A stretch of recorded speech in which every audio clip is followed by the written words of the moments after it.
16, 1984, they came at dawn, accused but never charged. 6 years withdrawn, but in that darkness a deliverer was born. His name, Chiroma,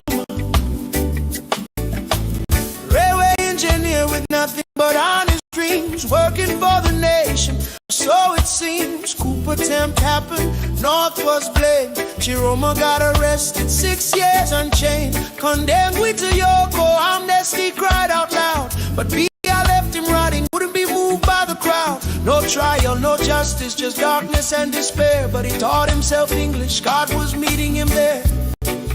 In the prison cell he learned compassion's power. That's where Chiroma grew. In the longest night preparing for this hour. That's what suffering do. When you've been where the people are, felt their pain, you can break their chains. Now he's running for their freedom, nothing to gain. Chiroma, Chiroma the deliverer, like Joseph from the prison cell.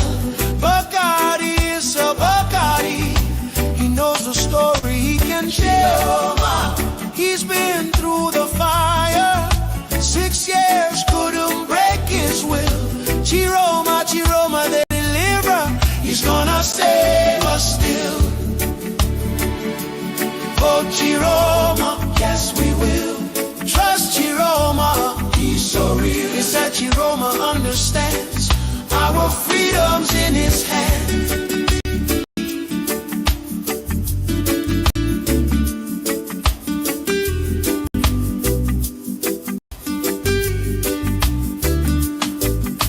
They try to break his spirit, thought 6 years was enough. But trials only make you stronger when you're made of tougher stuff. From prisoner to minister, then back to opposition, because he saw the suffering needed a new vision. June 24, 2025, he walked away from power. Said I can't defend this system for one more hour. Left the government to fight for you and me. That's the kind of leader who will set our nation free. Joseph was forgotten in Pharaoh's darkest cell, but God was preparing him a story he would tell. From prison to prime minister, God's timing is divine, and Chiroma's story echoes through the sands of time. 6 years in darkness prepared him for this day, to lead Cameroon forward in a brand new way, not with bitterness or hatred, but with vision clear. Chiroma's time is now, the moment's here. Chiroma, Chiroma the deliverer, he's been tested, he's been tried. Bacardi is a Bacardi, nothing left to hide. Chiroma, from Kondengui to the palace, watch what God will do. Chiroma, Chiroma the deliverer, he's delivering you. If you've ever felt imprisoned by the system, if you've ever felt forgotten in your struggle, if you've ever wondered if change could come, remember Chiroma's name. 6 years in chains,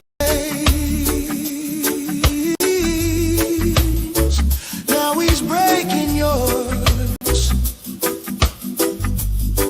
But October 12th,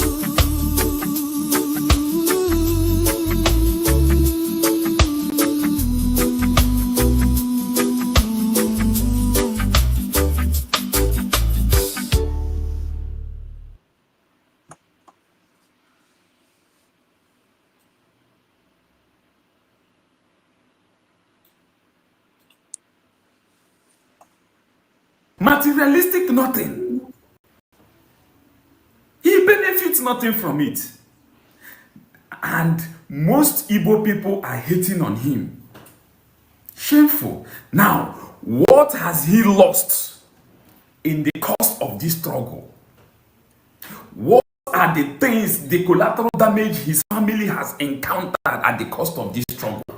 April 2005, he was arrested by the then Olusegun Obasanjo administration. Later, he was granted bail and released. 10 years later, October 2015, he was arrested again by the late Muhammadu Buhari administration. And he stayed there in solitary confinement for more than 1 year in detention. And he was later granted bail. After a while, his house was besieged. In the course, he lost a lot of people, relatives and friends. Collateral damage from that attack led to, as we heard, led to the death of his parents.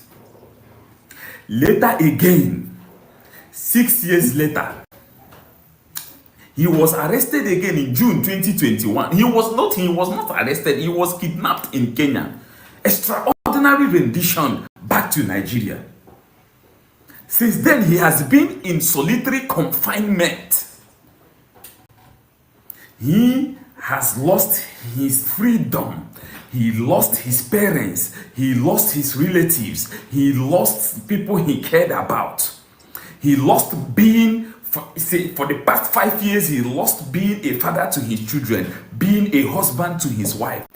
He lost all these things in this struggle, and he benefited nothing. And you are still hating on him. Shame on you. Shame on you. What has he benefited? Do you think that they have not been offering him a lot of incentives, political position, power to betray his people? His health is failing as I'm talking to you right now. His organs, vital organs are failing. And he stood by you. He stood by you. He can take this offer and start to become one of the richest men in the whole of Igbo land. Start building hotels, mansions, and this thing everywhere. Does he own a Rolls Royce? No. He stood by you. He told them, I want freedom for my people. That is the only thing I want. Can you endure what he has endured? No. Can I? No. The only thing you can do is to say thank you to Mazi Nnamdi Kanu. I have never seen a man like this in my lifetime. Even his enemies adore him. His enemies that criticize him daily adores him. Because he's one of a kind I have never seen. All these Igbos that are hating him, the only thing you can do is to say thank you for a man that sacrificed everything that you couldn't sacrifice for more than 2 decades because he wants you to be free. He wants you to be free. That is the only thing he said he wants you to be free. He wants you to be free. Mazi Nnamdi Kanu, no matter what you're passing through, from here I say thank you. So much, God bless you, my brother.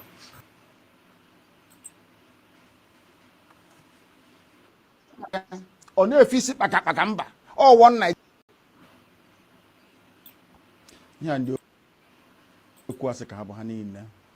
Mu mahi mo kezi baso mani anwodo. Okuase ka obo. Nka ndiji asi na eri nni. Egbara ndị Fulani odibo. Nchi iwu osote onye isi n'obodo Nigeria.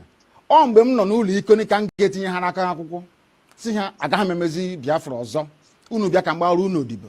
Ka ndị ọzọ si agbara ha odibo. Ha rịọrọ m njụ. Nsị na aga m ahapụ nwere onwe nna azọ.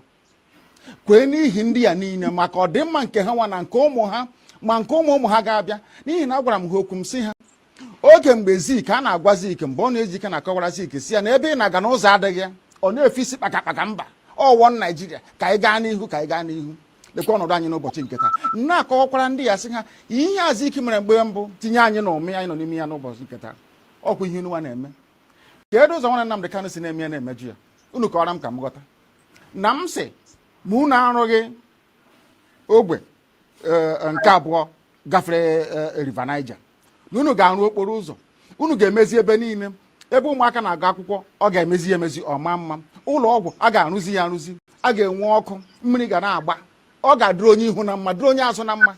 Kedu ụzọ m si mejọ ndị dị etu a? Asị m na ụzọ m si na-eme ya na ọ dịghị mma, njọ ha sị mbụ ngwa agha, onye m gbara egbe, onye m gburu mma, onye m gbara ụta. Akwa sọsọ ozi ọma Chineke si mgbasa n'igwe okwu ka m na-agbasa. Kezie ka o si metụta unu. Ọ bụ gịnị mere unu a na-asị ka akpọta Nnamdi Kanu ka egbuo ya ọha na eze na ndị gọvanọ? Ọkwa na gịnị mere ndị herdsmen na-egbusi ndị mmadụ n'ugwu Awụsa, ndị gọvanọ ha n'ugwu Awụsa kpọbe ka abịa gbusie ha? Ịgba n'unugo na onwe onye na-achị ugwu Awụsa gọvanọ pụtara sị ka egbusie ndị herdsmen. Unu n'unugo na onwe onye Yoruba pụtara sị ka egbusie ndị OPC. Ọgwụ na sọsọ ndị Igbo. N'ihi na unu na-agba lịka ka unu ga-agbara ndị Fulani odibo. Onye pụta sị ka agbara Fulani odibo. Onye nsị na mụ abụ Nnamdi Kanu agaghị m agbara Fulani odibo. Ha nwere ha kwesịrị ịgbara mụ odibo. I swear to God. Ọ ihe na-esere mụ na ha.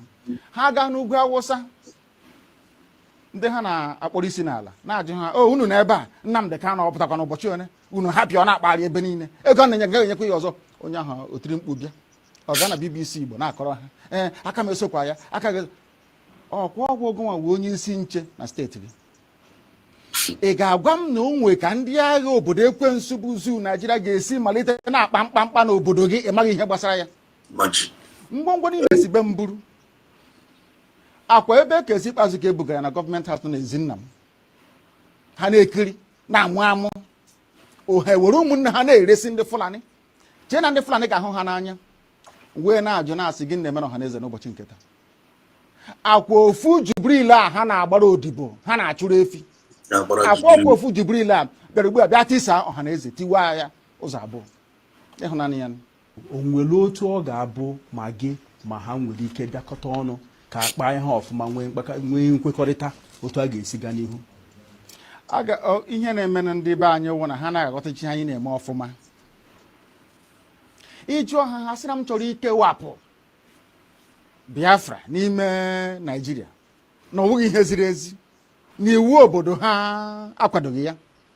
Nna ajụ ha sị ya kee ụzọ chọrọ isi imi ya, asị na ọwụ ka aga mee ntuli aka elu, anyị bịanyecha aka atụcha vootu, aga na ebe a na-eme iwu anọrọ akpa ya ekwekọrịta, anyị gawa n'iru. Njụọ ha, ndị na-eme iwu obodo Naijiria mmadụ ole si Kano steeti pụta?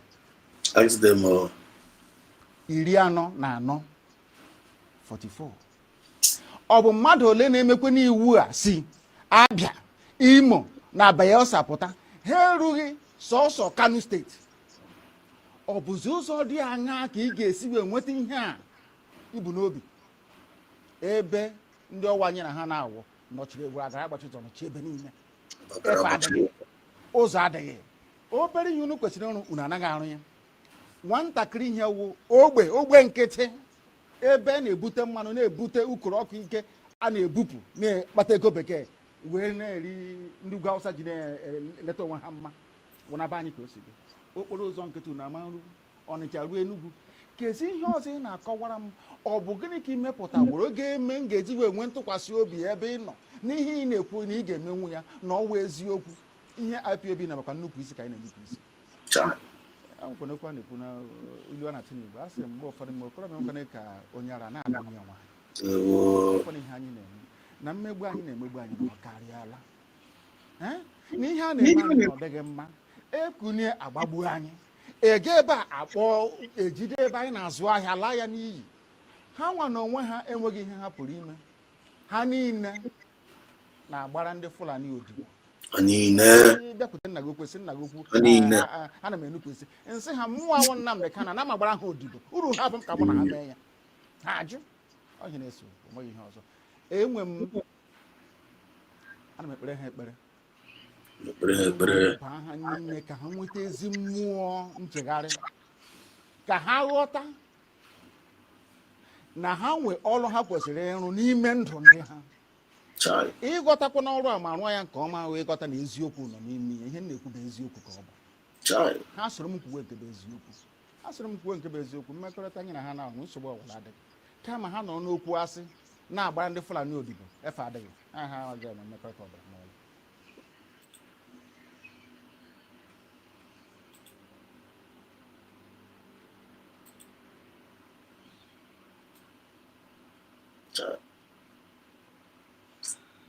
Mazi Nnamdi Kanu, my leader. It's all right. Greetings, lovers of freedom all over the world.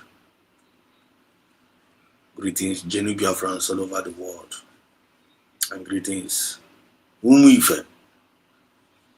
I salute each and every one of you. This is Biafran Exodus TV. Always bringing you the message of redemption and liberation to the hearts and the minds of our people. No be of our people. In the minds and the hearts. No be our people.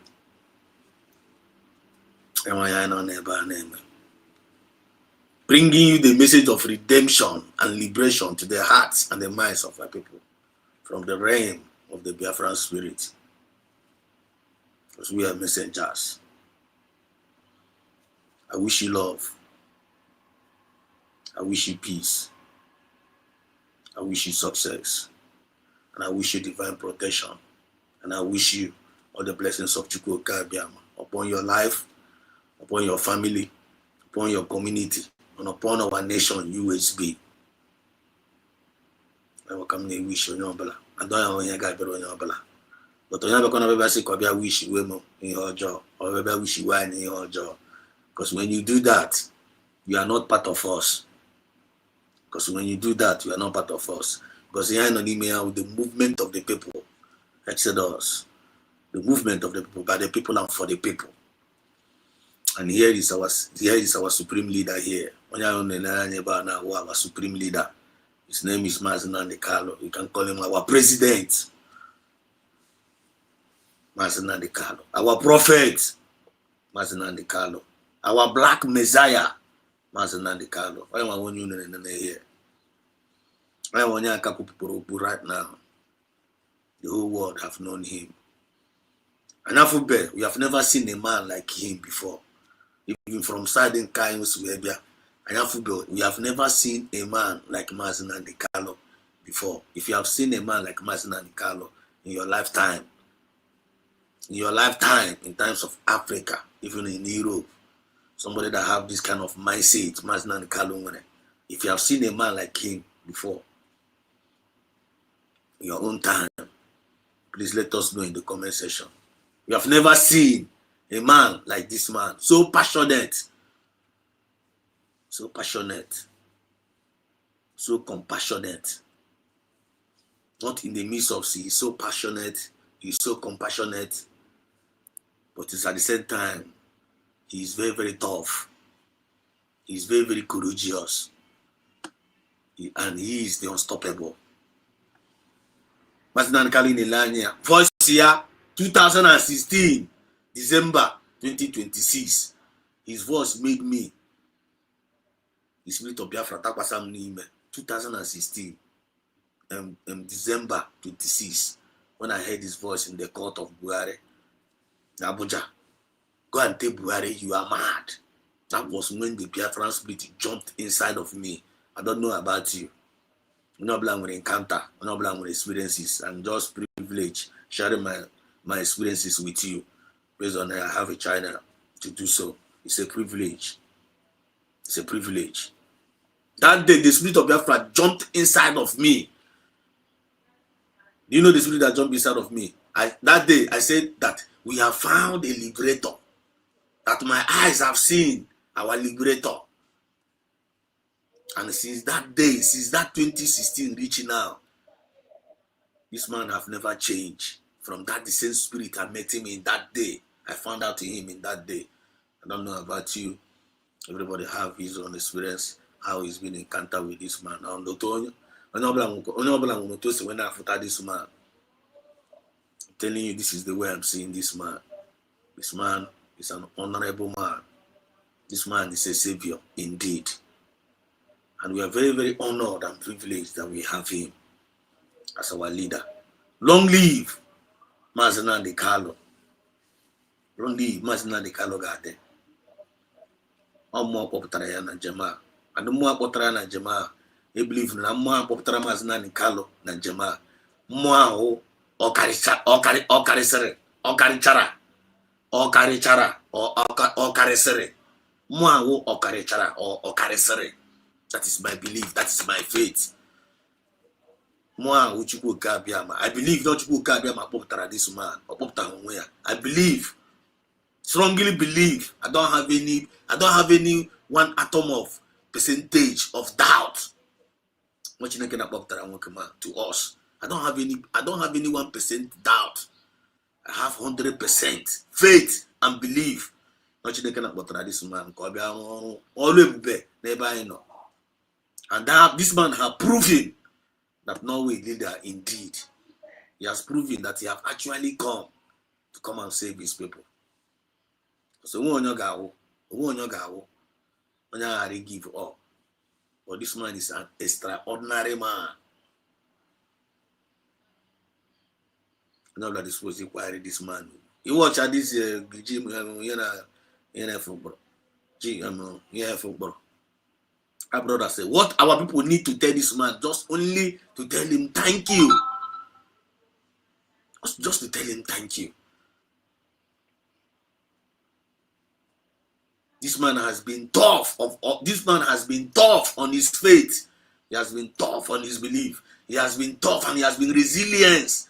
He has been persecuted, assaulted, shamed, suffered, persecuted. And then in times of persecution, this man have collected all the whole persecutions. Biafra, the next generation, this man have carried it upon his shoulder. The government shall be upon his shoulder. I said, Biafra, will they give you a charge? Child, oh God. A son is born and a son is given, and the government shall be upon his shoulder, and his name shall be called Emmanuel. When you Emmanuel, look where I here. Look where I here. You may take it or you leave it. Look where the Emmanuel, God is with us. Look where I here. The government shall be upon his shoulder. The government of this world will be on the shoulder of USB. Biafra, Gabe Chacho wa. You may take it or you may leave it. Just write it down. And Maazị Nnamdi Kanu have seen it all, and he give it to us all. Maazị Nnamdi Kanu have done the job. So that is what is needed now for us to make use of our common sense. All the ways that he have said, you put yourself in that position. Make sure you act it out. Make sure you behave it out. Now look at what is being known. Look at you, Maazị Nnamdi Kanu. Maazị Nnamdi Kanu is very, very tough. He's very, very courageous, and he is the unstoppable. That is our black savior. Now we call himself now, our leader. The same person line about the tough, the courageous, the unstoppable. He's our leader. He's our spiritual father. He's the one that wants to deliver us. And with that we, the people, having that kind of spirit, Maazị Nnamdi Kanu possess, you are going nowhere. I don't know if you are getting the point. This is a bitter truth. We don't need to paint words. And we don't mean to insult or to degrade anybody. But this is what is being expected of us. To whom much is given, much is expected. When I decided, I have one Nigeria. I have one Nigeria government not they corrupt. They intoxicated with all manners of evil. I say, I have on that kind of system. I have on that kind of system of government. I have on that kind of system of life. I want a better life. I want light. I want peace. I want progress. I want unity. I want equity and justice. If you make that kind of decision, I get possessing the kind of polity and Maazị Nnamdi Kanu possessor. A minute.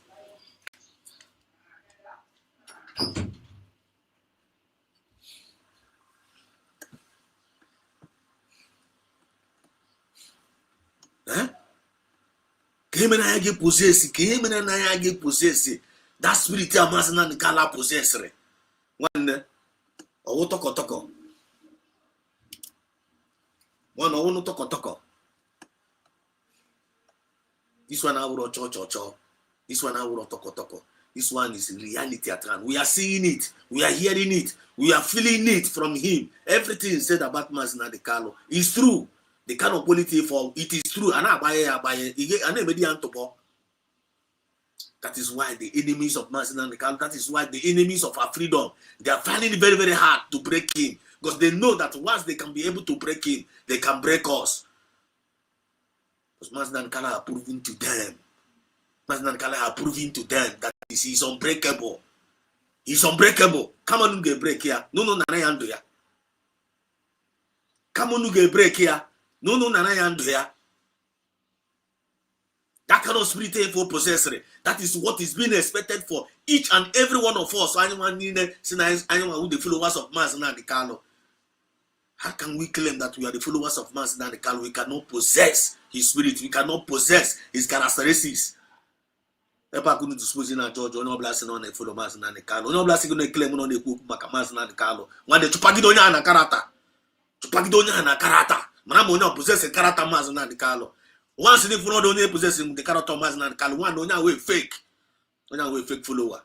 That under in area this movement here. Under in area this movement. I don't even need to. You need to figure them out by their fruit. Or by hand you know. Figure them by their character. And under the problem why because they are not representing him. They are not representing Mass and the Carlo. They are not representing him by the character, but they are only representing him by identity.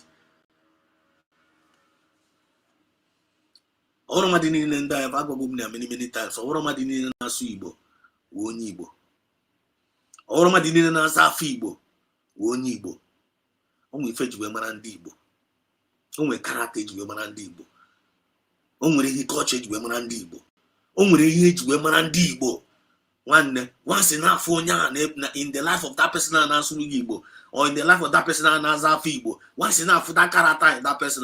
Mananoya Wonibo. How about you disposing apply your common sense, apply your antenna, apply that can charge game also takes when it's I don't know if we are communicating. Because no, you know, but we can click the like button. They click the like button. Click the like button so that others will see that this program is on and they will come and hear that message of redemption and liberation. When I baby and I born. I cannot come here to come and deceive anybody. We are here to make impartation. We are here to impart. And not only imparting positive, not negative. We don't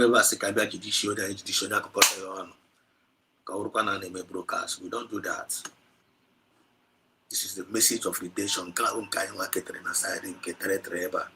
Because it's find the USB in Elanya who represent the divine mandate. Then I be on the physical realm who represent the full body. Who represent the full body. I know that this USB at the kahwa in Enanya. I will tell now. Where that I said us USB now. You may say us USB. I said us me one went waka mwoko. We got some certain things not make up this exodus and now as a being. And in a department here. Opinion on a department here. Under this body. Abi? A panty none of this body. Under this body. Opimi under this body. Okwano under this body. Okwodobla nwetara on ya. Onu nwere ọrụ ya. Onu nwere ihe ọ na-arụ. Imi nwere ihe ọ na-arụ. Anya nwere ihe ọ na-arụ. Ntị nwere ihe ọ na-arụ. Obi nwere ihe ọ na-arụ. Aka nwere ihe ọ na-arụ. Mazina Kalon Noketara, Kawria Noya with the head of this body. Like my Kawria Mazina Kalon represented the head of this body. Then Anya, now I don't know the head or Yini, now I don't know the body on. But Mania will put Mania no Katara, one Anya, Nasicobana, Yentinano, one other possible now. Other possible, Kabado good idea, calculated that conversation. Telling you. Chinedu nwa n'ikuku. When I see you, there with my brother. I salute you. Salute you. Chinedu n'ikuku. N'ife. I like your name. I like your name. Chinedu n'ikuku. Child. I forgot about Morocco. I like the name. Dewo. Chinedu n'ikuku. Kwa unife. Amamne Ife. Kidubem Emmanuel, there were welcome to the program. Chukwugoziebe. There were Man Exodus TV. There were on Exodus. There were. Thank you for joining in tonight. I don't know about clicking the live button. Please help me share the program. I know like disposing now. I want the privilege now. Knows your man. Go for the I know that. Share here. And those now okay fine now. By the way, so you are doing a great job. You know what I mean? So you are part of what we are doing. I'm on love day. Love day. I see you. I wish you well. One love, bro. Keep on pushing the truth. We must speak the truth to the world. By fire, by force. I see you, bro. We move. Love day. They will thank you for your comment and thank you for showing up. Thank you for your encouragement. God will continue to strengthen us and to be with us. Obenigwe. I got no idea. I got quick if I were mommy. You know USB is a divine mandate. I know like a potent and keep as well. I know like happened in our boss, happened in our necklemo, happened in our iPhone MS web. Happened in a negotiating nonchalant attitude. Happened down negotiate that you know consign them. One knock abasa very, very soon. Agabasa. The reason why they buy not powerful and Lagos, it's not what to share. Then they find out what to show Lohana Lagos, but address them well. They don't acknowledge USB. They don't acknowledge how I hate Biafra. They hate the movement of the people, by the people and for the people. How they feel less concerned. Now they may Biafra, now they no Biafra, no agaro. Onye agro na go put us no name. Oh, that is the way they see us. Now ha kono. Yatago. Their mindset will just gaga patego. Onye na agbaleka ka ga patego geje go ala. Go acres of land. Get no filling station. Get no estate, no hotel. I back a mindset because of them buy na go. E maka bu uche onye ji shalike ba ala me onye feel no mega ala but e macha ala no cha filling station ah. Mecha no cha transportation ah, mecha ma yin no hostel ah. Yo ndị Fulani nọ na backyard gị nọ n'ime ọhịa na-abịa abụrụ onye ọbụla na-aba n'ime ọhịa ụlọ ahịa rụrụ does it make sense? Ala ahịa gbara does it make sense? Adọkwa narakwa gị ala gị ahụ you spend the millions wee go they will come and possess it just free of charge. Gbuo ya community. Excuse me. They will ransack your community, destroy everywhere. They will still take that your land, take that your hostel. Give himself waga for another area. You rape your woman down, your women and your children. The basic brain on your own. But we have been saying to them, be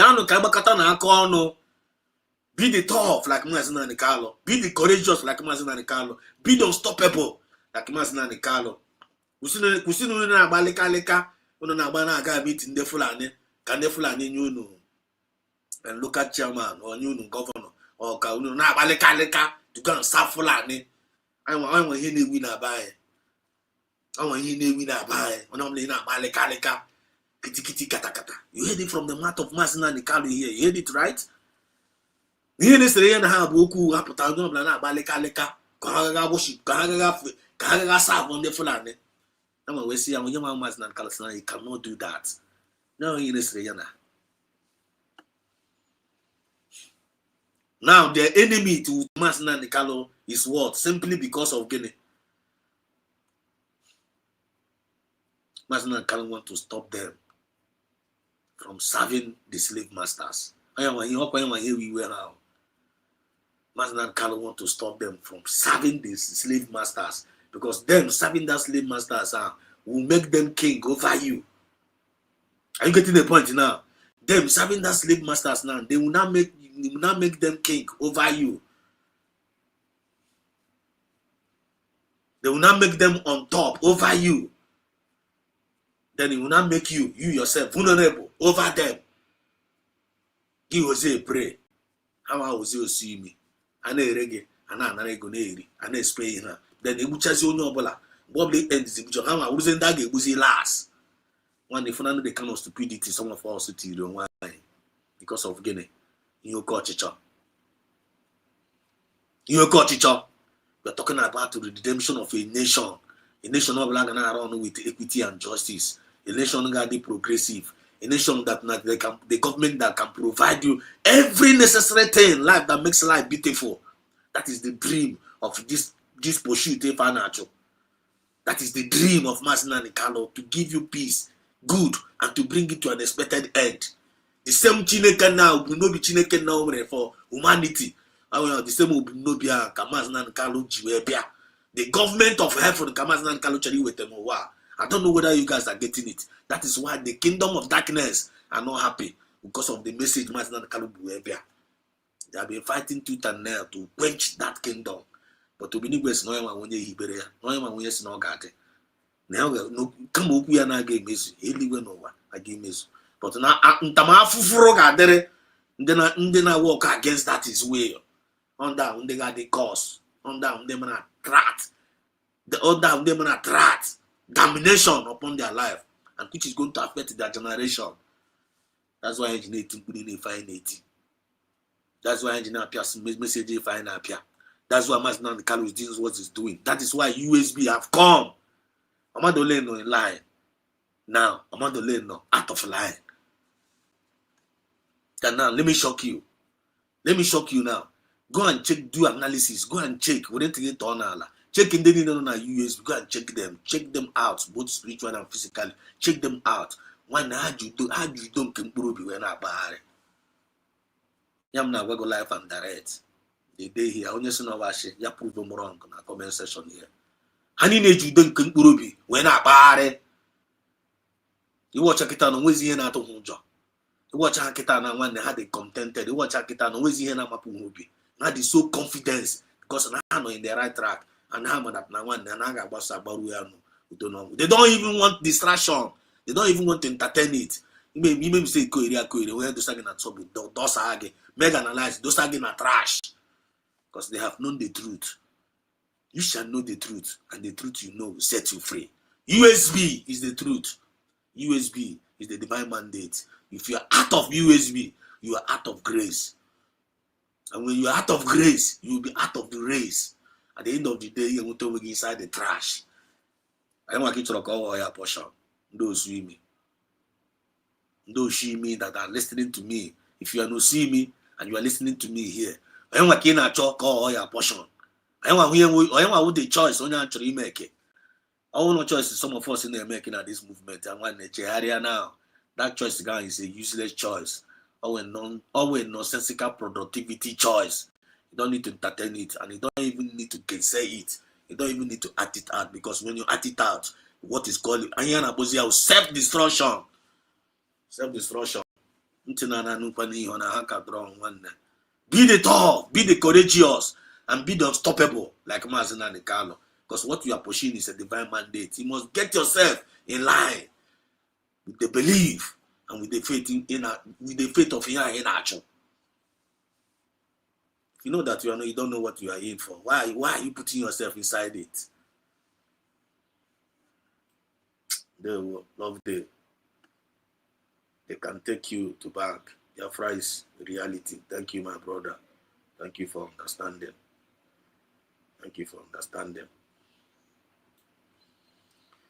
Gozie Zemwa, I see you. As I said us one day, we appreciate what you do for us. I am continue to say, may you not lack on your days be long. Thank you, one day. Gozie, thank you so much. Gozie. This prayer that you pray for me, you're gonna get it 100-fold. You're gonna go 100-fold, you know? Thank you so much. Yeah, I need it. This is the encouragement. That is what we need. That is what we need. We to be your charm. And that is the system we are. That is the system we are promoting. That is the system we cherish. And that is what we. That is who we are. That is who we are. I don't know why, but we are not. I don't know why. This system of this world actually kind of go no more Biafra won't be fair. One day fake Biafrans our identity. They can never dent our identity. When I engage our character, we prove all of them wrong. I engage we prove all of them wrong. I get ezigbote omume anyị we put all of them wrong and the world ga-afụ our light ekwete na ọ na-eme.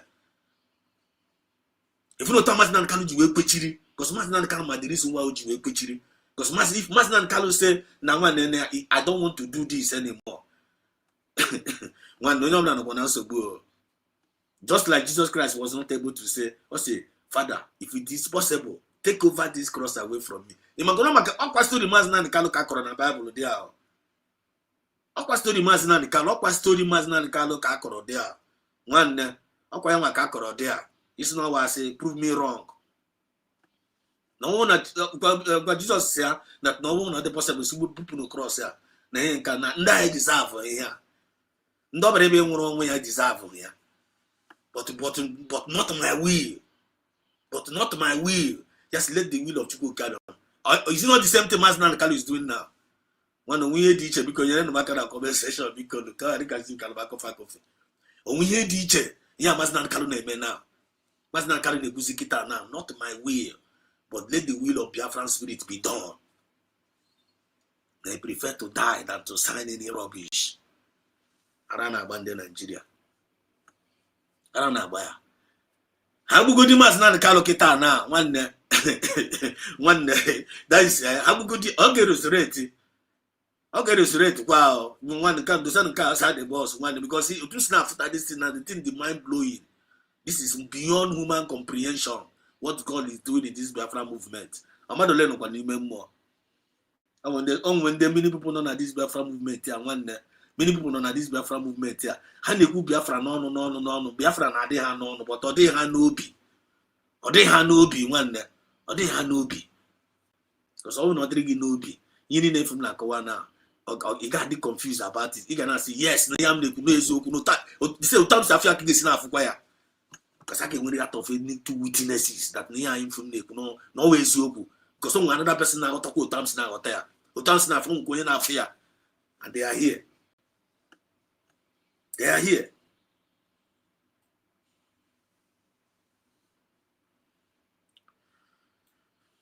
Juliana will be. I see you. There we go. You're welcome. Kelenge, Juliana. Odogwe Nubu. Oh, Guinea. Odogwe Nubu. I don't see you. Odogwe, I don't see you. Even from my location, USB. Odogwe my man. Odogwe my man. Oye Prudante. Even from my location, USB, yes it does. Your friend yes it does. You are too high in spirit today. Calm down.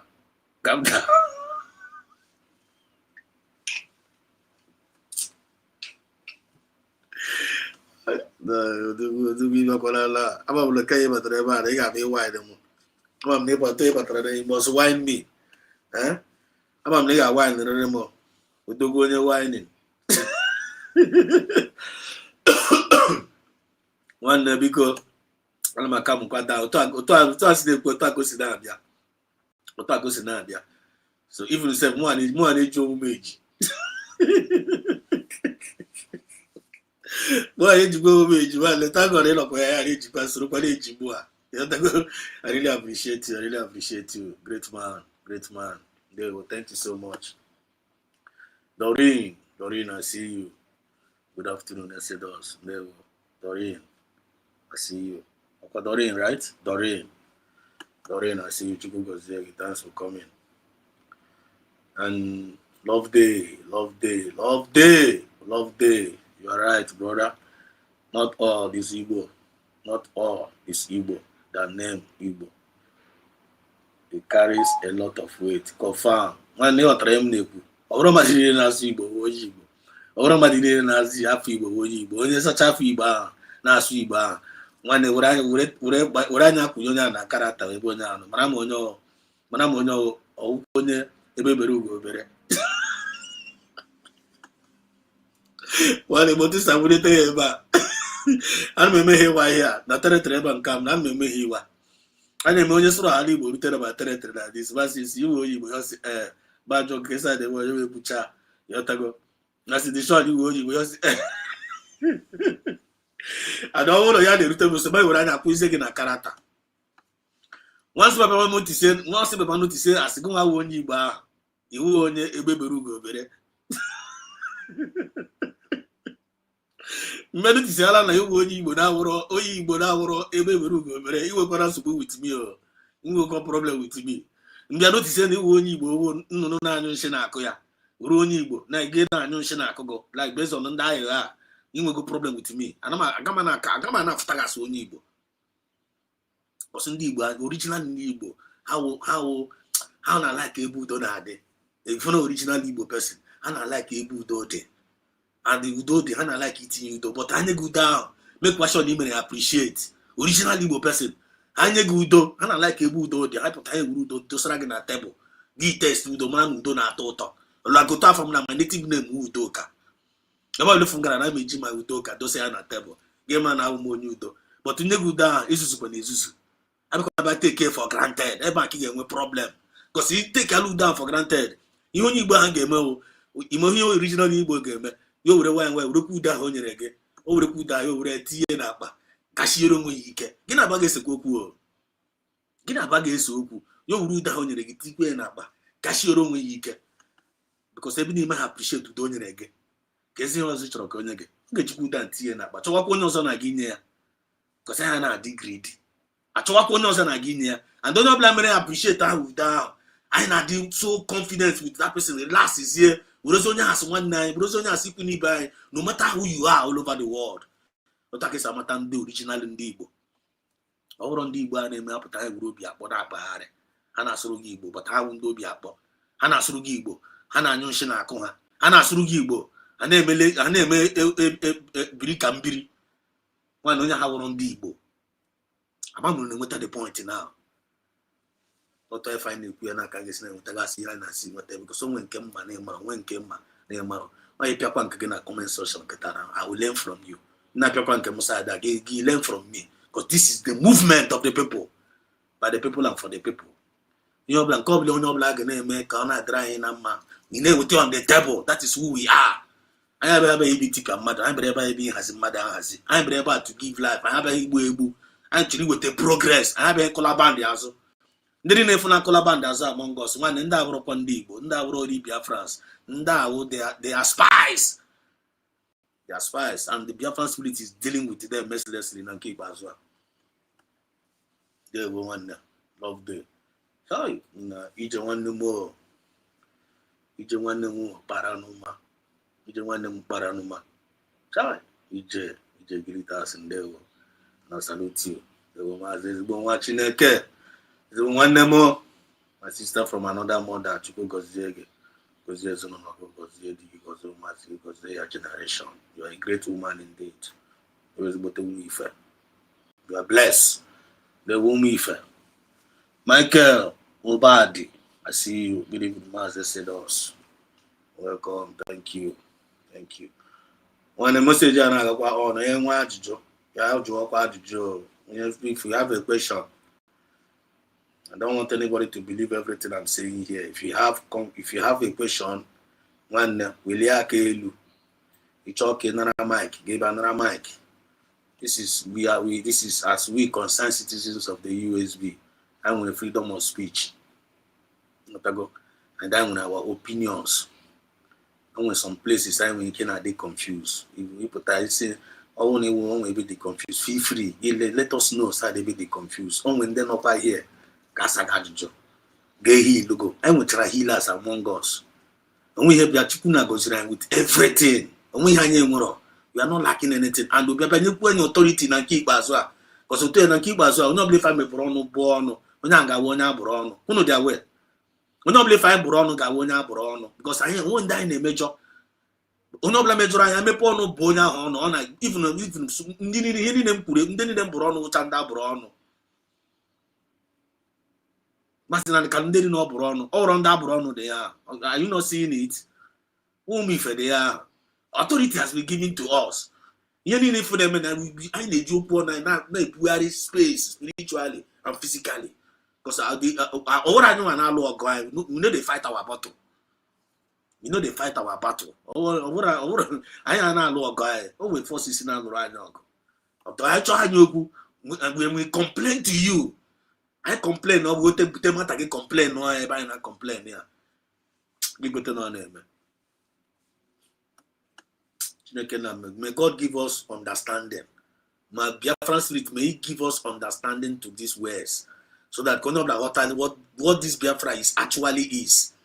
This is kingdom of God here, and they want to enforce it. Chineke actually may enforce. What chọrọ onye ọbụla wee nọ mma, mmegbu ga-ala, ikwuru ga-ala, ashawo ndị be anyị ga-emecha nweta onwe ha, ụmụ nwaanyị aga na-agbazi akwụna, ụmụ ndị nọ na prison ga-alọtacha na prison, ọrụ ga-eju everywhere. Anyị ga-ele ya our hand and our resources.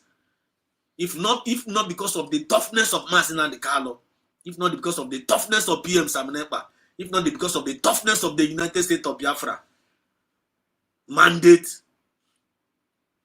do you think me and you will be talking today? Do you think Munage Karagano today? I don't have Chomkunu nature. Because the enemy came to steal, to kill, and to destroy us. Just like Fulani came to steal, to kill, and to destroy us. Always the same ways we there in the Bible, and the enemy came to steal, to kill, and to destroy us. So let them with the enemy on the Fulani, all the European, how they came to steal, to kill, and to destroy us. Since in Europe, you remember, upon Guru Kane Guru, they steal us, they kill us, and they destroy us. But the Arsenal Nubinigwesi have come to give us life more abundantly. I am a master and who shall I send, and who shall go for us? I don't want to send Lequia here. Lequia, also this is the reason why, this is what I am born for. This is what I'm born for. Get us now, getting the amazing in Nigeria now. Or getting the men in Nigeria now. All the enemies of our freedom, all the enemies of Mazi Nnamdi Kanu, they told him in DSS, your people have abandoned you. Everybody have abandoned you. Can't you see nobody speaking for you anymore? Mazi Nnamdi Kanu, I'm not going to watch anymore. That's okay. Whether if you people, even if everybody abandoned me, even if say my relative abandoned me, even if say my wife have abandoned me, even if say my men, DOS, Ndi Beribe, abandoned me, even if say the whole Igbo people abandoned me, I have made a promise and I sworn I have come to deliver them. If all I need, if you don't give me that freedom to them, just give me that freedom. Just that is the only thing. If you don't give it to me, I will die with it. It's not ready to compromise anything. Now getting amazing now. Everybody answering people now speaking for him now. People now are now speaking for him. I remember his prophecy. As the time will come when they are not going to pay any media. The whole world will be talking about us. It may never be in a full scale, but just watch out. I'm going to be in a very, very full scale now. Question I would say, all the enemies of the Biafra, we told them that they are heading towards the Red Sea. Man, are you not seeing it? Are they not heading towards the Red Sea? All of them are heading towards the Red Sea. And we saw this thing earlier coming. And we've been warning our people, say, because onye ọbụla na-alụsa this USB ọgụ nkwụsị na onye na-alụsị ya n'ọgụ ọ bụrụ ihe epele ihe na-abụrụ ihe epele ọ bụrụ ihe epele. This is beyond millions of people are who go na this thing. Do you know the meaning of millions of people have died because of this cause? Millions of people have died for it. Go to Madigesi where no kata millions of people nwụrụ na ya ga-ewere na-eti epele. If you know, some people don't know the fear of that creator. They don't have the fear of the creator. But some people with a fear to the created, but they don't have fear to the creator. But you know the creator of this movement, Biafran spirit. Many Biafrans say we have fear to Biafran spirit, but they have fear to fail a new government. If you go the reason why Chineke na Jina Pohoko. If you go the reason why Chineke na Jina some of us Oko, because they don't have fear of the Biafran spirit, but they have fear to the Fulani government. And I think the Fulani Ojo. Check is a whole Igbo, Mazi Nnamdi Kanu na-achịnwu ọ na-achịnwu n'aka ndị Nigeria. Enweghị n'Igbo man, enweghị n'Igbo gọvanọ, enweghị n'Igbo local chairman, enweghị ndị ma ndị niile na-eku na agụ ndị niile na-echi chieftaincy. Nobody usu enwe ọnụ na enweghị Igbo nwere ọnụ na Nigeria. Enweghị single Igbo man nwere ọnụ na Nigeria to come and speak for Mazi Nnamdi Kanu, if not for Sam Ekpa. if not for Biafran government. But Ogini Meziri, look at a Yoruba man, a single Yoruba man, oh, a single a single Yoruba man. But Aziri, I want to speak is one the whole Nigeria. See Kagame protest, maka the release of Onyibo. If you Chineke nas we war hani na ala, my e-money ha, my ateza, my hani my audios account, check all of name them, P2B, all of them. Hani ne uswe mono no. Onye Yoruba, Kuliteziri. Na check up Taraziri ndi Igbo, their leader. Are you connecting the dot now? Because of Guinea. The rejected stone can later become the chief cornerstone. He came unto his own, but his own knew him not. History book in the Bible. He came unto his own, but his own knew him not. Then Gezienti the number not there. Yes, as many that believes him, as many that believe this man is not the car, as many that believe this man is not. To them, he gave them the power to become the sons of God. Do you know that anyone with the believers of Mazna and Carlo, the power, that's why that is all the man can say name operate. We are not operating now, I name operate as Sumuchuku. But you can hate three for job, or hate injustice. Oh, hate three, and then woman, I buy a caipona. Then Bazeba Merizia. Bazeba Merizia. Yamana always say we are not alone. Mary Ike, I see you.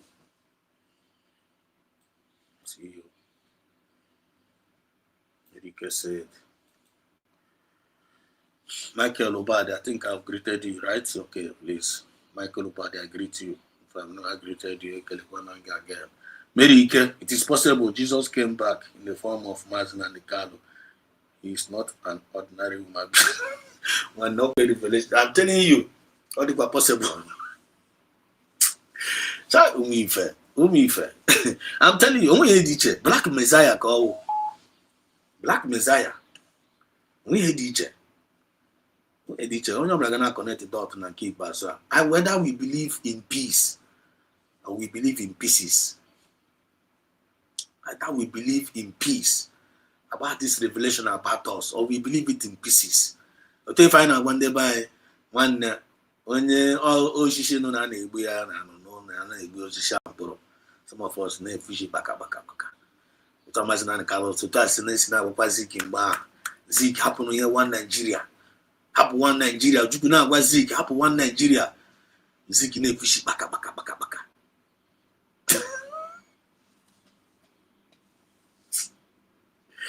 Nde brigi happen brigi.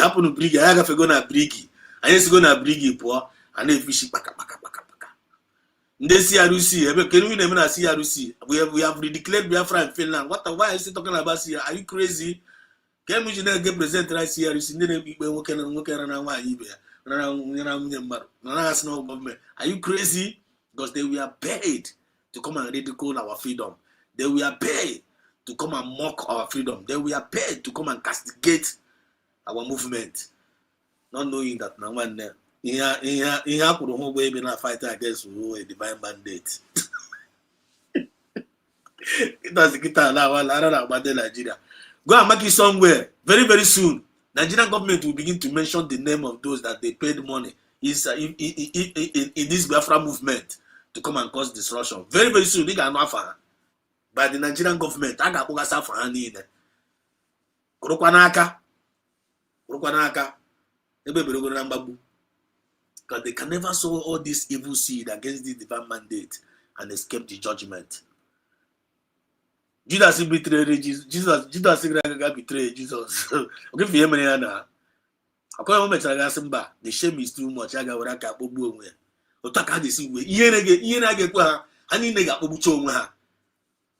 Most of them, because of shame,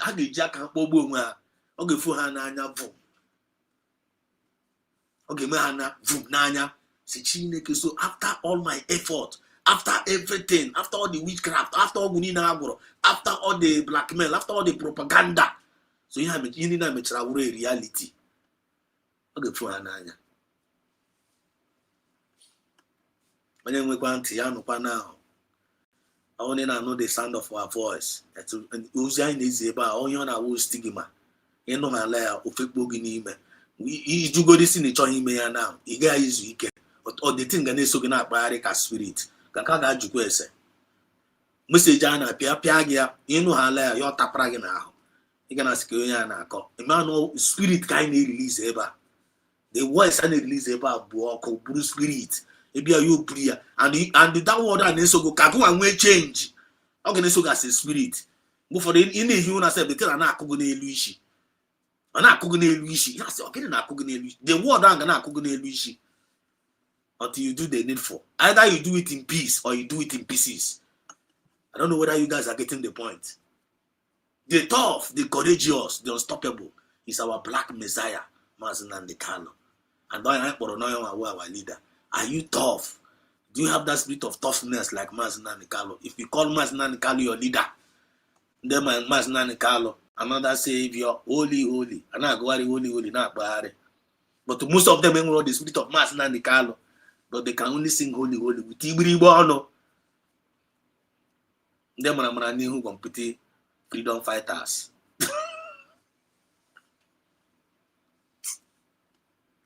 Them are who compete freedom fighters. How can come at this movement here? But didn't keep as well. You hear it, busy here. Biafra spirit in our position. You cannot claim, cannot tell me that you love Mazi Nnamdi Kanu, but you don't want to possess spirit of Mazi Nnamdi Kanu. Or you put that in. Just like they claim now Christian. Most of them they claim Christian. As you go on here, draw the Christian. What is Christian? It's not followers of Christ. When you claim Christian, they got check and do now. You got now 90% of them or 99, even 90% only with the spirit of Jesus Christ. But I don't claim no Christianity. I don't claim no Christianity. But one of the spirit of Jesus never handle. You hear the Jama one day with the read through Christians here. They can't know because Christian are for our religion call. I know they condemn any religion. But one on now, if you're a Muslim, be a good Muslim. I'm gonna be a Muslim, then I top bomb. Chineke na Paul Muslim and the book. Book again more pay. You were a Muslim, be a good one. Love your neighbors, love Christian, love Muslim, one. Away be a Muslim nke ga Muslim ge na gị chere Christian say echiche ọjọọ Chineke na-akpọ ọgụ completely ihe onye ahụ is a religious man. So you were a Christian, be like Christ. You must possess the spirit of Christ, like kind of love, peace, gentleness, humbleness, endurance. The fruit of the spirit are not there. You must possess it. Only possess the spirit of God, the fruit of the spirit he possesses. Yeah, you know that I'm a Christian. But to go and yourself, go and more Christians. You can elephant dominania with a man. Instead of starting Christian, and they may go back in love. Do you get the point now? Then may go back in peace. And we put long suffering, and we put patient, and we put all those enjoy. He cannot check my fruit on by me. As long as I'm negotiating that fruit and love and peace and man, get around on your way through Christian. I put them and they claim Christian, and I saw them madish, and I see to so see the beginner seek carry miracle.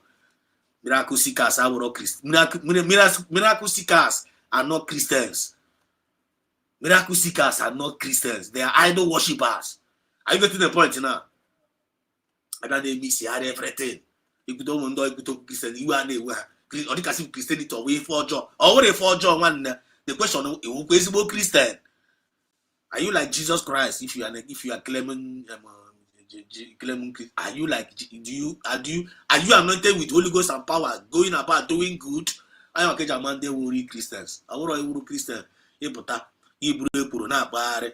Hebrew jealousy na bare. Hebrew bitterness na bare. You may pon similar way Christian. Mudete ga mudete. Muna give me you have for that day. You are an enemy. Or by fruit, or by who. Are we making sense here?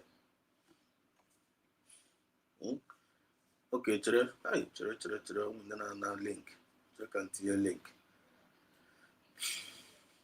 Wait, let me put link. I want lecture equal. Let me put link.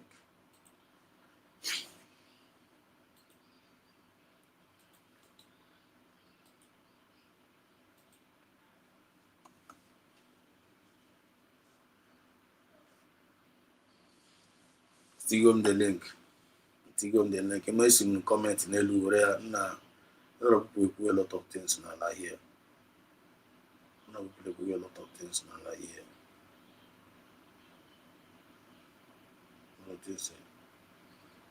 A lot of things from the comment section.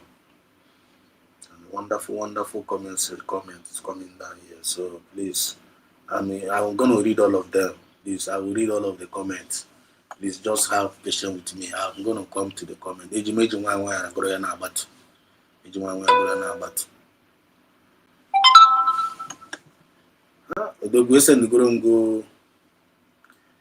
have sent the link. I have sent the link. I have already sent the link. I've sent the link. Let me see if I can send. We have sent the link.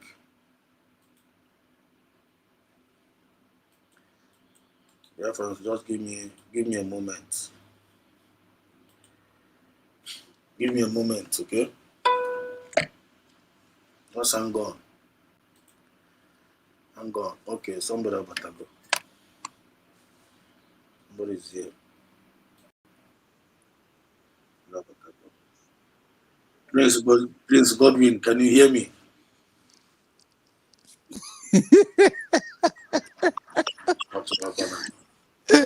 I think I'm better. Can be calm.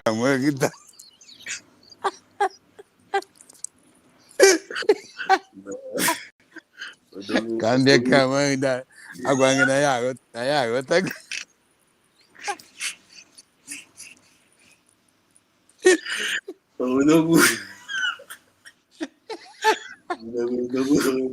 The mic is yours.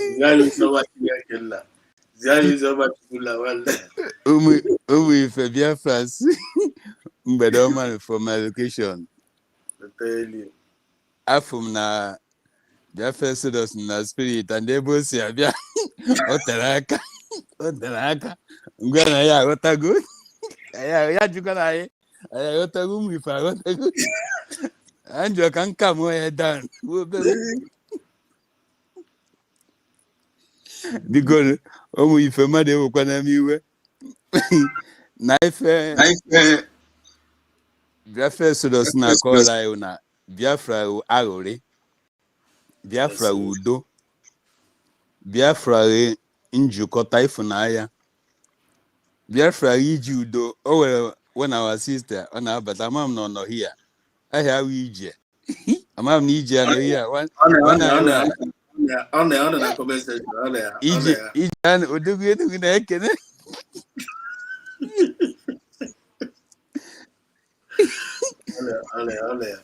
I'm na because before I come, I don't know if or one of our brother and Apollo. Always soul you win last week by your preaching. So yeah, but when I do can yabo your natural John and Doro. Oh, you're no here because if see from all. Oye Chiari Choroka or John if and all. What's up group? Oboni no here get type wire. Thank you very much. Bia first those if and again. Ihe na-eme ayama nchezo ibu ezigbote nwife and ahapụrụ ndị niile na-agba nika na ha na-asụ Biafra ike agụ ha wee ruo oge a ga-akpọpụta unu were isi ga-edu anyị naruo ebe ahụ ndị ọzọ niile na-asị ha Biafra agitators or freedom fighters ọ ndị akpọpụtara ha na Caleb na Joshua arụzie oge asị ya ga-anete ka anadị atụ ụjọ Simba na ọka ha ma ha nachiere azụ ha forward back na ha nọdụkwara ebe a nọ na ndị niile na Biafra ha bụ ndị eziokwu na ha chọrọ ibi ndụ ndị ezi omume ha chọrọ ibi ndụ discipline ha chọrọ iwe self decency so ha ka ha nọrọ ebe ha nọ instead ha gaje ebe a commit continue n'ụzọ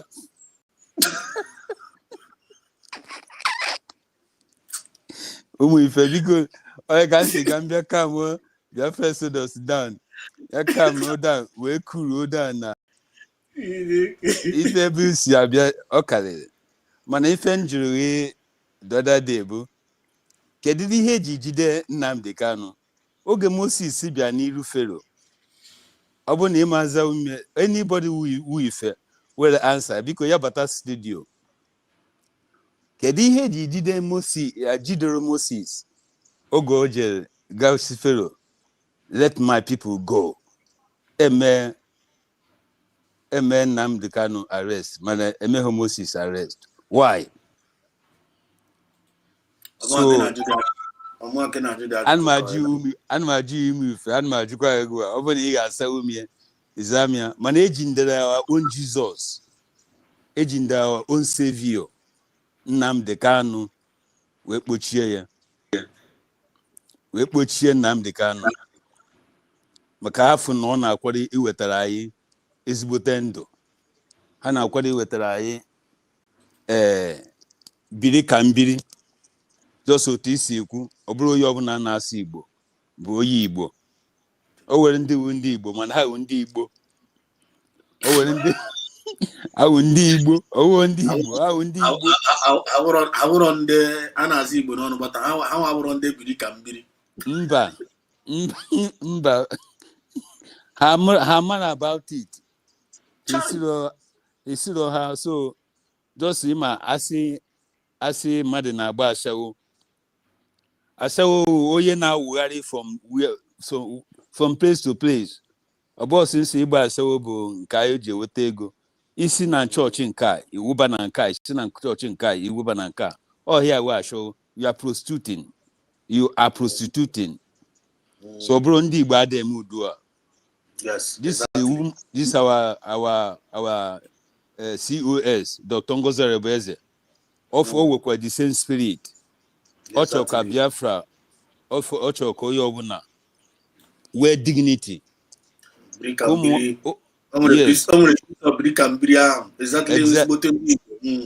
exactly so wee ka ụmụ nwanyị wee respect wee dignity ụmụ nwanyị wee isi ọ bụrụ ihe anyị ji chọọ ka anyị pụọ na Nigeria abụrụ na ya afro Nigerians n'anya ndị Igbo ọ ya ka ndị Igbo ga-aghọta ọ bụrụ na ya afro Nigerians dị iche na Nigeria ama nkwe mmekọta because owero system and owero policy so mana Biafra wee system and policy actually ibido from scratch ka enye onye ọbụla self of belonging so Biafra Exodus I have my cook too much this evening and just sick and well this 5 minutes of my cafe time sick and kene umu ife na ote n'aka ekpere anyị na-ekpere anyị ekwu ise bụ enu megide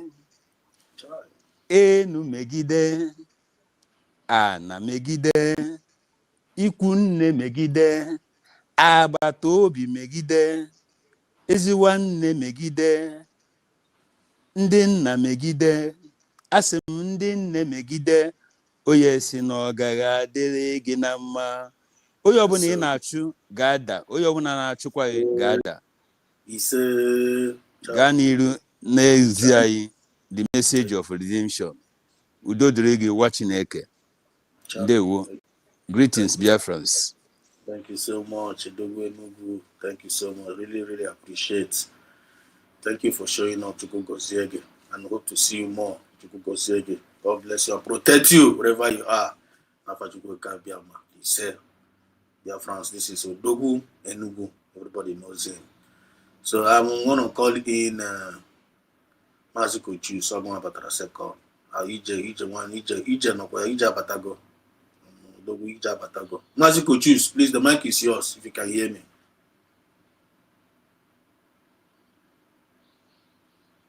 Maziko Chu is not speaking up. Yes, so my brother. Good evening, Biafra Exodus. Nugu. EJ greeters. Good evening from my side. Ndewo, my brother. And good evening, all Geno Biafrans all over the world. Yes, Mazin Exodus. Yeah, me go be better na platform this night, bro. Bodo bueno go shino wendu mbundi Igbo.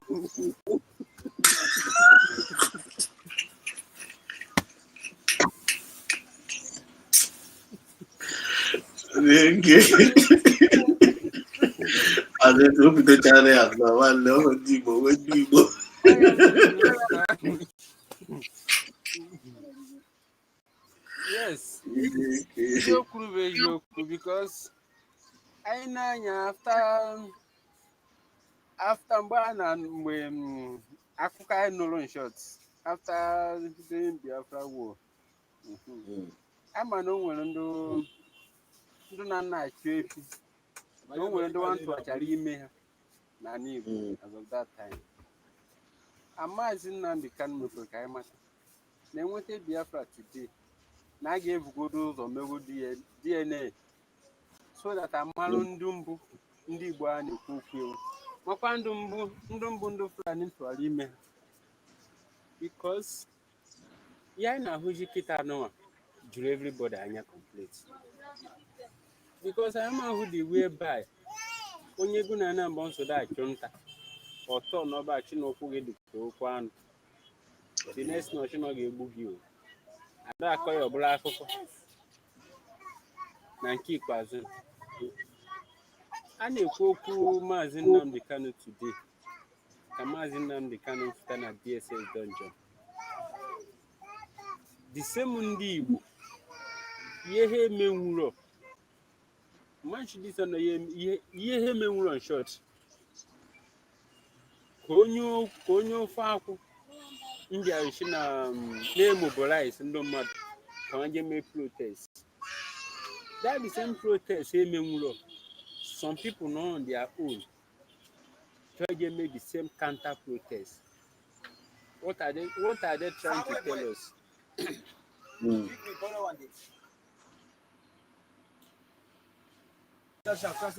You don't do what keep because the Mazi Simon e pamphlet. That I can do years. No akụkọ na akọchi na-ehoji akụkọ protest. Ọbụghị akụkọ protest. Ndị be anyị ha nwee counter for that protest. Ọhụgwe this particular show na champion today. Ha nwee kwutere okwu protest. I will not blame them much. But Mazi Simon Ekpa gwara anyị asụsụ ndị anụ and asụsụ ha na-anụ kundi be anyị kwesịrị ide eme. Every one of them just keep a mood. Main chicken or how Mariana could do that herself. Because even this guy Anna Kodo Derrick Mama, who can you that guy in you? Adoption and you are bonny.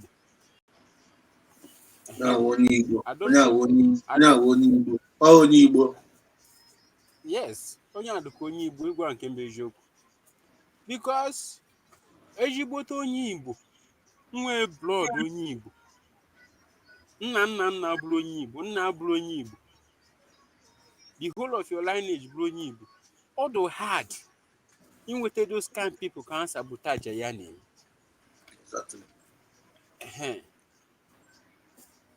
Because if you know the same thing Maazị Nnamdi Kanu gabigara biya, Maazị Simon Ekpa, Fotakwa, the same people bịa lee.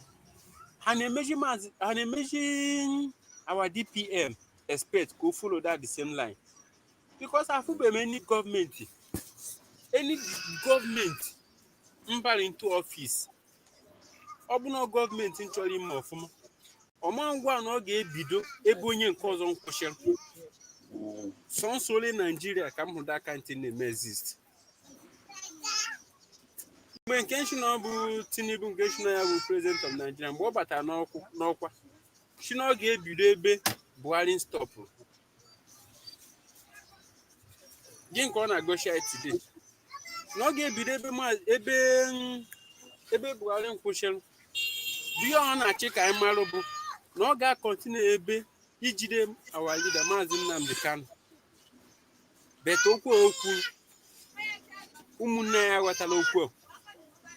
They do not even understand that language at all. That is the reason why you able any government of Nambata in Nigeria today, all got do worse than can do before. And all your United States of Biafra government media, they want to start actually start from foundation. About Yakupana community, because they took on na Biafra and Balloon Kitchen, na Hamaria name, which is that thing. Our deputy prime minister made the whole thing gave video on 4th of November. Okay. Because after 4th of November, after taking over the three states under 40 states of the United States of Biafra, others so much got a one those, which is the remaining 37. I got chosen. Okay. Thank you so much, Maziko Chiefs. Thank you so much. At least people were very cool. Biafrans are not going to keep you. EJ Glitters, can you hear me? Maazị. There will and no more. Ndewo nụ ụmụnne ndị kwugoro ekwu. Odogwu Enugu and Maazị Kochooks. Ndewo nụ. And ụmụnne ndị na comment section.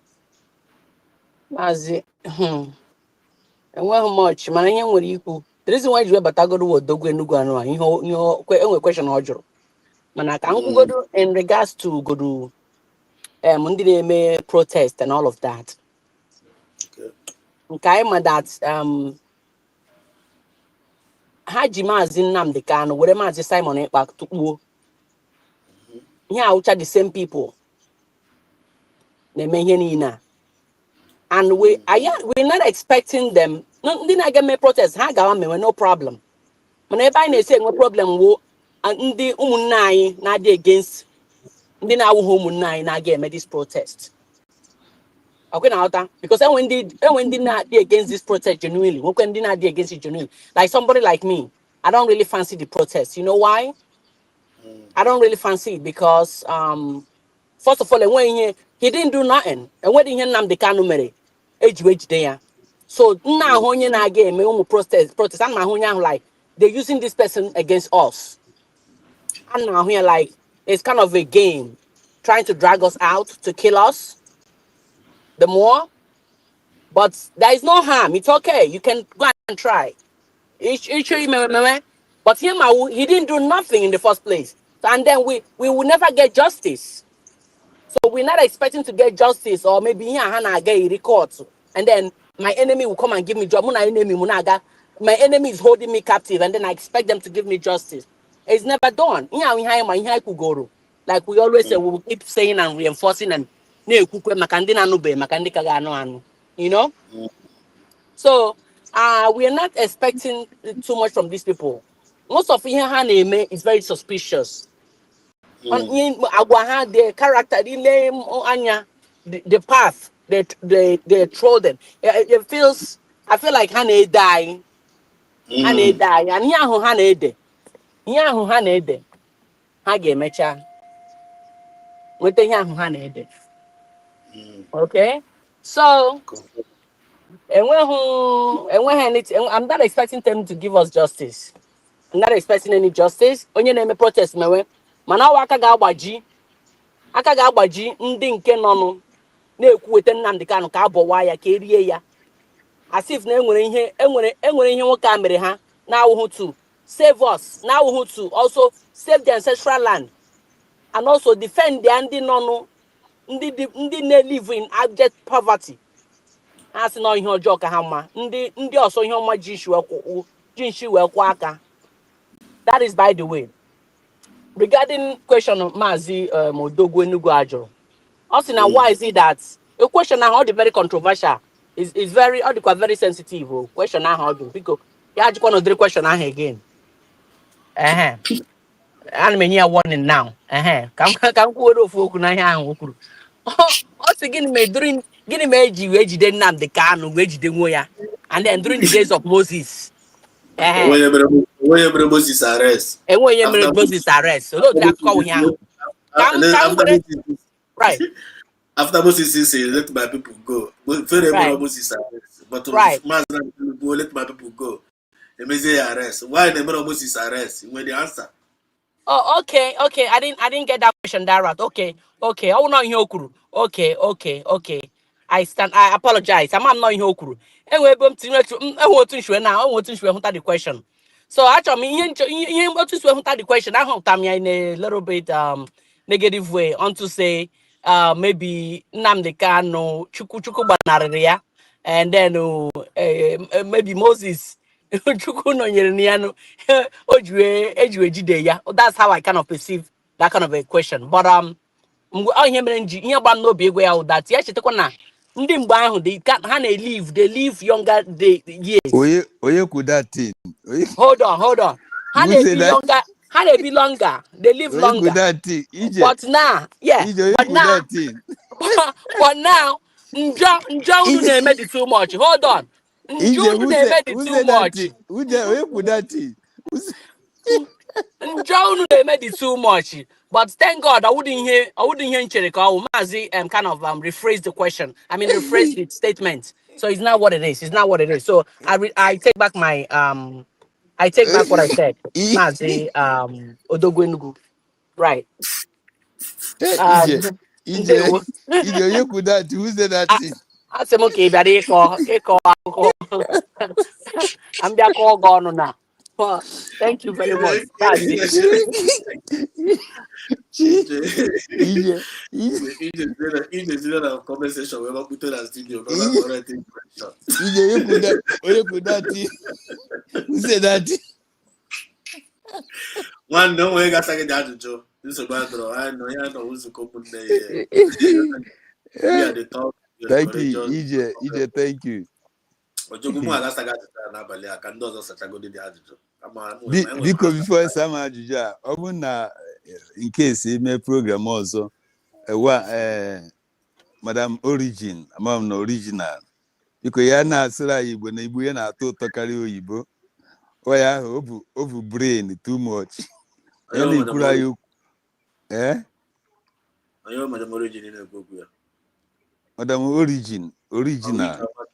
Ijeọma nọ ya ọhụrụ Origin, Ijeọma. Onye ahụ Ijeọma. Original. Ọwụdụ m nwa agba na ọ na-agwa gị Maazị, enwere nwanne anyị nwaada na-akpọ Madam Origin actually. Ama m aha Igbo ya, but they call her Madam Origin. I don't know what that stands for. Yes, only Oya bụ brain and the spirit of Chukwu. Na-abịa sir, na-abịa Benesedos now. Okay. Go ahead, watching Eke. It's all right. Thank you so much. I'm Mazi Ocean. Can you hear me? Yeah, ndewo Mazi Exodus. Onye eziokwu, the man that preached the redemption message, without looking back. I greet you. Sorry, my brother, but I'm very late. Even Marom, on the caption before, but I know me here. Our people want to create again. Could choose. I greet you. Onye nkai. What can na fear origin? Ko can na fear. Can Marom. What DJ greeters? I salute you. Onye nkai. Then I greet. Okay. Udogwenugu. Dike keo. Ekene green. Nana, ọ ga-adịrị gị mma. Ị ga-adị ka echi. Ị ga-adị ka echi. Ise. Ndewo. Na-adịrị mma na. I'm another person batara na afọ ya Love Day. Love Day kele ụmụ Biafra. Okay, Love Day kele ụmụ Biafra. Hello. Yeah, can you hear me, Love Day? Yeah, I can hear you, brother. I can hear you. Good evening. Is this your first time of joining this program? No, I've been following you for long, but this is my first time coming to your studio.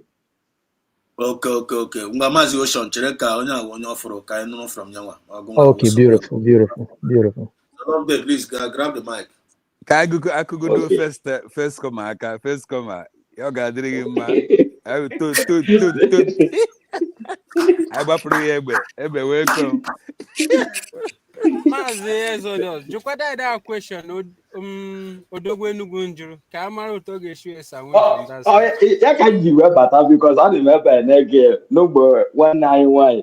First of all, good evening, dear friends. Ekele boy. Mazi Exodus, ekele you from my location. I've been following you for long, but this is my first time coming in. Basically, Ajeju, one night challenge here somehow.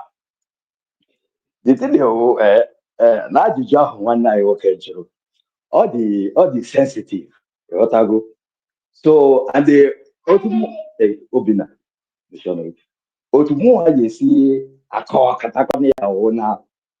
In time of Moses, Moses ere. And I got up. But in time of Oyedu, I want the Igbo ka abase or ndị Igbo. Let Oyedu anyị ere. You got to go. Oya go you very different. But one thing njagba ndị bayo. Ihe niile Oyedu kwukọtara gara anyị gbasara obodo Ekwensu a. O mezuole n'anya anyị. Ịghọtago? O mezuole n'anya anyị. Basically ndị be anyị nọ obodo ofe mmanụ.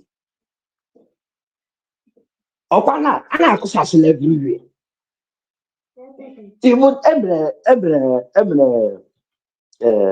program na watch mgbe m batara ọrụ from Maazị Kai TV ebe ndị ofe mmanụ nọ on live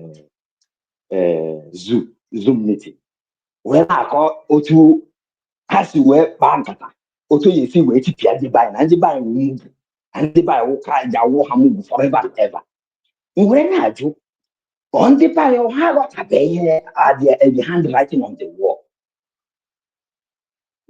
Amam na na-aghọta m ị na-anụ ihe na-ekwu. Yeah, I know n'ihe na-ekwu. Hello. I know n'ihe na-ekwu. So thank you. When I do all the by how the handwriting on the wall. More na agbago okwu ihe a. Eso we land property. Na so Lagos. But agba mu dem say also be upon ya larie no ọbụla larie.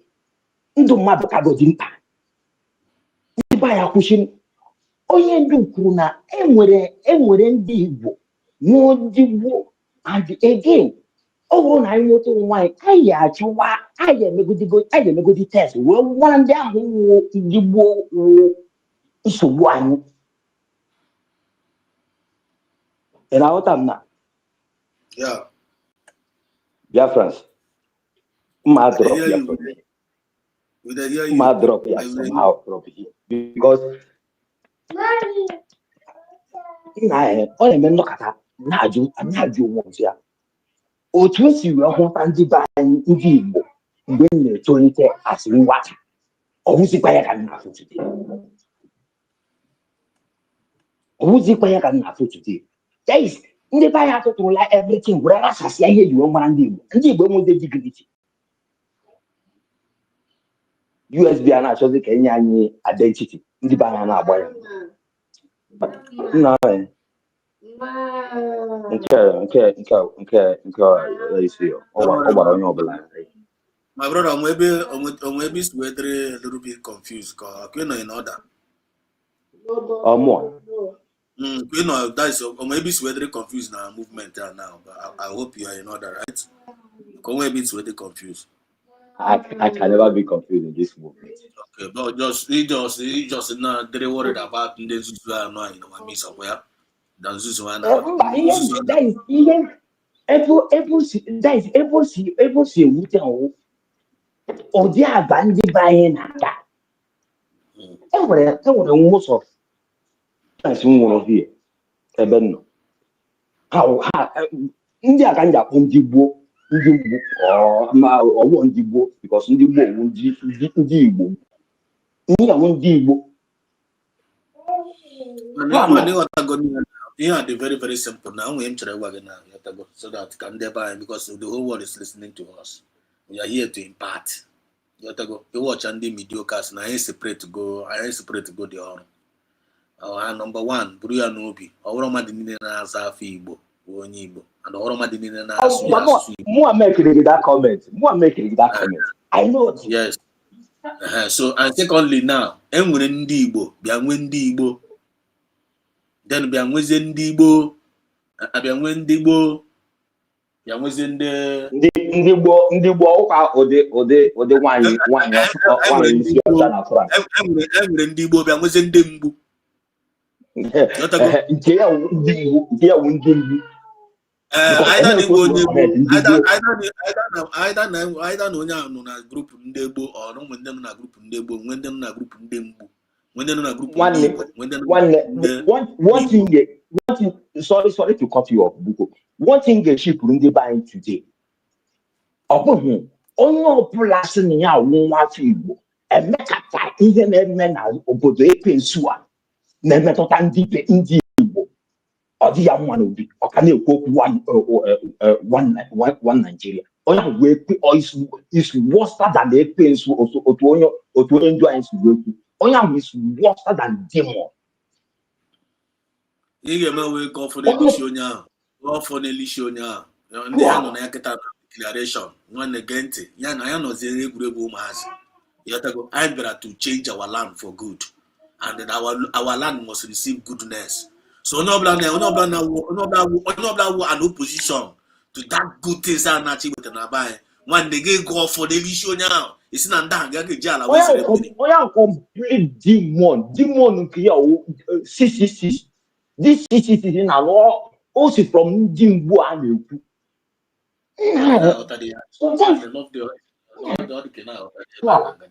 You know how connected ebe a na-aga. You're not talking about demon. Ama na ha bụ demon. Ị ga na-agọzi ọfọ n'elu isi ha. Onye ọbụla one opposition to this thing if anyị na-achọ ha ga-eji ala wee zere mmiri. Whether ma bụ demon, whether ma bụ complete. So one nigga dey careful. Know how to get the best. Mana ndị wụ ndị ọwụrụ ndị niile ka anyị na-abụ na-arụkọ. Anyị ma ndị nọ na light na mana ndị nọ na darkness. Light, no be say go come. Bro, one day abatara movement ya. Mgbe anyị wụ corona agitator. Ịma mgbe PMP create as corona agitator. Gbaka mbatara movement. Eso na ndị a na-akpọ corona agitator. Because ekwuna maka this Biafra movement akwụkwọ ebe a nọ Jacob. Ekwuna maka Biafra movement kwụọkpọ Jacob n'ime. So to round it up, I'm one thing again that bandit again.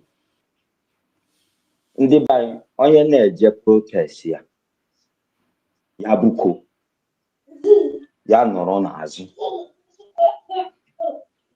apụtakwala n'ihu manyo nọrọ n'azụ ndị be anyị nọrọ dị n'azụ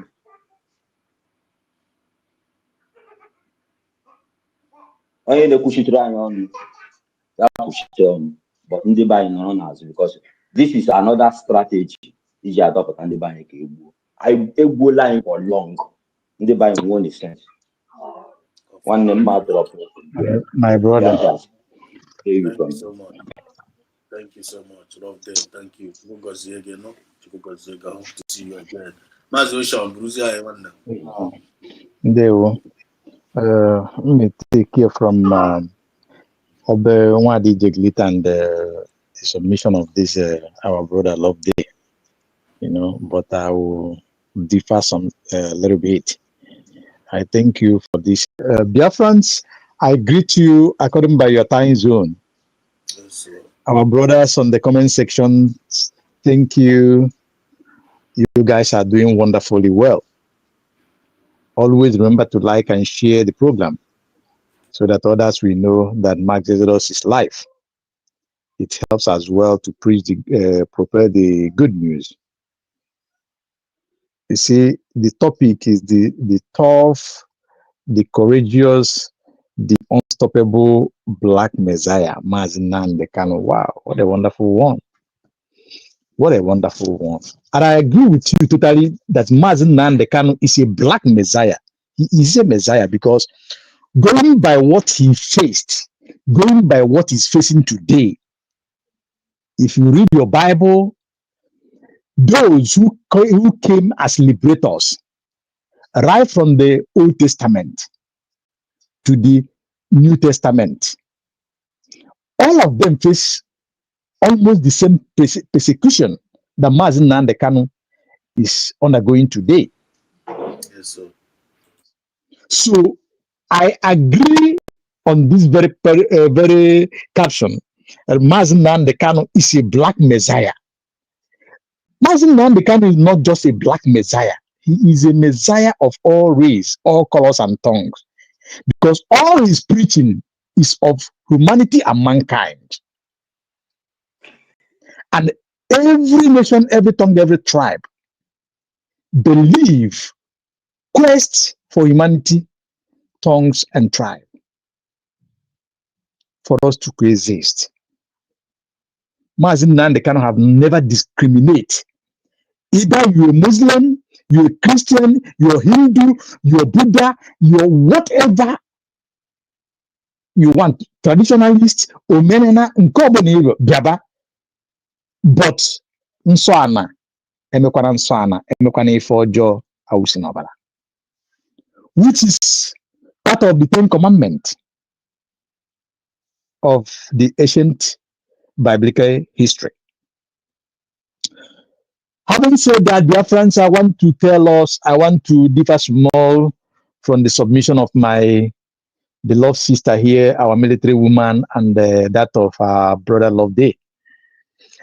You see, I will plead for every genuine Biafran. This is out of genuine heart. We all know what you want. We knew what you want. We knew where we are heading to, or where we are headed. I think it is advisable that we, for now, should, restrict somehow analyzing this very ongoing protest. It will be of good for us. We really need to do that. I have said something like this in many forums, because when you go around and listen to some of our thoughts, our directions, and our directives, sometimes, maybe because of our ideas, because of our emotionalness, maybe because of how we think things, how we reason things, good and fine. Everybody have a right to his or her thoughts. Yes, you own it, you have it. But there are things that are not meant for public consumption, especially in a time like this. At a time like this, it is very, how do you say it, peculiar. Sensitive. Yes, it is very peculiar. So there is some certain things, like the video, the audio that the audio that Loveday refers to. If you listen to that audio, at the end of it, one of the Yoruba man told them that it is time they desist from social media, from this and that every other thing should be indoor. That's where they will have their discussion on how to, perpetrate evil against Ndibo.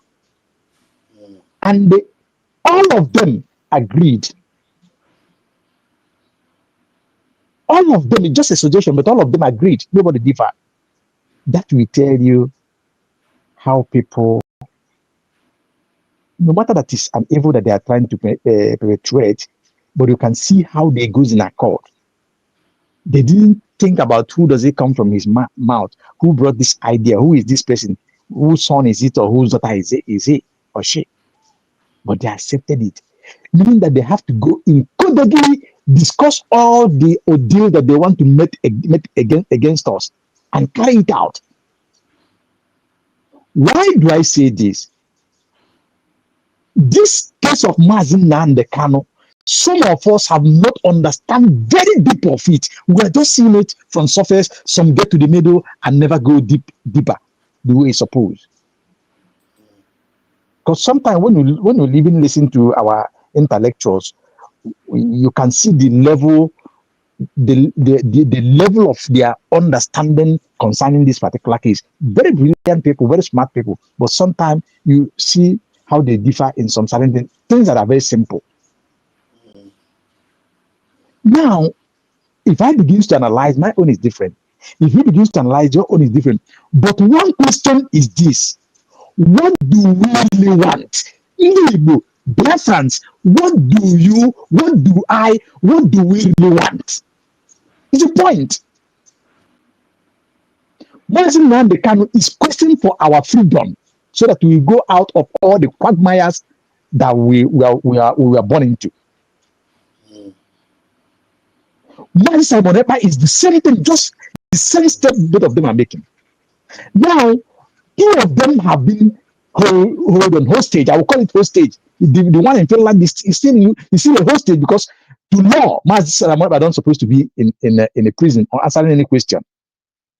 Mazin Nnamdi Kanu, his own is that he was kidnapped from a different nation, from East Africa to West Africa. Extraordinarily rendited. Normally, under normal circumstances, under the law that governs the international community and every country signed the treaty, the treaty, Mazin Nnamdi Kanu does not suppose in any second as we breathe to stand on any trial in Nigeria. Not only that he did not commit anything, Nigeria committed atrocity. Nigeria committed a very big crime confronting the international law that governs all of us. The treaty that they pen their signature to. How can you go all the way from West Africa to East Africa to kidnap a man on his own? Invade that country, kidnap the person. You did not go through the international processes. You did not go through the immigration. You did not go through to what would I call it? But you breached the contract of their airspace and use a private jet. Smuggled him into Nigeria, begins to do trials.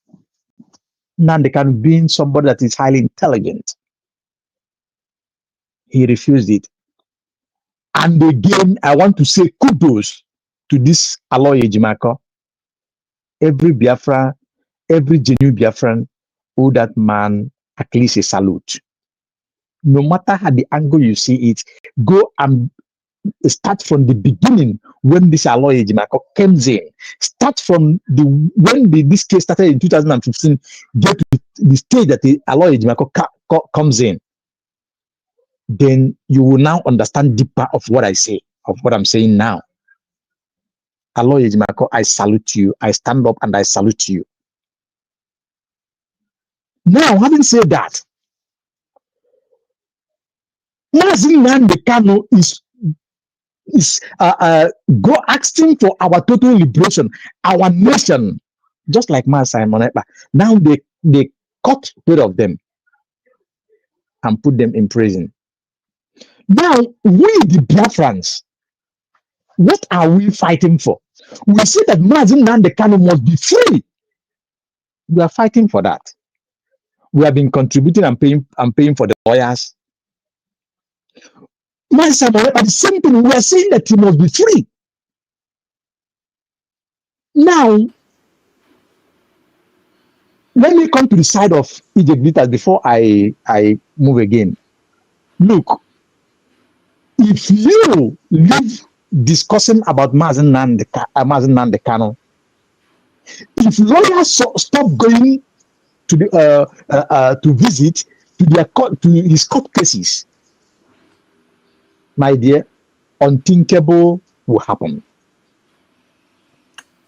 Let me give you a good example. There are some people that they discovered in Niger State, in prison of Niger State. I want to give it as a little bit example. Those guys are from Iguacha, from River State, Port Harcourt. Those guys, nobody knows that they're still existing.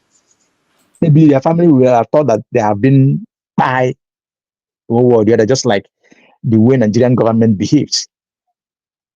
But they are there, no trial, no nothing. Do you know why?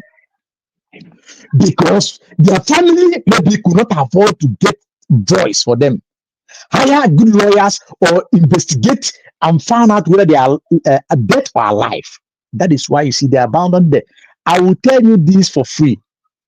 In Nigeria, as we are speaking, if you go to various prisons, start from any prison that you know, maximum security and normal prison, you will see people that have spent a reasonable number of years, some above 15 years, 20 years, listen, without nothing, absolutely nothing. I'm telling you, some of them are 100% innocent of what they are charged for. Some of them are because nobody will talk for them. One of big man or so, or one person just pay this police, they carry them, put the IPO, destroy the case file, buy the magistrate that is handling the case, the boy or the man, the girl will be there.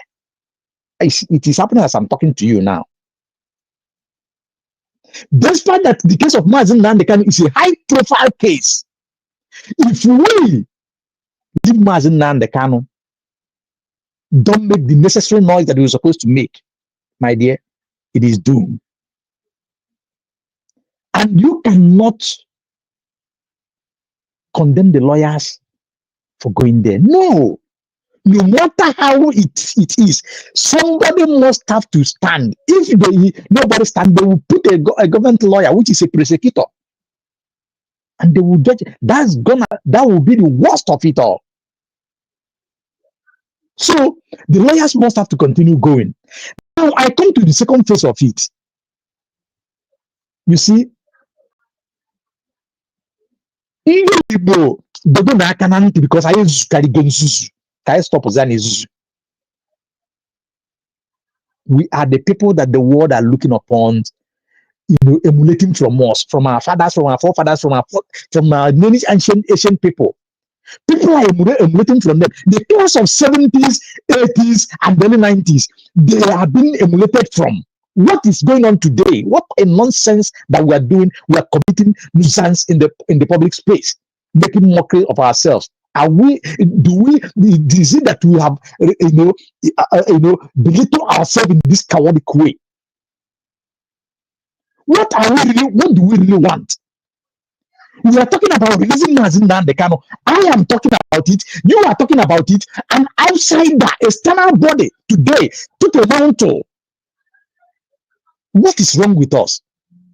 Some of us begin to talk like as if we are not reasoning well. Some say it's propaganda. Some say they want to speak a political this and that.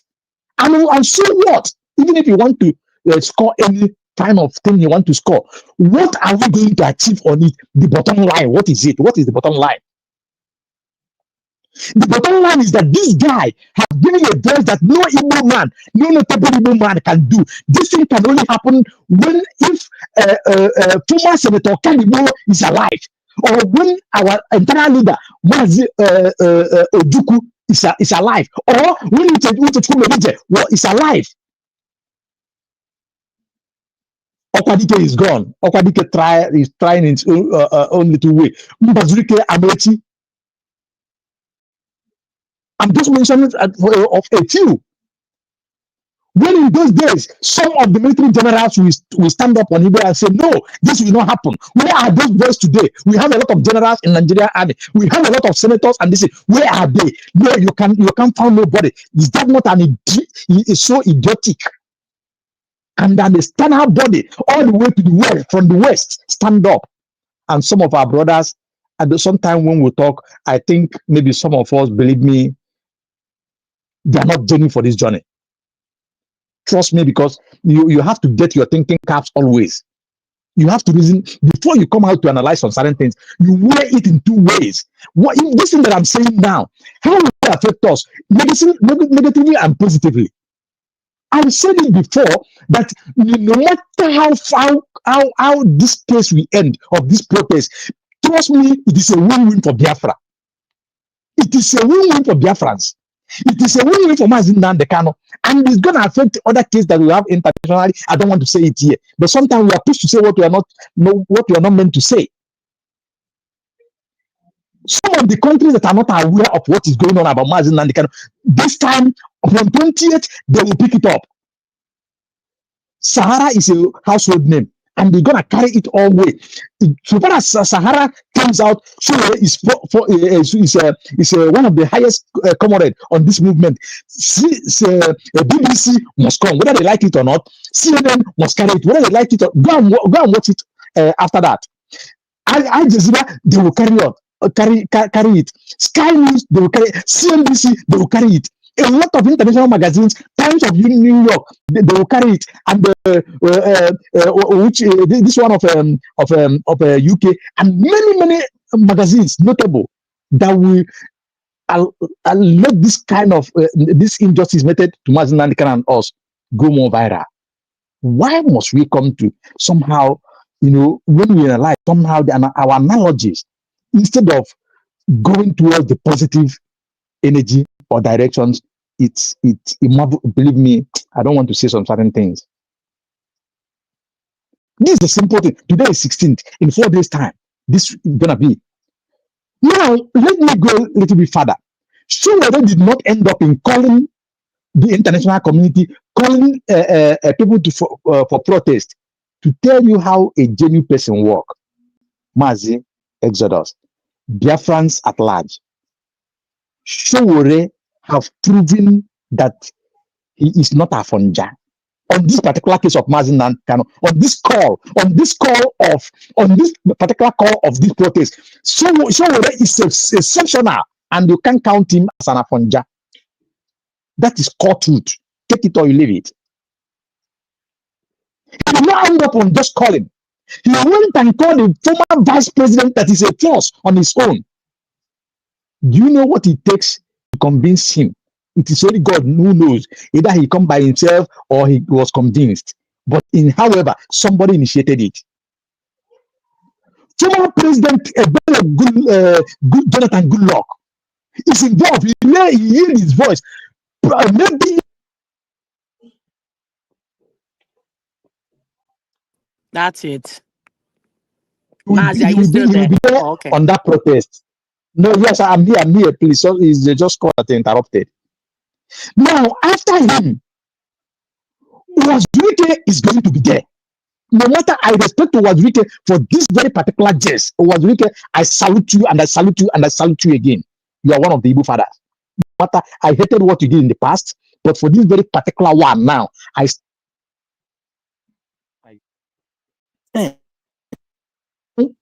Wazirike, apart from my Aloy Edmako, who have endorsed it with everything in him, this man called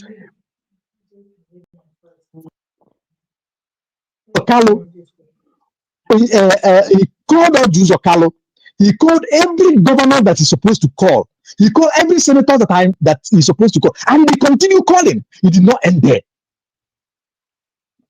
Personally, practically visible. He's going from marketplace to marketplace.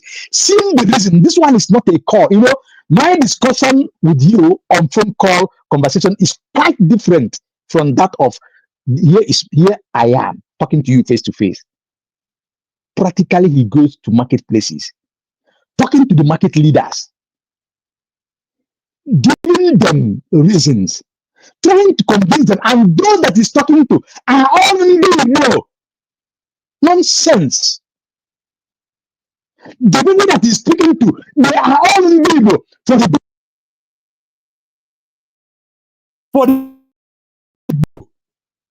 not for the benefit of the Yorubas, not for the benefit of only a job people, the South, but the benefit of the most beneficial ones here are the Biafrans in general, Igbo in particular.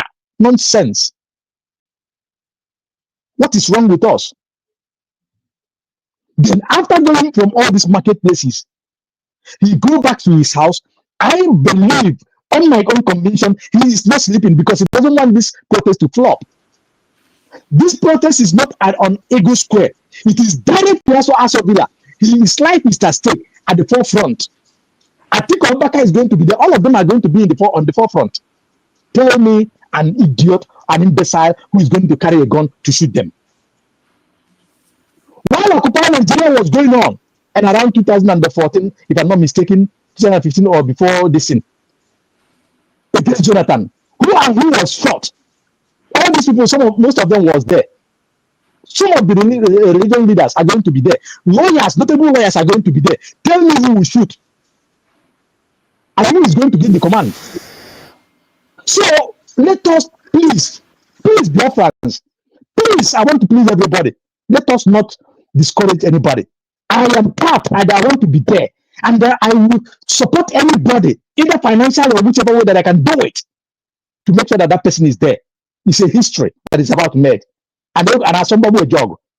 When South Africa was being advertised of South Africa, it's on video. Go and look at it. If you come to that of the killing, look at how they are massacred. But does it stop Mandela?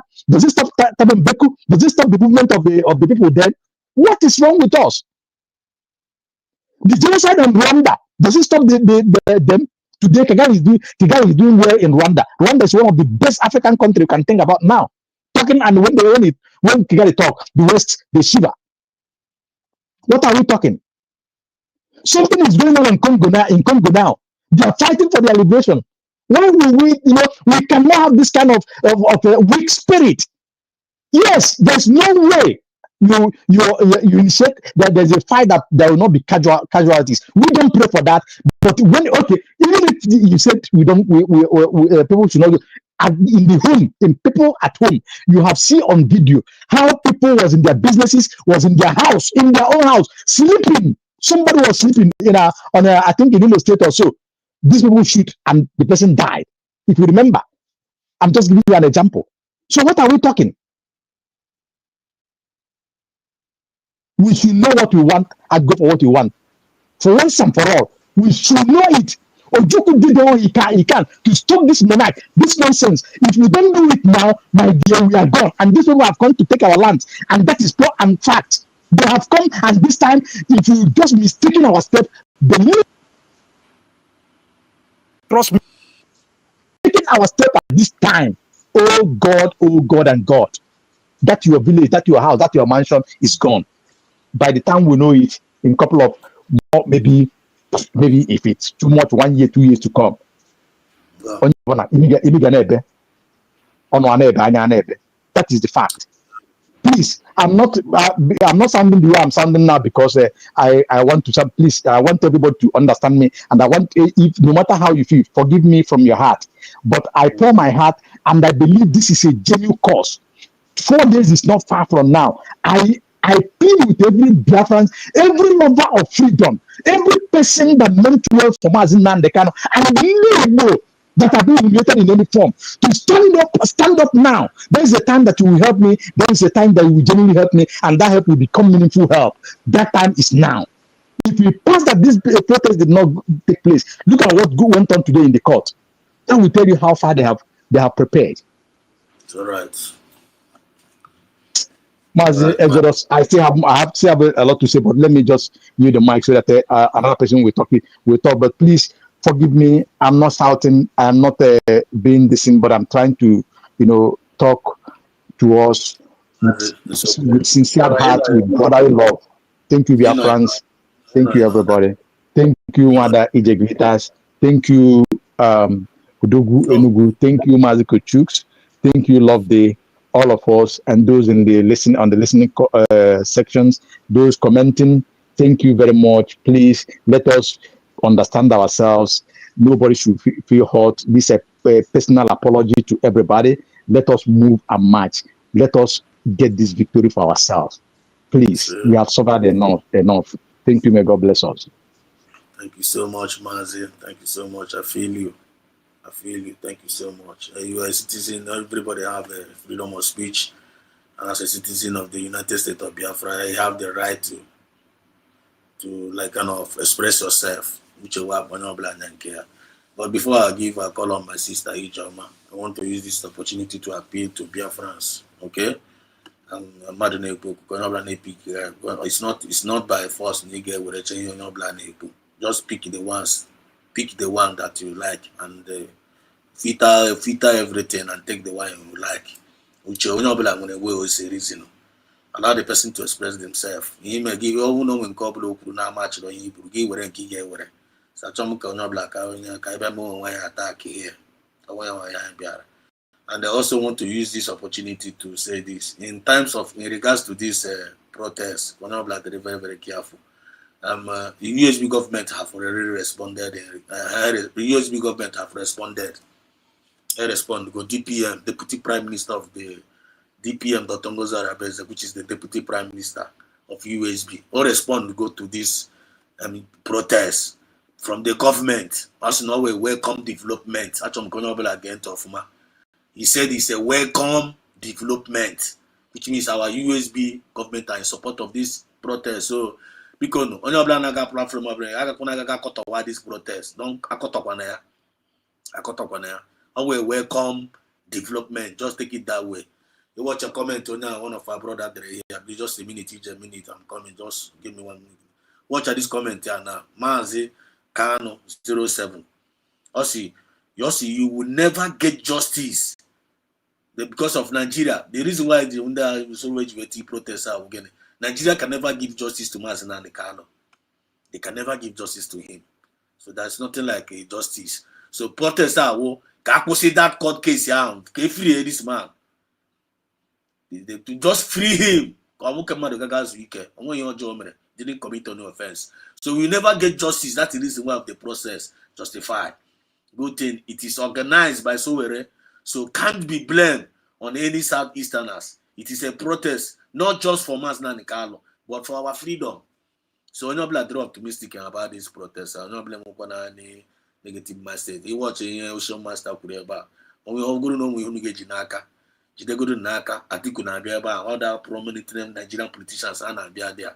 And when I get back Chakam, Abagori Chakam, okay, my affair to me. Now for Chuko Kabiama, he said, I'm Ijoma, please, can you grab the mic?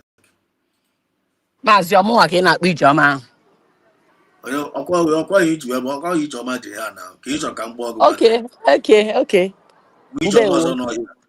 Amanụ m na mụ nwa enwe onye ọzọ a na-akpọ Ijeọma na-abịakarị m. Let me. All Ọkwa military woman Maazị Exodus njekwa ya All right. title akwa Ije Glitters. No problem. No problem. I Man, just talk about Ije Glitters. That guy the way Ije Glitters there now. no problem. Boy, Ije Glitters nke anyị ji mara. Ndewo. Right. I just want to respond a little bit, Mazi Frank. You made a lot of sense. You made a lot of points, and like Mazi Sueko, Uche onye ọbụla nya nke ya mana is on point. Mana the thing is, the reason why maybe somebody might have said one or two, but that mana asna agbose gba ike like this, all God is very alert. But it's showing noise again, man. As here, we now it's a welcome development, like our our DPM to Eku. Mana ndị be anyị na-aga ha like anyị nwa ga-adị ma Atiku na-abịa o ma eluigwe na-abịa o ma Chineke anaghị abịa o. We do not care. We support everything ha na-eme on our behalf. We appreciate it. But in the bay, gotta be extremely careful. We have to take all the precautionary measures because I would take a Yes. hambawarai, or would take a Yes. hantipiwarai, but we appreciate here in the hane. Mananki baza, we have to be careful. That's it. The way Hana Kotea. When you Hana and a Gebeni and name protest and name protest. Haga, they know who to call, they know how to do it behind the closed doors, they don't have to show the whole world. All the candidate men did a charity chaplet, and it's Jado in there. No, why do I have to see in it? Gani me got but it's okay. It's okay to do all that. We appreciate it. But here in a cool in the buy, and a quella. Also, Heli go beyond on there. Manaqualo unu tishi. Guys, uzo a ga-agbara kwunu tọwa ndị enwe ihe ga-emenụ ndị ke nwụrụ anwụ nwe onye kwuru anything enwe ihe mere akwa itinye onye ichichakwa onye ọla lakpuru ga-azụrụ ike onye ọla nọkwa na nkọrọ ya so biko be extremely careful ihe m chọrọ ikwu Maazị Frank thank you ihe i kwuru wee eziokwu you understand but ndị be anyị ga-amụrụ aka wee eziokwu anakọ asọ mgbagbu aga ọgụ mana anyị agbagbukarịa na anyị ihe nke a na-agbagbu biko ka anyị fọkwanụ ka anyị nwekwuru ụmụ nwoke ndị na-alụbeghị dịka nkụ I need our men you feel me so thank you ebe m nọ dị noisy so ndewo maazị ọgwụcha na ụtọ aha m n'ọnụ ndewo We feel you well. DJ Gritas. Ị ga-aga were ijeọma wee bata kpozie gị ijeọma gị na-ajụjụ onye bụzi ijeọma.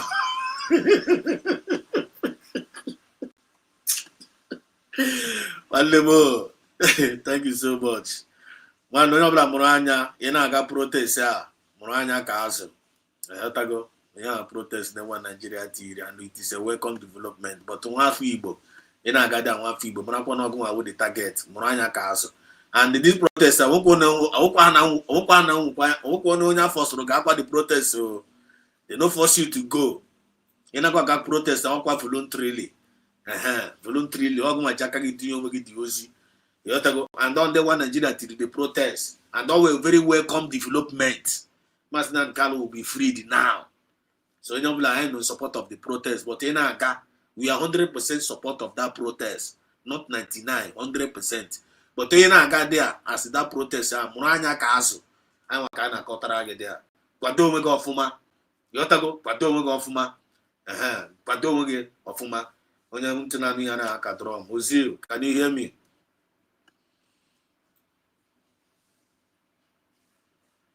Ozil, can you hear me? Ozil is not speaking up yet. Okay, look at what is going on here. Ozil, when you're ready to speak, please let me know. Then I'm now. Look at what is going on here. I can't get you a program because it's not in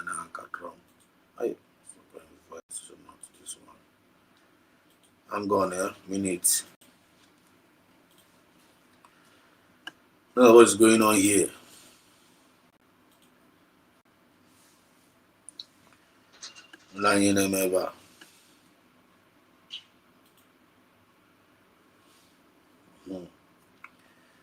Look at what is going on here. Camera report this our brother. Some of us might have seen it.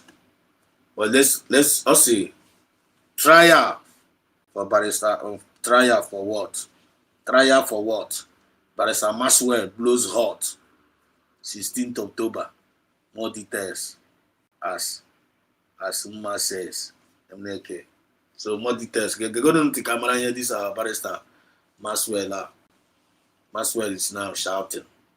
And I cause I sit at home. I get now. And I cause I go.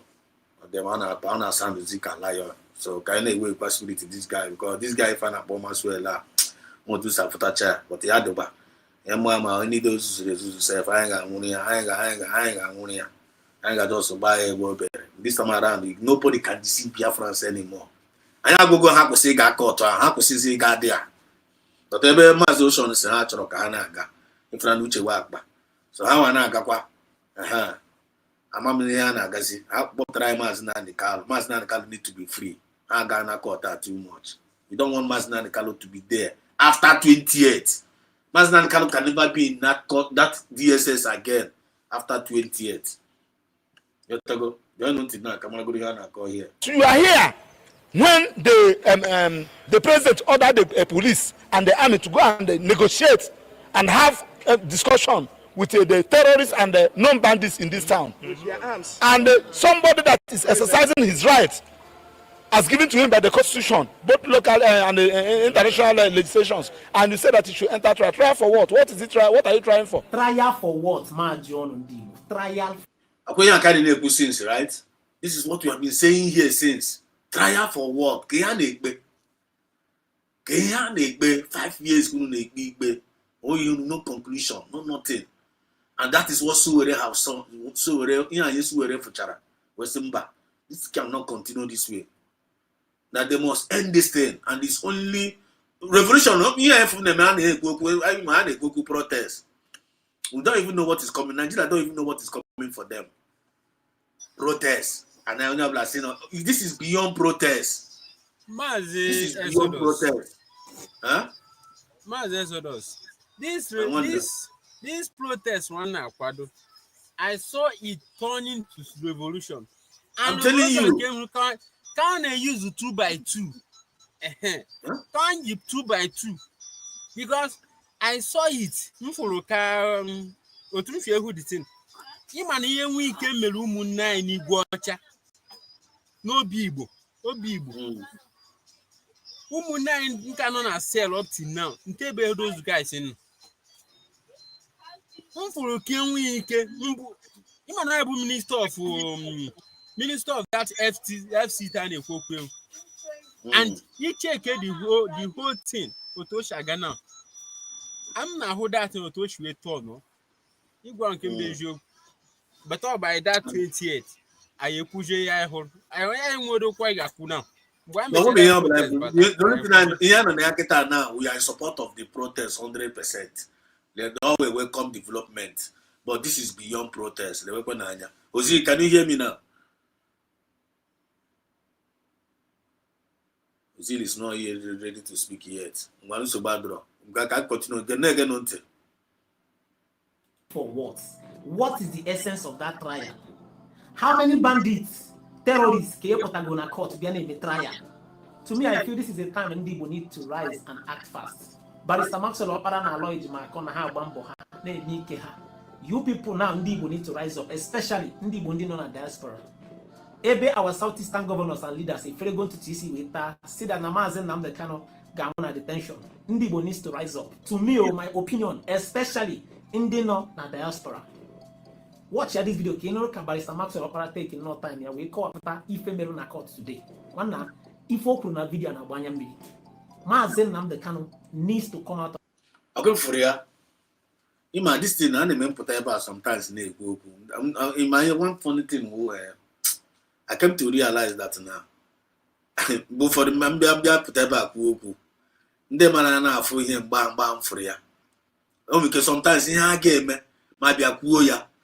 Bam de kuya. Or the Casibuca to the Fubea, or the Casivo Mepe. You know, me from Potreba and they go to go me already. Like I don't want to say, oh, yeah, I want to go inside to. I'm little, or the Casibuca Buere, Madi Buere.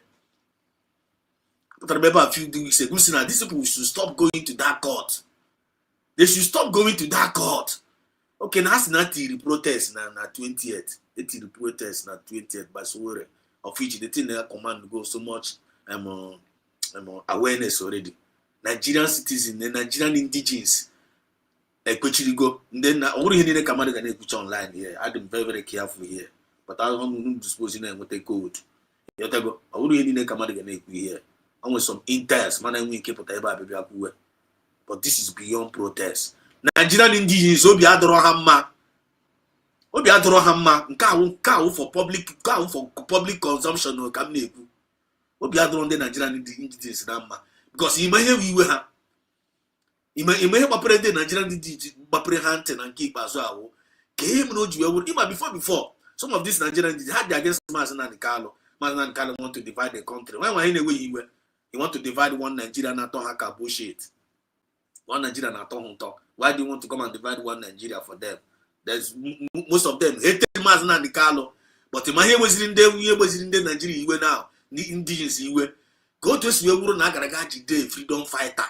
But here for 5 good years, then a bandit in a press release. You can't get around Nigeria. nke gbara ndị indigens ara. I mean the indigens of Nigeria. I wouldn't the terrorists invaders batara na Nigeria. I mean the indigens. The true indigens, Hausa, Yoruba, or Benin, or maybe every other part of Nigeria, indigens. Nka nwere hiwe asimba. Imagine the Kano must come out from that jail. We do here like this. Get simba. Now here we see nka pure injustice. Nka pure injustice. Can't imagine asimba. Now here mba. Even here the messy and that rising news. Here the meme and the TVC. Here the meme the NTA. Here the meme all the whole Sahara. All of them here the meme. Even here the meme so we simba. Na kiana boya. Gumi nkana o gumi of gumi every day gumi na person in Nigeria. He must settle on the bandits. He must settle on the terrorists. He must no arrest, nothing. Then I know when the lawyer ya.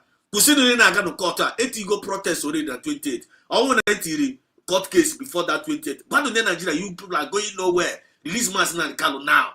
Ya Zuzurukwa. This man Zuzurukwa got court again today or yesterday. The question report on the court for what? Nah, this man, this man assume me well. This man assume me well. Because you're not supposed to go there today or yesterday. You're not supposed to go there. Then Nigerian come to court. Release man now. He can't go. Try what? You have only cook it and they had this was they send around. We tweet here. I don't spray here. We not promote it. But look at them. I be here Ghana court. As you shall by a camera. My one, ocean and go express now. We went here. You will go and express. Because you will be other maybe this man, no. Here, if I'm not gonna call to be other mumma. Always sought to us. But because I don't know, because here now. Okay, about the be better. Listen. I'm the kind of Gamona detention. Ndibo needs to rise up. To me, my opinion, especially in the North and diaspora. Watch this video. Kino Barrister Maxwell Opera taking no time here. We call up Ife Meruna court today. If open a video, Mazen Namde Kano needs to come out of that detention. Because command not there. Why bandits? Ndafro with guns. And then we pissed off with government. And then you pardon to people, man, they will people, man, they made all sort of things that Mazen Namde Kano have not even done quarter of what they did. And then you have pardon. Now granting her pardon, freedom. And the Mazen Namde Kano just for standing and saying he wants his people's right to be acknowledged. Watch your video. You know, if you court today. If you court. Ozil, can you hear me now? I'm not going with a network problem. Can you hear me now? Ozil is not speaking. You have been up and coming in and going out from my own network. Let's continue. When you're ready to speak. Ozil, can you hear me now? I don't know, but the mic is on. Ozil, can you hear me? It's not speaking. Listen.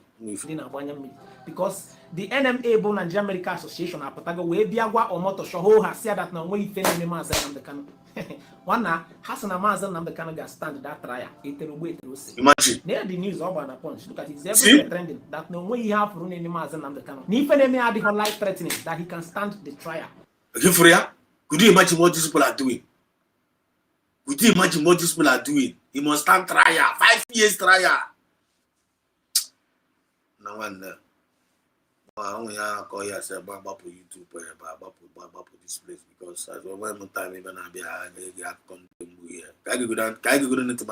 So watch this video. Can look at Barrister Maxwell Opera Jiwe co-opta Iwe Julian Obi. One bottle Sadia can do also with fear. Enjoy the video. This is a public document. Okay, you don't.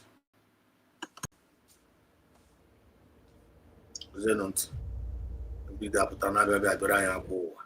Mami no kana gana court ayeme. Court no gaburu for 5 good years. What is going on here, self? Huh?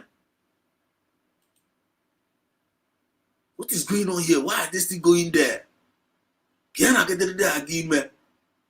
This is got every day. Askuno patakwa tomorrow na gakwa. Nigeria. The only thing they mean are not if I got protest, I got charges protest na 28. They cannot they have they just want to test actually moving them mad. Actually moving them mad. I mean this thing got beyond protest. Because now the one Nigeria self I'm kissing the na bazende Nigeria email and he said that to God. But now just lewen anya. Just watch out in argument. Ozil, can you hear me now, please? I don't know what is going on.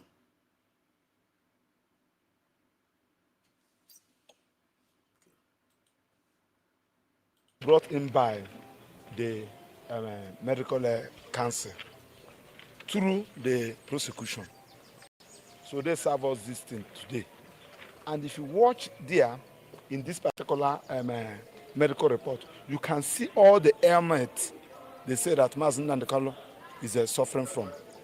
And surprisingly, somebody that has all these particular issues, you now, in the last paragraph, to say that from your own distance, he can stand trial. Somebody that is passing through all these ailments. Having said that, too, go to make a consequential order. Say, please, go and examine him and report back to me.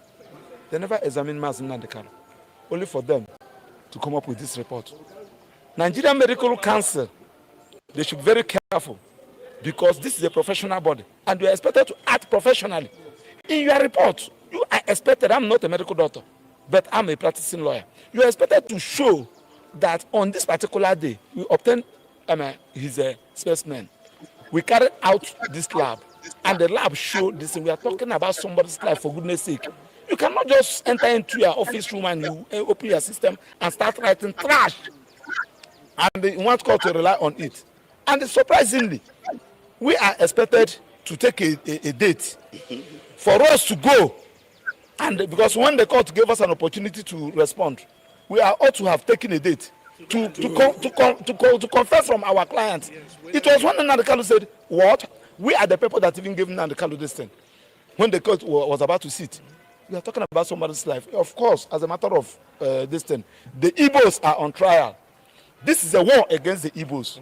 Of course, you are here when the president ordered the police and the army to go and negotiate and have a discussion with the terrorists and the non-bandits in this town. And somebody that is exercising his rights as given to him by the constitution, both local and international legislations, and you say that he should enter trial. Trial for what? What is it trial? What are you trying for? Do you have even jurisdiction? Does the court have jurisdiction to entertain this particular matter? Somebody that has been discharged by court of appeal. So we don't want to go into that. This is a trial. Again, this is the Igbos are on trial. This is a persecution, not a prosecution. And I stand by it. And I'm calling the entire Nigerians. It's the Igbos and the Nandekalu today. It can be another person tomorrow. And we should stand against it. That's why we are protesting. Why should we be treating a human being like this? Simply because the offense Nandekalu committed is because he's an Igbo man. Can you do it somebody from the north? Can you do it somebody from the west? You cannot. People have been agitating. So Boy has been going around agitating for Republic of Oduduwa. Have you arrested him? The answer is no. Because Nandekalu is an Igbo and he feels that nobody can speak with him for him. And we are saying no to that. We can never be intimidated. Nobody is more Nigerian than anybody. Nobody is a second-class citizen in this country. And we are going to fight it. I'm begging judiciary not allow yourself to be used. They know what they are doing. Are you telling me that it was on the 13th? Court gave you 2 weeks. After 2 weeks, you now produce the document on the 13th. And you kept it with you. You did not allow us to go and see our client with it. Only for you to serve us 5 minutes before court is sitting. And you ask us to respond. Is this injustice or injustice, for goodness sake? We should call Evo. And when you call Evo, it will stop existing. That is our submission. Well, in the first instance, I want to tell you that there is no case against Mazen Nandekano. I challenge anybody, if you say that Mazen Nandekano committed an offense, which offense? It's just an intimidation because he is from an Igbo. If Nandekano is from another tribe, we will not be there today. We have seen people that committed crime and the bandits, terrorists, and the federal government are having discussion with them. Nandekano is just exercising his fundamental right. Oh yeah, we are in for the now with the main cocoa. I get you a pin and the Nigerian government down.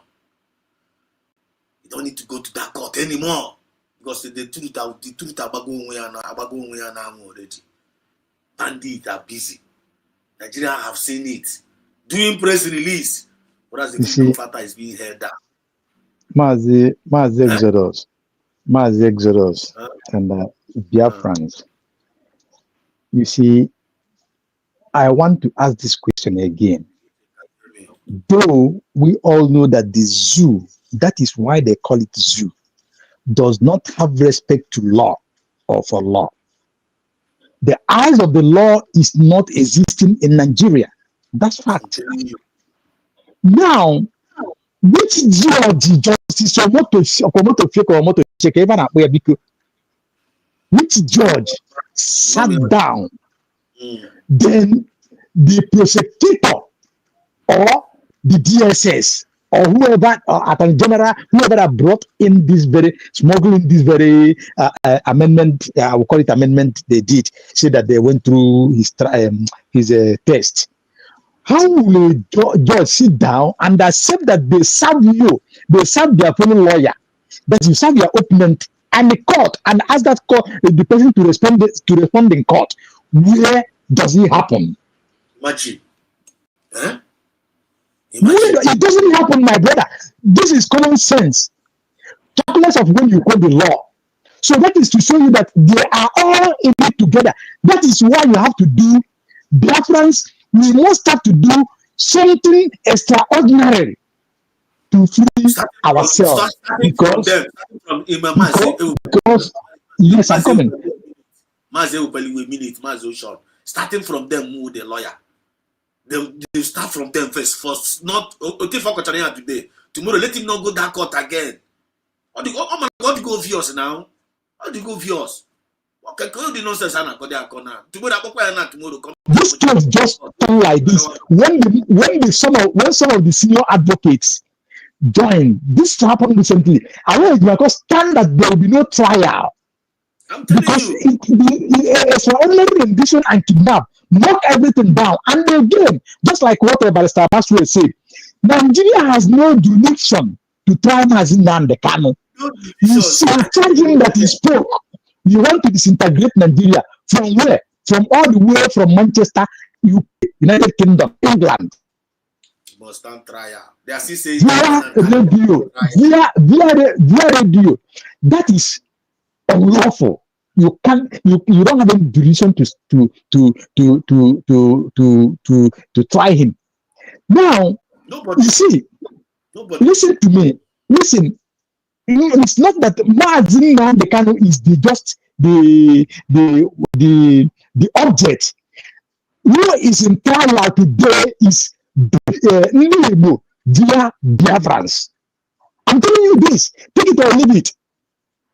So, if you want to stop everything, starting from you, everybody must shut whatever that you're doing and let us focus on what is going to release Mazi Nnamdi Kanu.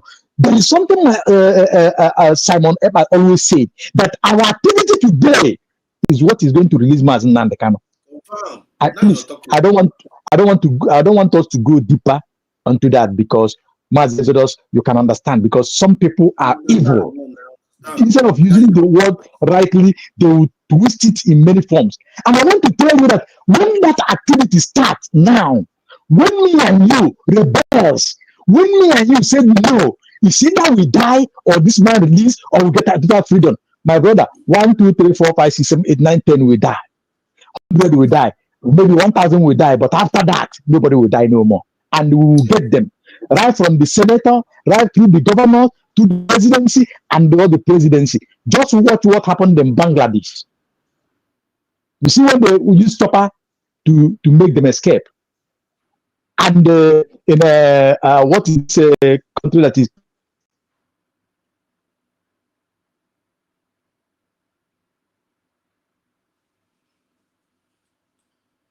what happened? Those people, they run for their life. That is why I said, advance to survival. They make the submission. I still refer to what the small Yoruba boy said on an interview, and within that interview, somebody does him a sachet water to compensate him. That is the best way to go. You see all these useless leaders. You see all these people holding us down. You see all these people that their children are abroad studying, and they have their houses, they have their businesses abroad. They don't want the other country to be good. You see these winning tools that the colonial masters are using, these imperialists are using. You see those people, give them massive, give them max service to for God to know what.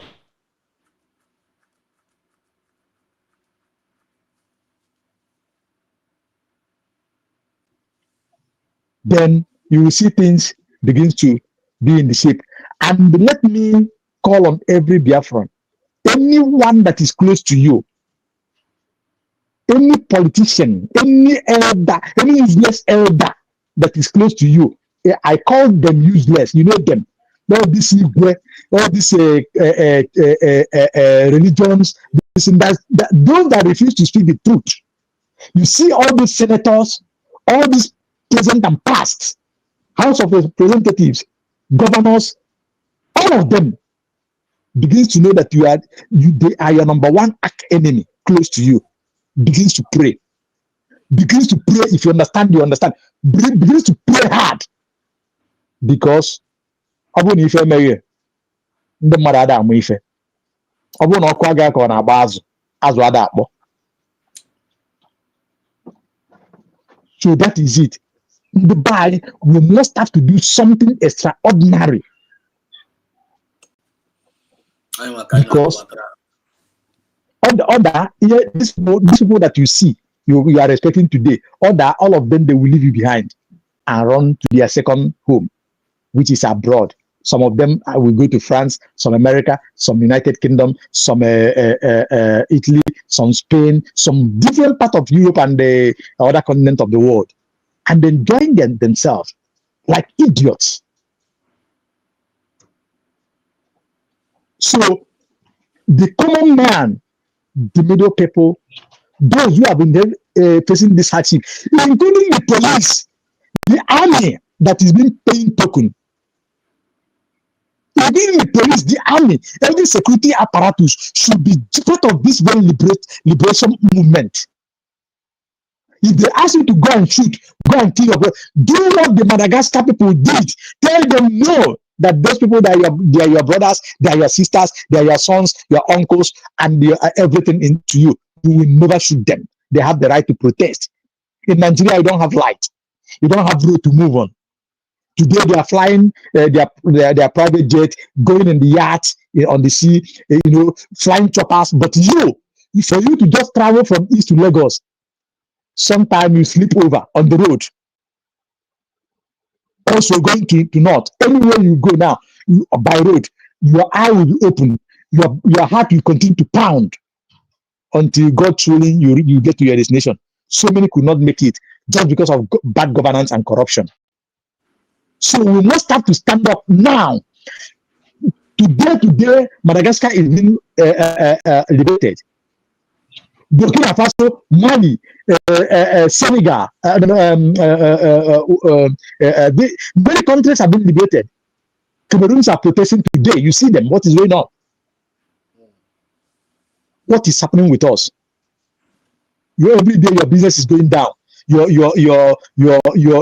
homes have been, your livelihood have been destroyed. They are killing your children at your presence. You can't do nothing. You're a coward. Well, I check on more mass than the Kalona because I imagine I want the tough, the courageous, the unstoppable Black Messiah mass than the Carlo.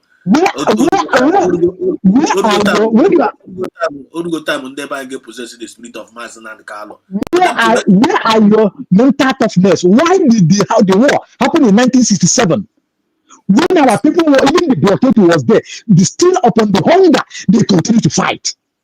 Contributing money, working without eating anything, getting from the source from the enemies that they captured by their empty hands. Are we crazy or what? Today,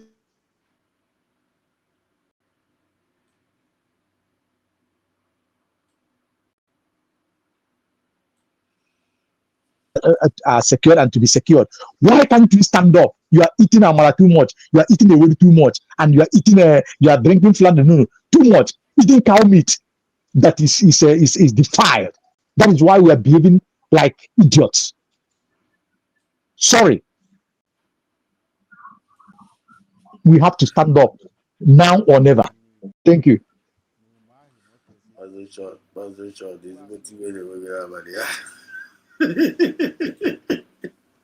Achọrọ maazị usoro okwu n'abalị maazị usoro adịgo ezigbote obi idi na idigote I like the spirit jiburu abalị ahụ ịdị ezigbote aggressive now. That is it. That is the spirit needed now.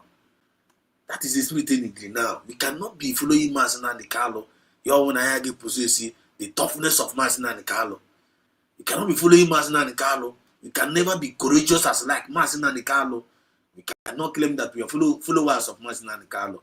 And we are not unstoppable. Lion now, pussy. So the thing will start from now. Our lawyers, we are sending them the message. These are our lawyers. I they send Hosi. You should stop going to that court. They will me a protest and they could start going from one affairs. One will make an official statement. They will make an official statement to Nigerian court. To Nigerian government, we are no longer coming to that court again. You people don't have any jurisdiction to judge Maazị Nnamdi Kanu. Nothing. And judge again. When they make all the official, they will tweet here. When they Nigerian news a day. I am raising on Maazị Nnamdi Kanu is in Akande Nigerian terrorists. The whole world Maazị Nnamdi Kanu is being kidnapped and is in the den of Nigerian. Maazị Nnamdi is a kidnapped man. Oh, a kidnap man call a kidnapper, a kidnap. Kayana according to self, Kayana according to self. Tana Riario for 5 years. With a man can name politics, even man, the lawyer, sir. That's why I can't answer on the thing. But to have gone home, Biafra Boagomba. They listen to us. Have gone home, Biafra Bazimba, Nagas in our court. Olu have a good way go. One, no, you're like nothing and keep us. Don't worry. That's a super court again. Don't have a corner of camera. Nasa shara ya ko tonda babuchi unu ni na no de ara kama mamiona kogreba kama na guriona ko conclude chaguriona ko gidi kam just ko conclude kama no e bolandri no kuya now because this guy now my eyes knows ebe this guy you know I am the neighbor that Maswela for you my spirit na gba ma the that guy drop here talk about when Biafra spirit ga boy out very soon so much like it.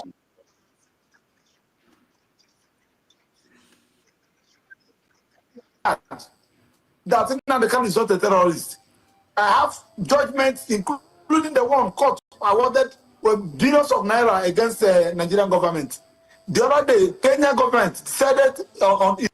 International Human Rights Organization has also decided on it. So when you say that political solution, as if Nnamdi Kanu has committed a crime, some people say. And this guy is no Mark Angel and name a comedy. You know, you have senior brother there. They grant him amnesty. Amnesty for what? You grant amnesty to somebody who committed a crime and what established. So the issue of a political solution, they should allow him to continue with his agitation. If you know all those things that gave rise to the you should allow him to continue with his agitation. Eh? Biafra now. Eh? Nobody's a citizen above every other citizen in this one Nigeria. This guy can only one Nigeria. Up to now, this guy never recognized USB. When I know USB, no USB na there kakuifo. Nah, but somebody. Nah, man, level I got to go na this movement herself. And this was in a nonsense for Hanako. I'm telling you. Address it. The agitation will die a natural death. So when the white people are calling this agitation going to go down natural death. The agitation will die a natural death. So when you put that in. So the issue of a political solution, They should allow him to continue with his agitation. If you know all those things that gave rise to the agitation, address it. The agitation will die a natural death. So the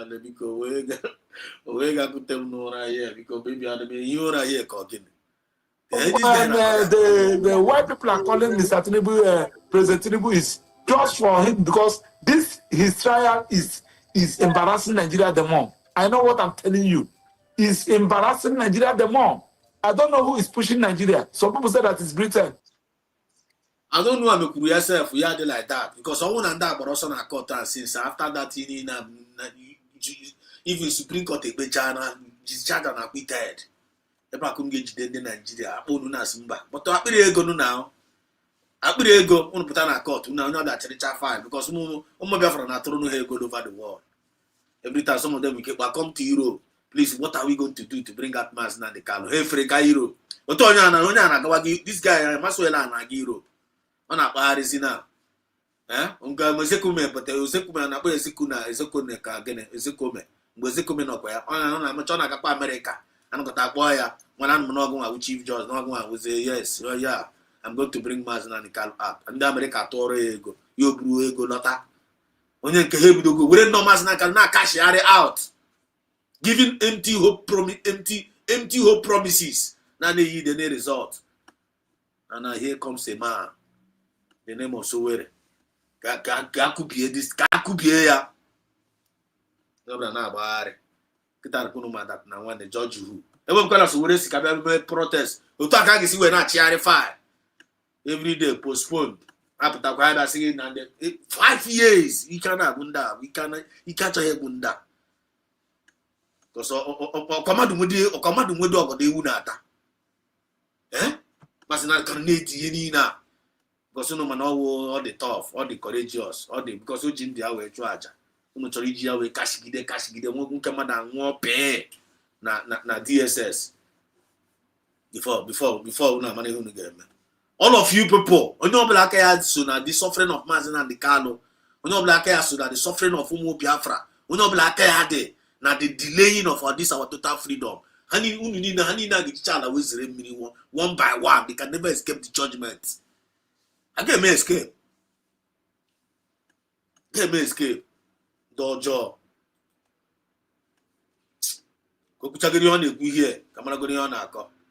If it's Britain, can't you tell Britain to stop embarrassing this country? Now you arrest somebody for over 10 years now.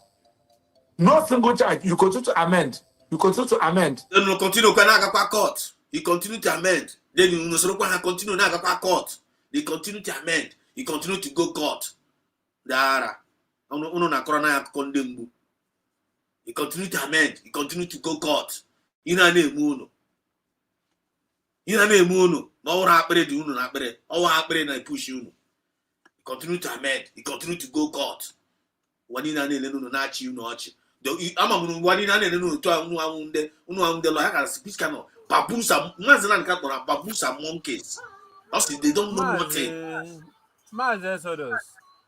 If I may ask, like these people now, most especially all these Nigerian lawyers, or don't get outside Nigeria, Kabia, Stereo, with this their international. Nigeria.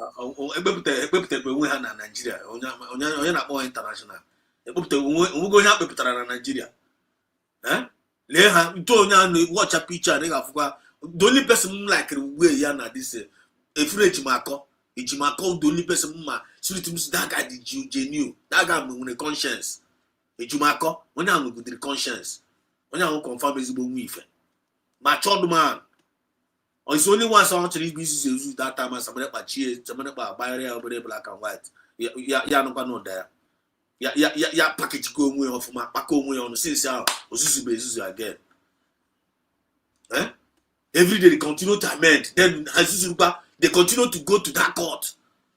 Ejimako and I want to the idea of extraordinary rendition. And then Nigerian when they write in judge this man, he judged this case. And he was pushing it to a Ujafo said no. You could rendition. Because mata na ekpe kesi man na nkalo ana ekpe nwanne ka unu na-ekpe unu gara ga kidnap mmadụ na Kenya overnight cover ya ihu ka criminal kpọbata ya na Nigeria soil ka ha na-ekpe dị ya unu ahụ the whole lawyers unu ga-epin godi ebe a kum ga-epin the whole thing pin onye down si na gịnị unu na-ekpe gịnị ifu na ndị a dị corrupt ha niile dịcha corrupt unu na-ekpe ikpe onye kidnapụrụ ya brother nwanne anyị a na-ekpe ikpe kidnap na-ekpe Mazi Kochus awore bi go and odia a na-ekpe ikpe kidnap na-ekpe ị ga-aga kidnap mmadụ nwanne gị oke nwanne gị gono ntị ga-enu ntị na mmadụ baba kidnap nwanne gị o kidnap nwanne mmadụ bi kidnap mmadụ nwanne gị then nwanne onye ahụ kidnapụrụ na mgbe kpọpụzie gị ikpe gụnwa bezie nwanne gị kidnapụrụ ekidnapụ ị na-aga ikpe nwanne gị ekidnapụ that is what it's all about. Yeah, but I can't do Mbuigwa and Kembe joke. I'm telling you. And I suppose this stand. That's almost two things now. We are young with that extra edition. Number one. Then the second will charge and those two. He said and acquitted number two. I'm telling you. A question did I call ourselves. Here I call. Here I call this. Then we will say privilege na BTC protect na 28th. As soon as we are court na 18 or not 16. We will use Rubaga court. Una gonna no court today now. I got to no fake doctor report. You no fake doctor report to see. Uno bere gusira fake doctor report. Una aguru mo Biafra fake doctor report. Ekwu na asina akpari na mmadụ. And onye ọbụla na-etikwa all this is na asinu unu sie unu acheghị enu ihe. And unu also gonna promote us on delay the freedom of mass in Andikalo by you going to that stupid court. They can never grant you justice. Why are you still going there? Unu awunde lawyer, unu ekpegide ikpe for 5 years. Unu so na emezi protest. Unu ekpepụta na mass in Andikalo. And you are not ashamed of yourself. The lawyer needs to make protest. Because I just about to get to Nesu Arabi. Kunu na-ekpe kidnap nwanne gị kidnap kama ị ga na-ewe iwe na kidnap nwanne gị say release nwanne gị kidnap unu na-aga court nwanne gị kidnap Chineke na-akpọchu unu niile ọkụ kidnap papa m kidnap nwanne m nwoke mana aga ikpe nwanne m kidnap ebe m na-afụkwa nwanne m anya kidnapụrụ ya nwanne m ekpe kidnap n'onwe onwe o mere ijide ya egbe ijide ya mma n'aka ijide ya egbe n'aka ijide ya mma n'aka ijide ya bọmbụ n'aka unu na-ekpe ikpe terrorism unu na-agata ikpe ahụ Chineke na-akpọchi ndị niile ọkụ ndị ọjọọ unu na-emere amara n'ihu kọmputa n'azụ kọcha trash asị gị n'ọnụ ebe You go to amen. Okay, cut over. Kọ trash asị gị n'ọnụ si ebe a zuzupụ ebe a iwu idiot mụ aga na-akpaziri ndị ugwu again asa asọkata eze ekpure nkata agwa ya okwu unu na-ekpe ikpe kidnap Chineke na-akpọchi unu n'ọkụ dị ndị nzuzu Now, discharge and acquit him. You refuse to release him. Then you continue to na-agakwa court. You refuse to release him. Continue na-aga court. Ị na-aga na nwanne ndị a ga-take their time. Come on, guys, in Nigeria, and because we have already seen that people cannot grant him justice. Are you kind of now? Master Kale would go to you already. Chuaja, Dosuna. Buzenia Buzia Yosuna, even actually release here. Master Kaloki here. Also, that already see him. Natural Koyama Gidoria, Una Bukuria, Natural Karo Gidor, and one not a push out. Undeba no Chakora that and see yet on Kapakan kitten. Serious no Kapakan kitten. Every day put by an about way born. So where kita now when you message so where we pass over kita no when you meet himself, never went to on. check the whole Igbo man the billionaires nina uso enwe ha ọnụ na Nigeria yina na-eme unu onye Yoruba na was the mouthpiece unu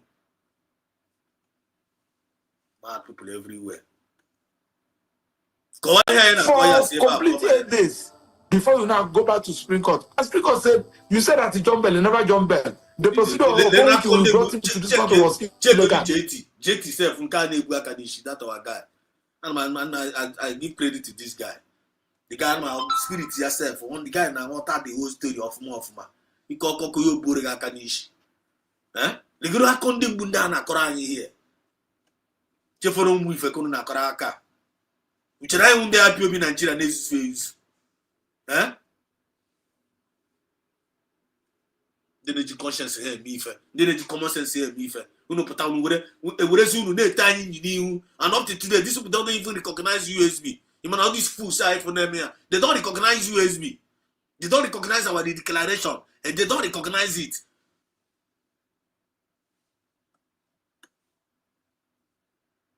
What do you want again? Any opportunity to embarrass this country, our leaders will never miss it. They must ensure that Nigeria is being embarrassed. Is it for people to tell you to discontinue this?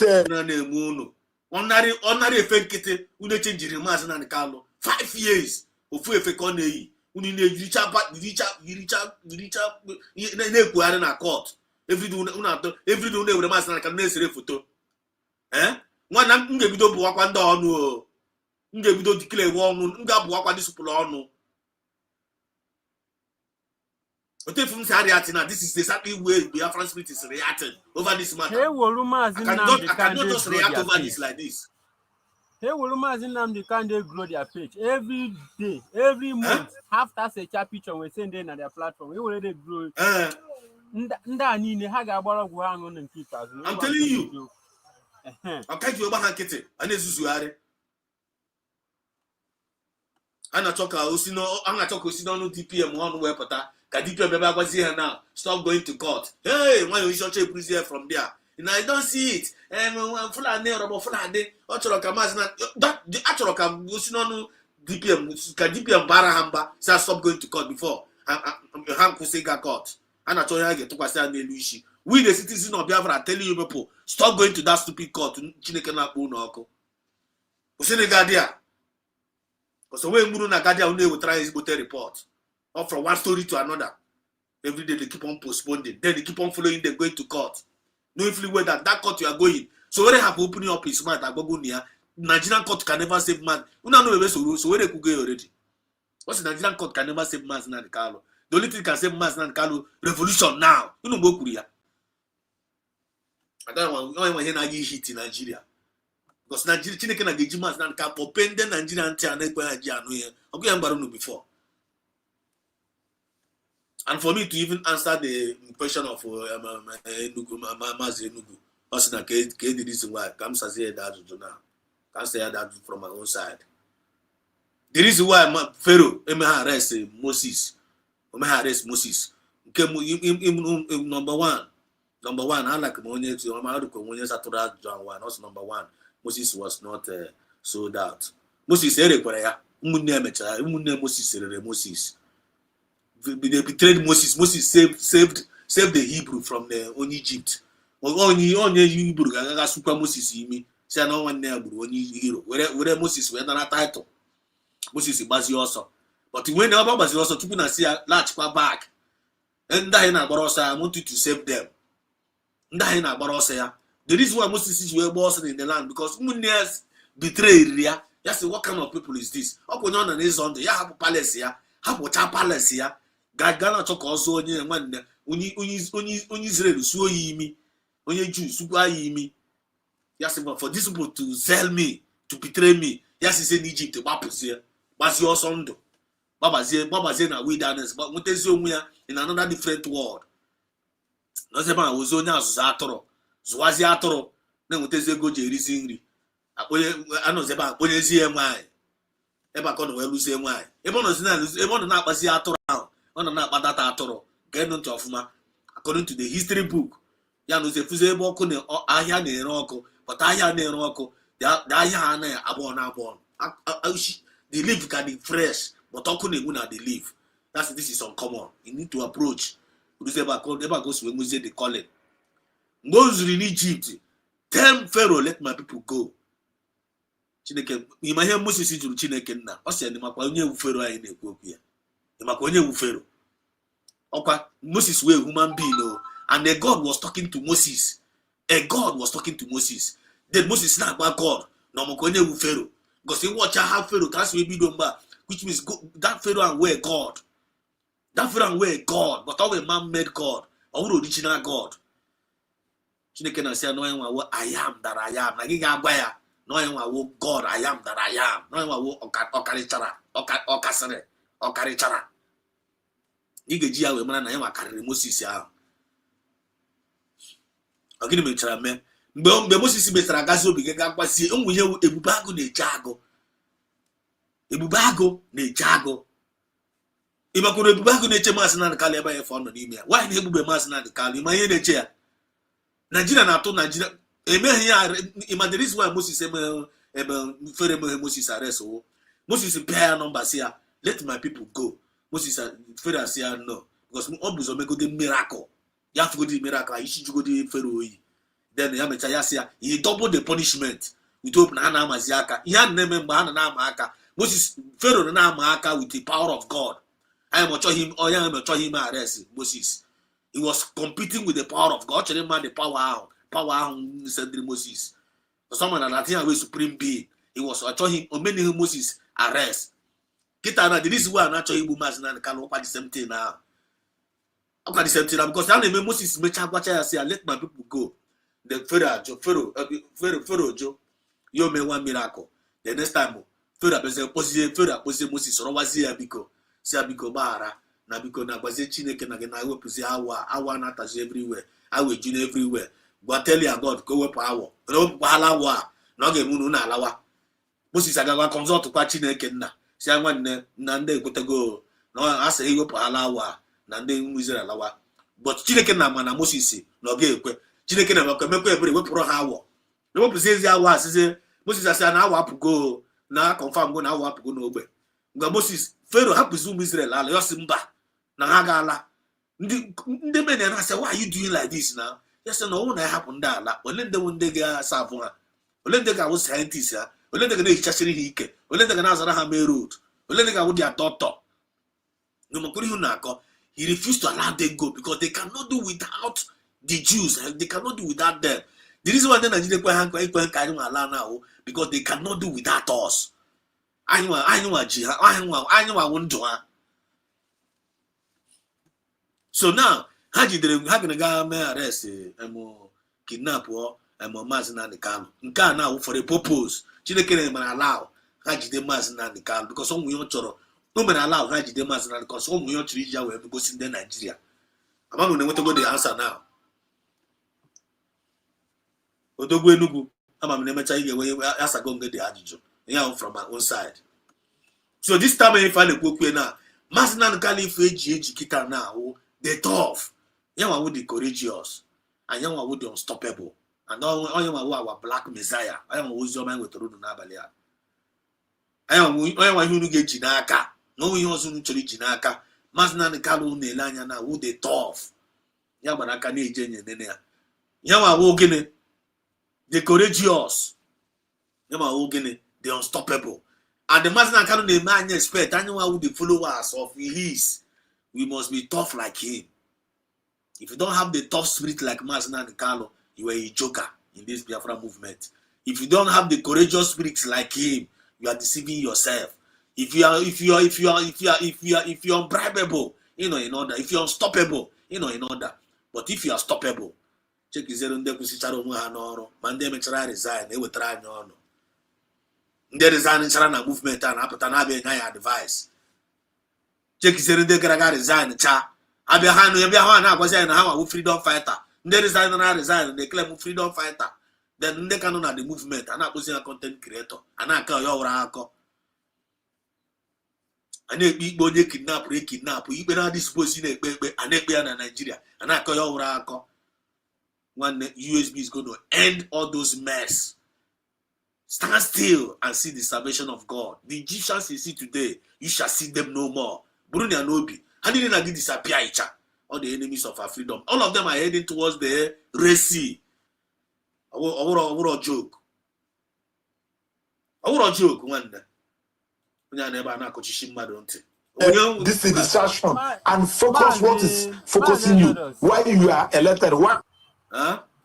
For example, just like Ngwana Tinubu, the president of Nigeria, Ngwana na-akpọ drug lord, and over self manobu drug lord self. Other form of Ngwana is a president of Nigeria. President how? Okay. How you get put out there they pay? If you when no care on as president, want you to how they pay? All the non form of just like that. Mazin and the Kanumbu is Messiah, and every one of them confirm. Now, how the Mazin Nam the Kano today? Everywhere there by Eteskater, all the Makanaji Mazin Nam the Kano. Just like Finland, the 20 Regida were leading a Mazin Simon Epa. That very day, one pronounce the Jelum, our Prime Minister, 6 years, which is on 1st of September. Everything done in Finland. Mbido da complete. Ndo na Finland got confirmed with this 9 now. They will confirm it. Because the Prime Minister of Finland, him and man put on be a go name in a government, but him, Manon will yen. And although Russia will conquer them for second time. I'm telling you. Our Prime Minister, no. And Animals. everything, very soon they're going to hear the story. Telling you. 100% one, in order. I give him this nah, thank God we for our force. Thank God I don't even more. I have as for I'm asking the secret of Biafra. The secret of Biafra is being revealed to those that have the fear of the spirit of Biafra. Write it down. Write it down. I put Biafra. We need Biafra no. Nimobi. They don't carry Biafra at the heart. Many of us they cook Biafra no. But in Nimobi they don't carry it at the heart. They don't carry it at the heart. No so no I can see and on when I okay, Finland. You hear coach you now offer of Finland is going to, if care is not taken, if they don't do the needful now, do the needful by releasing man the PM Samanepa, releasing him and compensating him for defiling him of humanity, disease there from his normal life. Because do you know the reason why? Samanepa did not commit any offense against the government of Finland. He served Finland. He promoted Finland. He honored Finland. And he defended Finland. He had you work war. Check he had you work war. Eto yanga because of Nigeria Koruno Akoko. Not on a main site. People. I am a Kunji an innocent man. For that reason, God is going to punish Finland. Finland can be conquered again by India, Russia. By the time when Russia get finished with the Ukraine, no Dubai. By the time I get finished with the Ukraine when they are coming for Finland. I got to Finland. Chile can do EU. Slavery can again by the guitar now. They don't go survive. Because on your patron can sing with a barrel. You can only get my friend do me from what only way may escape. Only way may escape. And for that reason, I come to record here and I'm there. Come just can't call on this car. Connect all the dots. One day, I am to if not this Biafra movement, if I want to use myself to talk to you, come back, you can go do something. Because who can talk? If you know more Biafra all over the world, one day, Genu Biafrans, I am a before John Obi. I am a Jaya Bahare. I am Ruby Sarasara. And I will love humanity. I'm going to share for people around us. We make people happy around us. I like Ebanesu. So we are transparent and at the same time we are generous. But if you know me, I'm a Makogo before. Actually, when you an example. one of my member obodo a long time ago, member obodo of with my roommate oh get not I'm going to watch him. But I cannot come and lie here. I'm there, mom. This guy finally lanya. I have been this my roommate now. When I saw someone of my guy, I noticed we tough, and we know how we suffered. You have to go. Somebody on na abụọ nọ mgbe ahụ sef o nwetara ego ya bịa mgbe anyị masị ndị ka bịakwara from mgbe ahụ ka anyị ka na-achọkwa wee this guy wee sepụọrọ anyị ụgwọ ụlọ kwụchara anyị ụgwọ ụmụ ịntanetị ịghọtago wee wa dachicha anyị ego kwụọrọ anyị ụgwọ gee ntị ọfụma ahụ achọrọ m ka aga m eji story a wee round up because I don't even need to be playing here and achọrọ m kono connect or dot here that arọba anya onye ahụ onye Rivers and mụ na arọba anyị nke ọzọ ndị Igbo onye nke ọzọ wụrụ onye River onye nke Rivers ahụ this guy ya bịa kwụcha ụgwọ kwụcha kecha anyị ego nyecha anyị kwara anyị ụgwọ tutu kwụọ extra 2 months na house rent ebe a kwụcha ụgwọ ịntanetị ma ihe niile chụkwara ma pocket money gagharịa arọba efe enyere ya kwụrụ ụgwọ a nke a nyere ego a ga-eti enyere ya kwụrụ ụgwọ a sị na akwụ ụgwọ 2 months ahụ ya gwakwa na onye gị ya landlord ama na dịga arọba were ego were ma ego ịntanetị a were ma ego 2 months efe akụrụ were dete mgbe a na-akpa comfort kwa gakwa mamụ onwe obere ọgụ alụrụ n'ogbe mgbe ahụ onwe obere ọgụ ịma na ụmụntakịrị nọkọta alụwa ọgụ onwe obere ọgụ alụrụ n'oge ogbe that time ahụ na nwanne daga wee shift gagharịa si ebe a gbara onwe ya na Naijiria were gaa anyị lara onwe ya Naijiria mụ na arụba m n'ọgwụ ya si na ọkwụgwọ dị landlord ụgwọ mụ na arụba m n'ozie echekwa na anyị bi n'ụlọ na-akwụgwọ ụgwọ 2 months ama na eji ego a wee larie ọka iwe ofu obi ndị ebe anyị the guy were the money larie a na-ezi ebe a nọkọta nnọọ landlord bịazie na ọ chịrị ebe ịgbachi ụlọ a na-asị ya maka gịnịzi ya sị na eji ụgwọ 3 months asị ya bụ ya were ripe ya sị wee ajụwazie esi ya na nwanne ife a na-eme mgbe anyị fa anọkwa na mgbe a na-eyuzu Yahoo Messenger mgbe mụ na the guy nọ na mgba mụ na bụ na chatịkwa ncha nwanne ka ebini ole ya sị nọ na nwanne ka esi mgbe ahụ nọ na-agwa m na ọ chịrị ịbatawakwa na nsị ya na ya mgbe m na-asị ya ka ezi kwesịrị ịkwụrụ ụgwọ ya sị yes na ọ kwụrụ ya ka ezi msị ya ka ezi emela n'ọdụ iji na-emezi like this ya sị m na nwanne ya na-akụzi akụ ndị mgbu si child why this guy ji wee mind this kind thing the thing will pain me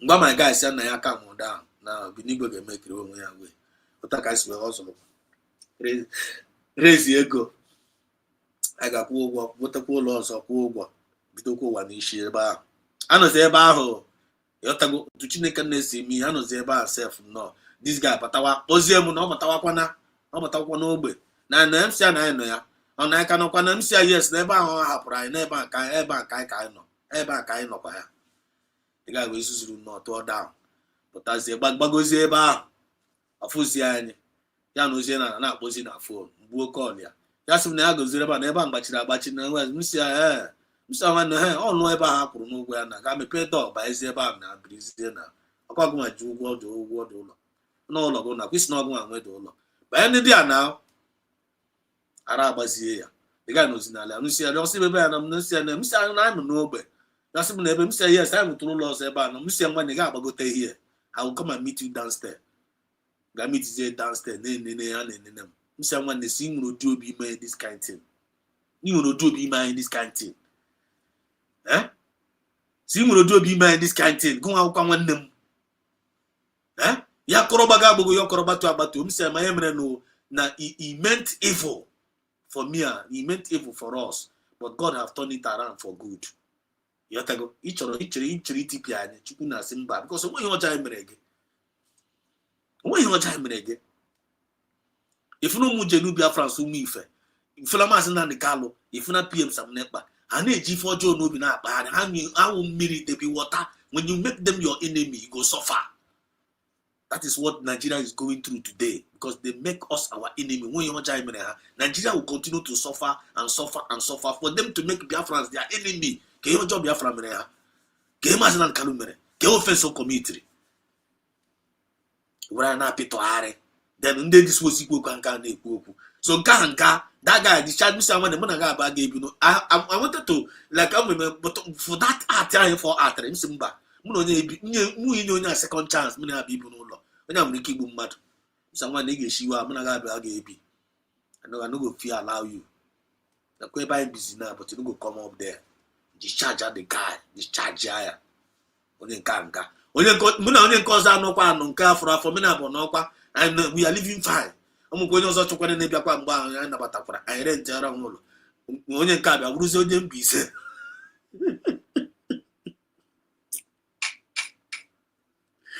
Na wanne. Onye nka bia wuruzi onye mbise. Onye mbise nka bia na bo no no. Could you imagine na mu na onye nka no no. Ya say na ga nya yo go lo 2 months. Na we go dey expect. Na be na dey food the man self very cunning man. Na kwa. And the man based on anyone na be ni ụlọ ụka na nwa na aga ụlọ ụka ya nwa na macho abi water nweteme shie ri za ụlọ. Ha check ha na kpomo ha na some of them feel na mu awuzi mugu na ha. But amani ya ifa na eme ya because of onye mechi. You talk my point onye mechi. This guy, I was taking care of this guy. Mshieri, ma kwore ogolo. 2 months, 3 months, 6 months. This guy no buy ordinary mineral water put for house. For that house, also not 2 pairs. I was doing everything for his child. Even when I myself, myself, I keep in there. I'm together. Name everything. Mshieri asaf warrior. Ya no kweba gebo gara bajuko. Gazoria clutch. Zoria clutch. Tọgharịa yourself na even ogasi yourself chọọ pastor that tukwuru ego ndị na abịa resiri ego n'ụlọ m ya werekwa na-akpara ego on top of it. Could you imagine otu Chukwu na-asị wee kpọọ onye ọkụ one day ana m abata ekpere one day na-abata ekpere mite n'ala ka m gụrụ ihe na shop somebody mite m sị m na bụrụ na o si na nke m na-agbagote na nsọ gịnị na-eme ya ọsị na ọkwa arụba m na-abụ obi ya na bụ mere bizines yọtago na o ji ego ya $5,000 ma nara agba m. My roommate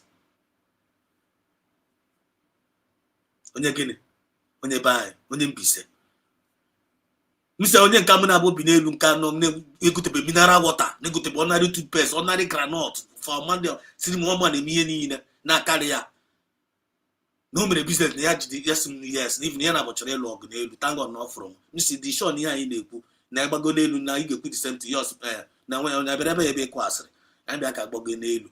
And this guy nwere injury nwoke I'm the one taking care of him. This guy bụrụkwa na-eme business n'elu isi m. Otefu mgbagoro n'elu and before ihe a na-eme ga-enu ntị before na arụrụ m rụrụ n'abalị ebe nọ na my room the same guy mụrụ na nrọ ya were mma na-achị igbe magbu m na nrọ nso m teta na nrọ ahụ gee ntị m teta na nrọ ahụ jide mma na jide ya na nke m si nwanne kekwe nke na-eyi na gị chere ebe ma m mma ihe ọjọọ m mere gị ya sị m na-anọ n'ime ọrụ a na-asị m na nwanne I'm an evil man m sị an evil man n'elu onye n'elu isi mụ a nwe ihe ọjọọ m nọ na-ajụ ya ajụjụ ahụ ka ihe ọjọọ mụ mere gị ịchịrị iji amagbu m ya sị m na I'm an evil man m sị narazie mma asịzie ka mmazie dị mma ntetezie mkpeche ekpere na nrọ ahụ mkpeche ekpere n'ụtụtụ ahụ gachazie uruzie na ivin ya m gachara ekpere na-abatazi mgbe mmadụ na-akọmplen uzi na the guy riri ego ya mgbe a milita na-agba gị n'elu mana n'afọ the guy na-azakwa chus ọwụrọkwa chus nke gị nwa afọ the guy na-azakwa chus msịa chus ọgụ ha msịa bịa imireta ọ na-afụ na-emepe ọfụ dị aga ya sị ka ọ gba ọsọ gbakpuo n'ime room ya msịa msịa gbado ya dị ya ishiftuo ime mistake shiftuo from here m ga-agbaji gị ụkwụ nke ọzọ afọrọ afọ kọma gbado ya dị ya gbado ya dị ya msịa nwanne biko bịa biko ihe anyị gwara m n'ala kwuerikwa ya ahịa I was furious ihe anyị gwara m n'ala gwagharịkwa m ya again ka mara ma ọ bụ eziokwu this guy nọ n'ihu m wee kwugharịa the ten ịma ihe mụ dị interested bụ achọghị m ịmado ego ole dị ajụrụ m ya chus si ya na nwanne gị na this guy unu mere business ya sị m yes m si ya ego ọ pụtara dị ya sị m yes ọsọ onye nwanyị chọrọ ịnụ onye ihe mụ ha chọrọ ịnụ na ego pụtara so ego pụtara mụ na gị n'ọnụ ụlọ for 6 months I'm taking care of you you know even buy ordinary toothpaste you zụta groundnut you zụta ordinary mineral water gị na bụ na-eke ego gị na everyday gị na-akọrọ m gị na ebere m akwa ụwa maka ejiwe mara na the heart of men na evil nsị ya Chineke na-akpọ na gị ọkụ today nsị ya God have delivered you inside my head nsi the guy say ama nsi the onye nke ọzọ nwanne ya lawazie na ruo tomorrow na ego ya ga dị complete. Immediately that guy na-apụkwa amụ daga m ji charge the guy. Ịma ihe dị idiot gwara m, dị idiot wee gbazie m sị m na mbịa ka m bịazie ka m na-abụ plan zie ka anyị rizie dị ego ka anyị rụpụzie dị nsi ya chai na ara agba agbụgbọ egbuchana m that guy n'abalị ahụ. Our people, some people, amamable. I just don't know what is wrong with some of our people. The USV is going to end all those mess because the kingdom of God here on earth is here. And I give us Obadiah got the men and good men of integrity. And when you get you be up, we have a Biafra land. And I can't see Kawaka, but talking monobula of Munanya. I met Ajine preaching now. Self-discipline and moral decency is highly needed in keep us among us. There's no Masina the Carlo. When you do be a Masina the Carlo winner. Masina Koro Umrala Abuja, Umrala Dubai, Umre State, Umre, he abandoned everything. You focus on the future, our future generation. No, but tiki kata for that guy to them, that guy Nabalia, Msiaman, Egabo, Egaku, the how many more say bichara, Egaku, all of them. Ega ku internet wo go wo worry wo cha nacha the money ego ni no ku chara na cha na ku e ma balance. So come on, get out of this house we ekwensu ama no me ekwensu bi otaka chuku na gesi we mecha all of them exposed because they are evil. They are na cry eba every day they keep on postponing. You keep on going. Na chiari fire unu chiari fire unu akpọ America akpọ Europe na nwanne ana eresi ego every month na carry na cash out whereas month na carry is dying there daily. Ima ndị ba dịkwa mean o. Some of ndị ba dịkwa ezigbote ha dịkwa heartless. Onye ha keji wee mara ndị Igbo, onye ha eji wee mara original, onye ha keji wee mara anyị rara. Now when I get end the way up here from now for this night. Now Mama Ziko choose so when you try this is 3 hours already. Yes, Exodus. First of all, all these lawyers in them now. About the same thing. Those things eje make up na ndo na ya Netanyahu, Donald Trump. Akwa nini na akobo that time dia. Akwa the exact thing. This is the right time for you to do the mixing. It's not every day we make a gacha court. This is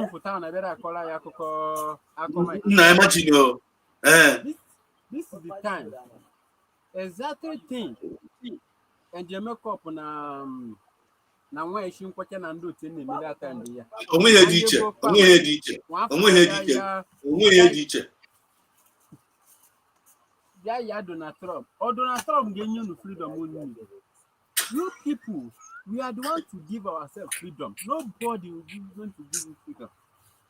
Mazin Nandi Kanu never not to do. Mazin, our Prime Minister, Walai, is our activities. We're going to bring Mazin Nandi Kanu out. Every day on the court of town of your court story. The same thing I can't make you know to tell the fact. Because nobody is going to give you that freedom. If you continue the show, nobody, no court in Nigeria is going to bring Mazin Namdekane out. Telling you. That is only. Thank you so much, Mazi.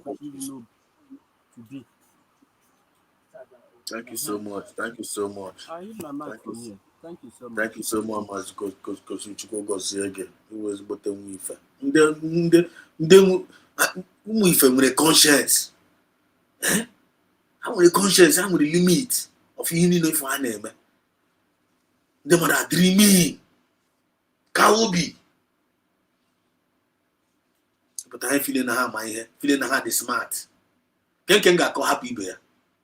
Can go happy bear self. Eh? Kawonian can remember to be immediately Nabato Buddha, Nabata no Buddha. Even self. Address Kenya mo, get panunti, address Kenya mo. No address and web at a bar, Choronia and web at Asnonia or the yourself, no, I know. Yotago, but as but the same place, Hannah Promego Nabalia. emedi m welcome asị m na nwanne nna abatara m anagodi m ego na aga-akwụgode ụgwọ ụlọ m si ma PTA wee kwụọ ụgwọ ngwụchakwa ụgwọ PTA ahụ kwa chekwa na ọwa ebe ahụ ka obere ruo the next day nna ntero the next day ndị a na-enene mụ a na-enene ha a na-enene mụ a na-enene ha nsa nwanne nke nkunu na-ene mụ a na-enene onweghị unu na-arụ ebe a sị m na nwanne ọkwa bọọlụ ka ha bịara ebe ịgba onwede na ha niile tichara etinye ya na even self na ọmụ abịara abịa na awụ dị ya hope otu aka si ga were ego PTA na-azụkwazi ndị mmadụ na-azụzi onye ọbụla nọ dị ya ngosi enwe m obi na-adị onwe ya ọhụụ nna m nchetakwasị na nwanne nwekwa ebe m na-enweta na nwebeghị ihe m na-arụ na-enweta eji m ji na-eri ego PTA na-agbada everyday ha chịkwa buutu ma ha ga-agba akwa bọọlụ yọtara ntu ha sị m na bọọlụ nchekwa na ọnwụ nwe ewepụrụ m ga-agba nna mfụ na onwe ya niti ego na-agbụ nnọkọta m si aka ihe anị asị m na nwanne lekwe na ọmụkwu ya ebe a na-ebugharị mana sị onye bịara obodo oyibo need to hustle. And the more I don't believe in hoping on any man. I'm not like me hope tea. I'm not like Maddy Meremus. I'm not like it the Ijakama house room. I'm not like it all Maddy Bemsin there. On Arama home. Yeah? You like to hustle for myself. So okay, oh no way about the area. I was no man in the area. I'm booking a recha watch. No, I say my in a fan my perfume. No way bend there by again. Mr. Guinea. Also no they are now. Mr. One the moon I got joining. I said, Nande can Mr. One there. As long as woman I got party na get a watch and then before them with take I go do am. And when we came out here, I agree with me here. I said I told you, put a candy kerem, I agree with me ever. Msumbao. May and they fall the prosper number. So I know day here, die here, I must move out. Whoever and they came no mamma and number come now, but I'm no than in or here, more as laziness here. And I'm a Kodiaka. Mbule solo the guy, Buapa. Surane Buapa. That the first day Abram Japan Bakwa, Abram is Butakwa, because I won't ram that day. I cried. Lazy, hold me. Hold me. You may not Pambucha, Maga Mbuchaka Pampata, Mego, Sherry Harry, South Panda, natural about dance and about Bola, based on what's on at all. May South Qua, may I won't. Arbam Magasin Pussy in the Behan, and when they go to Madden and would the angel. Someone they can get over on the camera. Go tag is in the doesn't happen that and that's about a wound. Somebody won't come to be a go to the snake. I was cooking for them. I was doing it, and it was giving me joy. In my head with me one day. One of them went down as an angel of go. We don't want them or whatever. When they buy Charlie, Chineke na Mera. One of them went down, come down snake go one day. One of them got poor wine. Boo up on a bubatanola. Nasa nwanne iburu yasị m na ọwa enyi ya nwaanyị ọsịbụ na nwapụ na yasị ọnwụ na enyi ya nwaanyị anyị kwutekwe na enyi ya nwaanyị anyị nọzi isi ụtụtụ yazi a na-alụzi ọgụ nye give me my money no give me my money I no go beat I no go gree you go give me my money nsị ọgịnị achedapụzi arụwazi mepee dọọ a na-ekpezi ikpe ọgịnị asị na onye enyeghị ya ego ihe ahụ ihe iwe m nsị o nwanne so anyị na gị nọkwa n'ebe a weta ego ka atụta ego ka eshie nri gasị na onwe ego iji na-ewere ego nke mụ a shiere gị pasara gị ga-erie den ga-ewere ego nke gụnwa buo nwaanyị so mụ amaghị otu esi eji ego nke m ebu nwaanyị ara agba m si nwanne mụ na ya ga-anwụ ebe a today ihe niile iriri na ị ga-akwụ m ụgwọ ya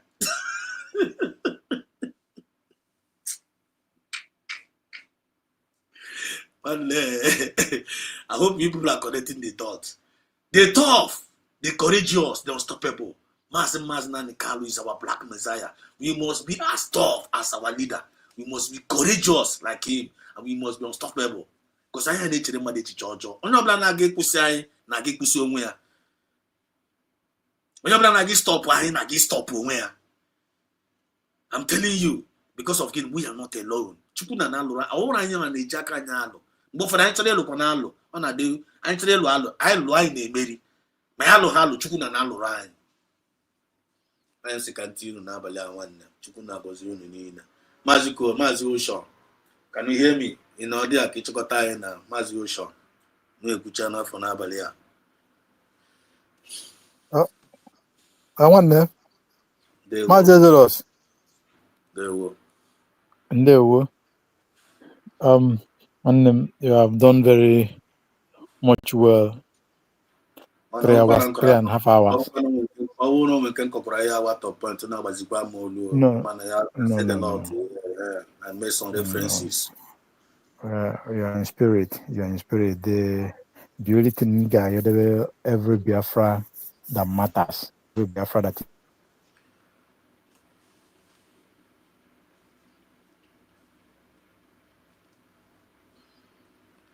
something that's supposed to be at the order of the day. And that order of the day should be this issue of this protest. Any other thing that may distract us, let us leave it aside now and focus on that. Can we achieve an objective? On the one hand, serious. Like or the DOS maybe before no. Let us just concentrate. How are we going? Because this is a very tough, this is a very tough fight. It is a very tough fight because only one a case of Mazen Nandekano. Anybody that loves Mazen Nandekano, that believe that Mazen Nandekano is supposed to be free, that believe that Mazen Nandekano have been maltreated unjustly, kidnapped. Anybody that believe that Mazen Nandekano have no freedom, even freedom on the Biafran freedom, should stand up now. Let us wave every distractions. Let us wave it aside and focus on this. How this movement is gonna be. Any programs, let it go towards this protest on 28th. Any tweet on anybody tweet it positively about it. Let us go and tweet it. Anyway, if a program matter that worth sharing. Now, towards the progress of this protest, let us go and share it. Very, very important. While we are doing so, we are passing the message. The messages will be going far and far and far until we achieve this goal. Because I see that now somehow some people or the abia eweli de anya agbachi anya n'iru etu a agbaje nke ahụ just like a with I want to divert attention no, we must have to achieve this objective. The objective is freedom of Mazen Nandeka, no matter how it comes, either by crook or by right, we must take it.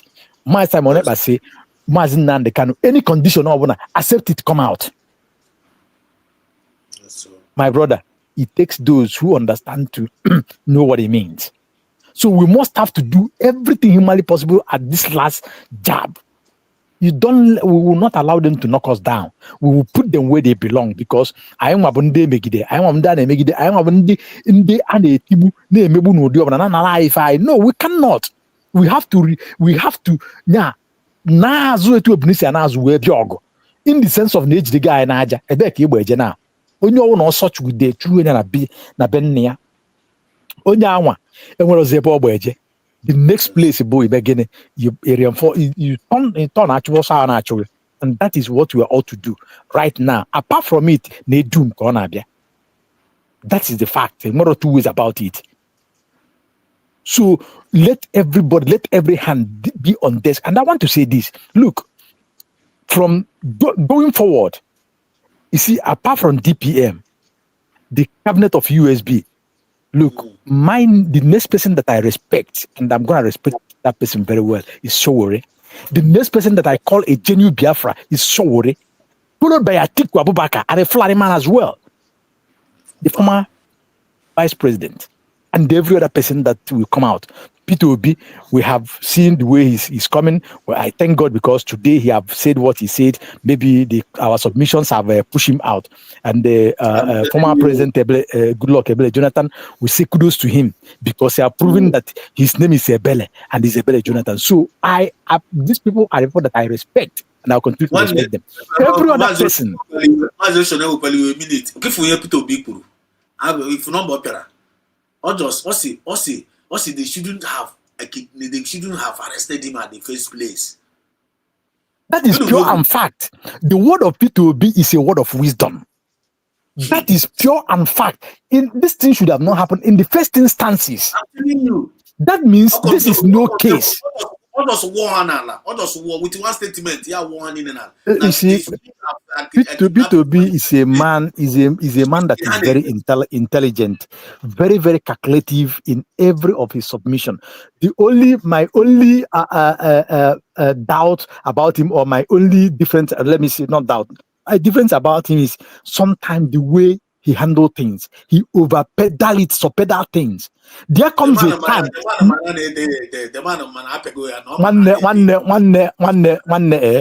Nwanne ka m gwa gị eziokwu. Etu ihe nọ, a na-edeghị ede kataghị ede. Nwanne mee ihe ka ededebe gị ededebe. Ịghọtago? Because na ndị be anyị si na okokporo emere ka onye ala na-ada anụ ịnya nwaanyị. Ịghọtago? So yes, in ọnọkata nwanne pịaka kpachagodo apịaka ndị mmadụ. You are not a woman, you are a man. Pịaka na ụdịnadịrị onye ọbụla achala gị. Peter Obi emego anyị nwa ndị Igbo ihe.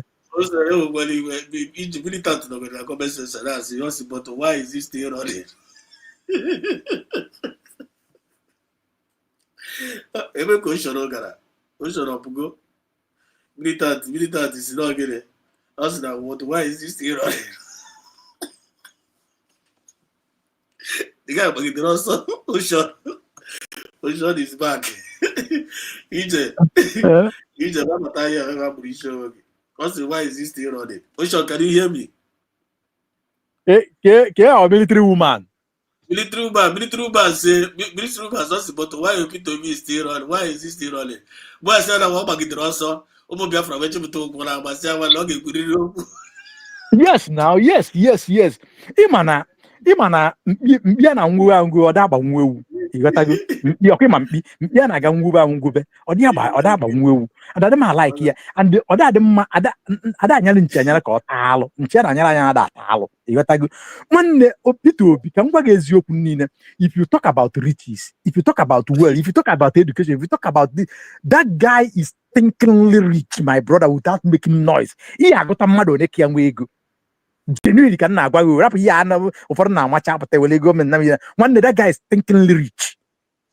Iji connection, iji everything. Nwanne ọ daa nke ịpịa ka mmadụ were ụlọ nwa jaa mmadụ ntị na titi kamera nwanne achọ ịdọ ka akwa sị dọka akwa. So that next time ndị a mmadụ na onye ala ọbụla nwe onye ọ na-aga ọfụ mee ka isi ọ dị mma onye ọbụla ka nwee ike ịgbala at any time. That is that.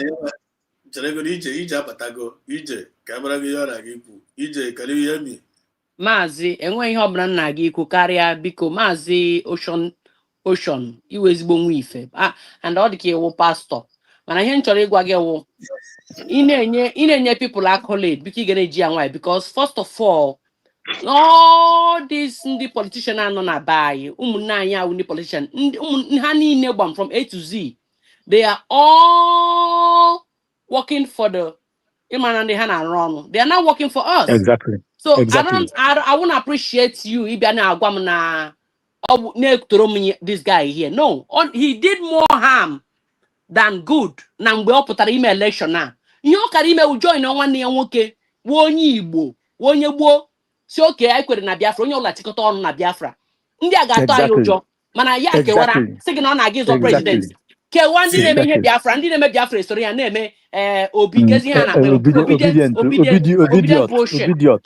Ebe a ka nsogbu so bịa ya mee nwoke na-agba mamịrị agadi nwoke ya mee ya ala onye akọsụ ihe nwoke a ochie na-anọgide eju nọrọzie wee bịatazie because ha ga-enye ya because of onye ọwọ nwa ife ka ọwa agaghị enye ya so gịnị kwụsịrị ihe support nwanne ha a na-achọ o nwechego ego niile ọkwikwure na he's got money, he's got stinking money, so gịnị ka ọ na-achọ? What is you looking for, bro? Power. You wait till you munegi. You put an eye. Mazi biko any accolade down. They didn't do well, and they haven't done well. They need to change.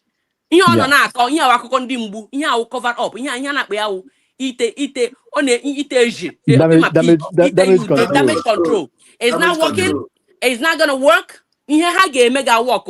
Come out openly. I'm a Biafran and I support my people and I support United States of Biafra and that is who we are and nobody's gonna change it. And then I be going here in our country. Other than that, bro, they cannot deceive us. We know where they stand. I'm here. So I've been here because you accolade na this platform. Because I'm a new because we don't I agree with you. P2B made the greatest mistake. Not this is I will not say much, but some of us lost a lot because of obedient and some of if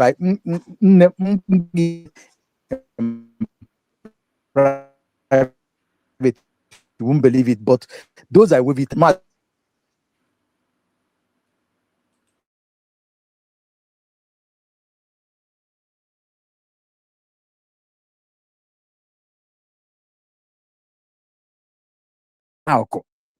At the moment, I'm talking at the moment. For him, mana ịma gị na anyarị soro je okwu ije greeters gị na anyarị soro jebe okwu ilu ijide ya aka n'isi so that ka ị mara mgbe o kwe na mgbe ọ na-amụ isi jijiji ịghọtago and ị mana sorry na m na-use this word ndị Igbo si na anyarị kwetaghị di gịrị ori ya ozugbo ozugbo ya mgbe ahụ maka enwere ike anwụcharakwa na nwantịntị ọ bụgharịa nature. Peter Obi emego ihe na kwesịrị ka o mee bet nke anwa masa nwere apịa gị ere tarịdị kwesịrị ka apịa anya now ọ ka na allow kwa these people ka I use anya and the most painful thing abụrụ na allow aka na o mecha that thing I use through like tissue paper you become nothing. That is why somebody an imbecile in Bini yeji wee sị na before bịa that na ọ ya agwụ ya na ọ na-abịa. Just imagine that. Like in those days, who are you?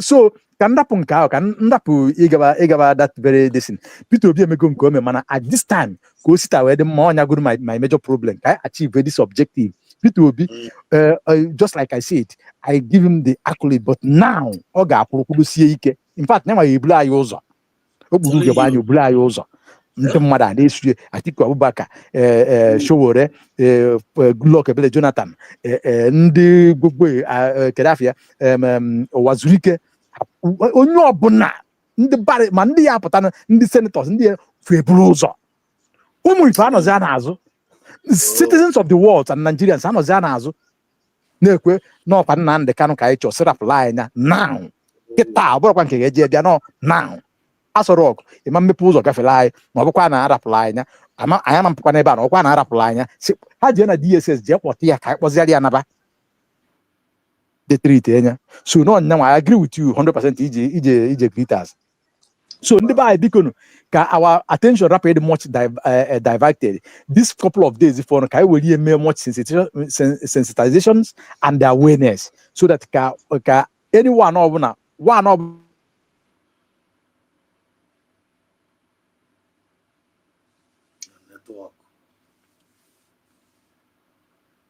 aba arịarịa amara na ofu onye abịara abịa no at this time ofu onye a ga-abịa ọ na-abịa ka ọkpọrọ extra na-abịa we need it and we need it. Thank you very very much Mazi Exodus, thank you Mazi Kochuks, every other person Okobie Enugu okay Odogwu Enugu mbọsị amụrụ dike na mba ka amụrụ ibie mbọsị amụrụ Odogwu na mba ka amụrụ ibie Odogwu Enugu 042 nwanne ịmakwa obi agụ ịmakwa abakpa Odogwu Enugu ijele ọkụ n'anọ Odogwu Enugu then get ndị ọzọ this guy Linus nwanne you are not here again but I salute your courage biko onye ọ na-abịa ka a na-etinye aka na nke Maazị Exodus because na Maazị Exodus na-eji nwayọọ edeba ndị mmadụ arụ and ihe ọ na-eme na ndị Biafra mma so much. Thank you Maazị Exodus, Chukwu gozie ife na-emere gị ife onwe akụ ị na-akọ before gbasara ije ihe a na-afụ n'ize ụzọ ije nwanne ife agba n'ụzọ erika nwanne nwoke kọwa asaghị ọnụ kọwa sometime ife ọgaranya or if somebody ka ọ na-nyere ọrụ mmadụ aka mgbe ụfọdụ don't just jump up and say na onye are very wicked. Sometime look deeper, look beyond mmadụ nwee ihe ga-afụ ịghọtago ụmụ ihe ndị mmadụ mego ndị mmadụ nwanne ụfọdụ ndị mmadụ ga-anọla na etu a na-eri nri were ọkpa na-azụdo mmadụ ibe ha ime ihe a na-aspin onye ọ na-emi ya na aspin ose iwere ọkpa kpachikwa dị aja na-eri nri na-eri compare with ihe ndị mmadụ bụ ka na-agba the wickedness of human beings but Ọsadebe si na ama nji maka na onye emere ọgụ amara wee sị ka ọgọ na aga na-emeri ọgụ kama anyị n'ezi anya enyekwa na onye ilo chọọ igbu egbu onye ilo ọbụla bịara ugbu nwanne menarị ya ọgọ that is that nke a bụrụ njọ n'iru. Thank you very much. Ndewo ndị be anyị. Thank you so much Maazị Oshonos. I got my cars. Thank you. Yes. Konu cheka I need. Akonuche. Oh. Anya ga-eme ihe ọma megburu onwe anyị. Bam. Nwanne m. Kama ọgọ anyị mee ya egbu anyị. Kama ya ogbu onye anyị na-egbu. Exactly. Kama ọgọ m ya egbu m. Ogbu onye mmeri ihe. Kama ọgọ gị ga-egbu oge. Kama ọgọ gị ga-egbu oge. Ogbu onye mmeri ihe. Aka nọ na ya nwanne. Anyị ta abụọ mmadụ n'obi, ha tapụkwara anyị n'obi, ha takwana abụkpọsị anyị anya. Oje bụ anyị n'anya, ọjọọ tarakwana ka ọ bụ anyị n'anya, ọrụ ya atachie. Ọma njizi eri nri ọzọ tiri ọnwụnwa. Ise. Anyị ka nọ n'ime ebe ebere ugo obere nke si ibe ebe nakwara ikwu ga-akwa ya. Ndị be anyị si datụ na nnụnụ na-anyụ nshi na-akwụ ya. Nwanne since anyị jebe nọ na US nwanne Ocean Master anyị anyụgo nshi na-akwụ anyị. Mba nwanne m. Anyị na-akpazi akwụ anyị na-eme ya ka ọ dị ọcha. That is why anyị nọ ebe a na-ekwu nke anyị n'etiti ife. Otu ya gbara aka na-eji enene akwa by fruit you shall know them. At all. Akwa nwaanyị ọcha ọnyụ na-anyụ tọchịa akwụ ya nyụọ oge kere nyụọ. Ọnyụ nwaanyị isi ọcha nyụlere ike na ọ bụrụ sọsọ na ọ nyụrụ nsị n'ihe na o nwere ebe a na-akpọ mmadụ ịnyụrụ ike ọ nyụlere ike o jee n'etiti ọlta hie nsị ebe ahụ were akwụkwọ ndị nsọ wee fichaa ike jee n'okwu agwụ jee n'okwu alụsị dị nsọ ruo ebe a nyụọ nsị jekwachala akwụkwọ ogirisi wee fichaa ike ya ọmanya na-anyụ ngara na-agbagara mmamịrị o wee nyụlee ike yes onyugwo mbirimbi kemebe a na-akpọ mbirimbi onyugwo mbirimbi ọma nyụzi ọzọ yes because na ndị mmadụ achịtagochi ihe ọ ndị sị na ha bụ ndị Igbo ọkịfụra na ya ọta na-anyụ na-akwụ ha ifụra na ndị awụrọ ndị Igbo Maazị Exodus a nwere ihe m kwuru na nke kele nna ka m kwuru asị m that na nwaanyị isi ọcha and the likes n'ọchịrị ụmụ ajana wee bịa o ji ụmụ ajana wee na-eri ndị be anyị ọrụ Maazị Kelenna were abụ na ekpere na tuenya butuenya ya ibe na obi tie na ana a na-ekwu ka a na-ekwu Maazị Humble Lion bụ ụzọ were amụma tatuenya o tirekwa na ụmụ ajana were mmapịa anya gbogbo a na-ekwu ka a na-ekwu Maazị Exodus pụta o buliterekwa na ụmụ aja enu Maazị Exodus ewere moral and decency wee pịa anya gbogbo self-discipline and moral decency. Yeah, self-discipline and moral decency wee pịa anya gbogbo then ndị nke ọzọ ma dasa Simon Ekpafa ma Progress Dianaris eweziela haleluya wee nyụ anya ịkpakwu then o nwezie nke fọ ọnụ fọ ụmụ mgbarịgbarị ime o nwere ka ihe aga ịkpọlichecha ibe o nwere ndị nke a na-agaju omeive na ịghọtago ya na blender Maazị Kai Report achịkọtazi anya ọnụ gwezie ha ka ụtaba gwenya ka ụtaba ịma na egwechara na ụtaba ikpu ya n'imi ime ya zaa ọga ozigbo so anyị nwere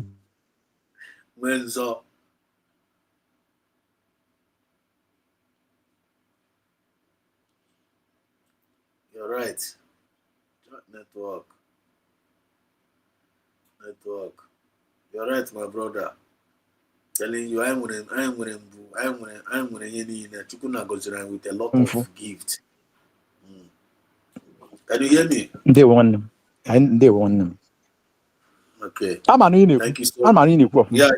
The thing sees. You know, the thing sees here. Oh, sorry. Kebe no de mgbe nnekwu. Ha, ncha me. Israel you kwusara ebe enwere nze nwe mfọ. Yes, na anyị nwe bụ nwe mfụ, meaning that na anyị nwe ife ọbụla nke ọbụla ha ji wee bịa. Anyị anatụfanye ọfụma. Nya fatela anyị, fate nyawa nwaanyị. Mmeni ya na-eteka. O terakwa na anyị nwa ụmụ ife, alachasị anya, lacha anya wili lacha ọkụ wite ife o ji wee tie. Lacha anya si ya wetakwu ọzọ. Exactly. That is what is happening now. Is happening. So, but right now, you know that. Thank you so much, Mazi Ocean. Chukwugoziegi Rienne. Mazi Kochus. Chukwugoziegi Rienne. Odogwu Enugu Enugu. background and the love day ije glitters our own militant. Nwaada na-enye nsogbu, nwaada na-eri ukwu anụ, ezigbo nwaada, ọ bụrụkwa ada ndị nke a na-amụ isiji na nwaada na-aga ọpụta ọtụ ịgwa gị okwu ọ tụrụ mmehie n'iru na-aga aga ọ chọrọ ịma ya ka m ji si na military woman ka ọ and such a person ije na-enye ezigbote nsogbu. Like our spirit well ọ dị anya n'idi ọkwụrụ n'azụ ịma na nwaanyị odogwu kwuo na I'm telling you ezigbote nsogbu emeghara onye nwawo awa Angel Michael na Angel Michael na nke ikpeazụ a ihe na-emewo ebe ala like this ọnụ ụmụ anya ka azụ ikwu ala nke na nweta o si were ya ọmakapụta sef ma onye nwa ambush ọrụ ọgụ n'elu pịasụ ewu ozugbo genuinely objectively ọ bụrụkwa ụdị nke ya na objectively ọ na mana ije glitters nwekwa nke ọ na-eme na ihe na ọ nakata ọ na-afụne ị na-afụne ka nka nọgodolu bikos na m abụrụ m onye fụne ịghọtago ịma amụ amụ anyị n'ime vileji anyị too n'ime vileji so iburu oyibo gị abịa echere m gị echebile gị were igbo tiko eme ji wela akụ nke ya nwa wụsị ọ bịakwa ịkọfe akọfe sef ịbịakwa ịgwakwa ya ọ na-apa amụkwa ya ọsịkwa gị chai na ọ dị sọrị ofrozi na ọ gịnị na-eme ya werekwa militant adịsọkwa one side sịkwa gị na ọ dị sọrọ nke a nke m na-akacha like ọhụrụ nke ya emecha militant ahụ asị ka kọrekt mmadụ ebuwe iwe n'obi tachiwe eze gbaka gị mara na onye ahụ jere nwaanyị isi ọcha bido atụ ọ bụ nya na aya da aka akọ ndị ara nwanne ebe anyị nọ bụ n'ife ọchịchị ya ada-adịghị ghọtago onye bịa okwu obi ya a na-aṅụkwa mma na-akpa nkata ka ụmụnne na-aga differences are resolved a na-emove that is that onye ka anyị ji wee bụrụ mmadụ. Thank God somebody like you, Ocean Master. If you were a man of God. Apart from even though na go but you always become a man of God. You were a pastor. But trying to be one a pastor, but you were a man of God. You not like a Buddha. Like a Samuku. I'm telling you, you're not joyful if you're not gaga. Cannot job JT. Ka na na-ememgbe ụfọdụ agbakwa gị nke agbakwago ụlọ nweta si ọgwa gị nke na-adị anya ị na-ebutukwa ịdọrọ like nna nwanne ị na-eme ihe anọrọ egiri ịdị considerate. We are not perfect, man. We are not perfect beings. Yes. Thank you for that maturity. Chukwu na-agọzie gị. People like you is what USB. Biafra people like you unu na gị play a lot of things na gị ime. Chukwu na gị dosa gị ndụ ị ga-afọ everything ọfụma afa Chukwu eresakwu nwanne m anyị China ya dị ndụ baa na Biafra rụzie rie n'uru ihe niile ọkwa the last time esi na ọ bụrụ nọ na ebe nwa kalaba ka anyị miti ebe ọbụla anyị na-ebi ibe na-akọzi akụkọ nna ọgụ abụ ihe a anyị na-eti nwanne ga-akpụ aga okpunumobu o wee ma na-akpọ okpunumobu na Aba Aba onye ime Aba ọgịrịdị onwe ebe river na cross ebe a ebe anyị na-aga atọ arụ egbu ọkụkọ ịpụta ya egbuoro gị ya na ndụ tinye ose ebute otombo n'elu ị ga-anọdụ ebutoro gị otombo n'elu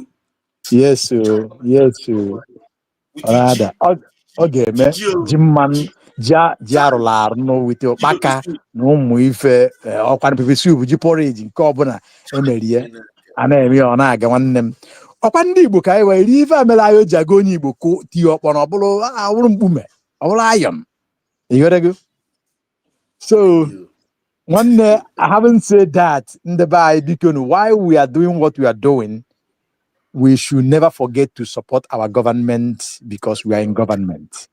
We should never forget to do our obeisances. We should never forget to support most needed now financially. Our DPM say that we have more than is that 50,000 soldiers or what? USB have 5,000 soldiers. Is that 50 or 5,000 soldiers?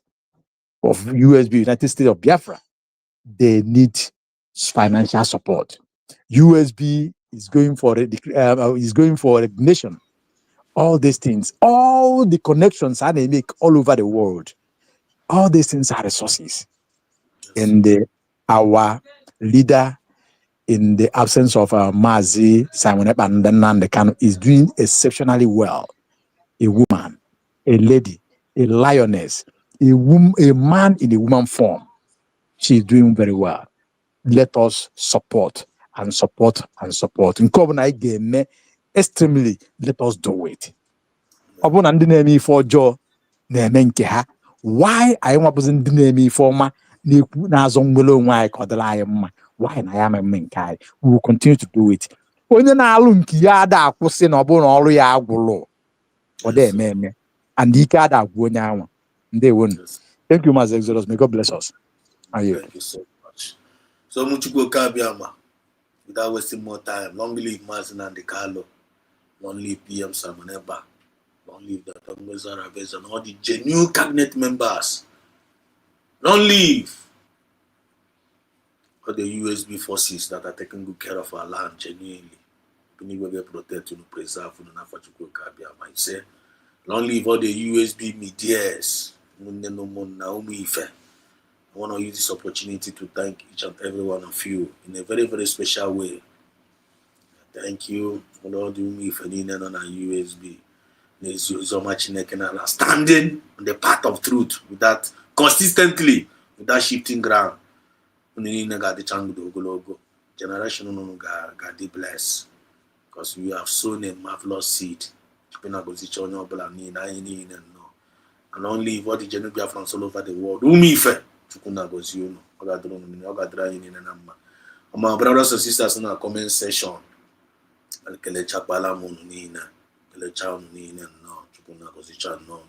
of you. You did a great, you did great tonight.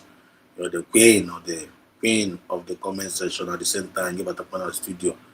That's Chukuna. Thank you so much for your contribution and your services towards us in this Biafra. We all are feeling each other. So from me, from here, it is good morning. Tomorrow is another day. Good night. Wow. Sorry.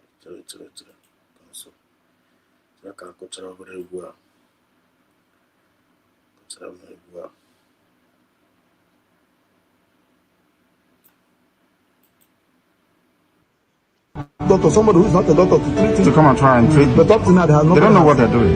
And they know they don't know what they're doing. Or else, why would I have this? As long as it remains in DSS custody, Good guy will not try. I'm not. the application.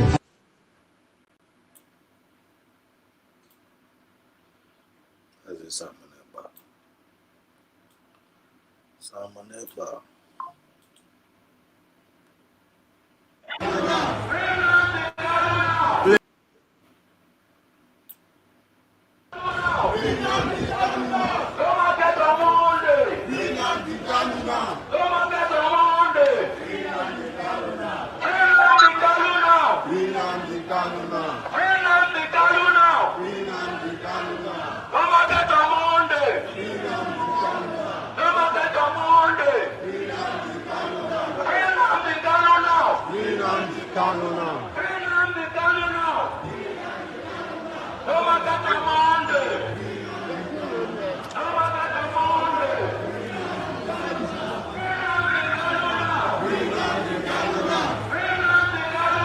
Free Nnamdi Kanu now.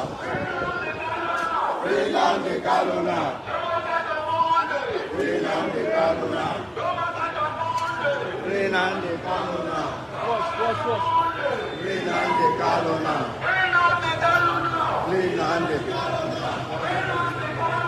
Free Nnamdi Kanu.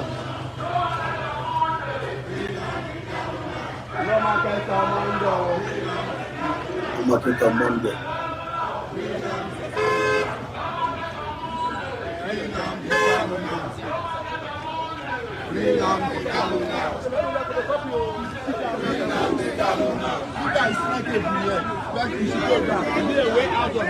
Yes.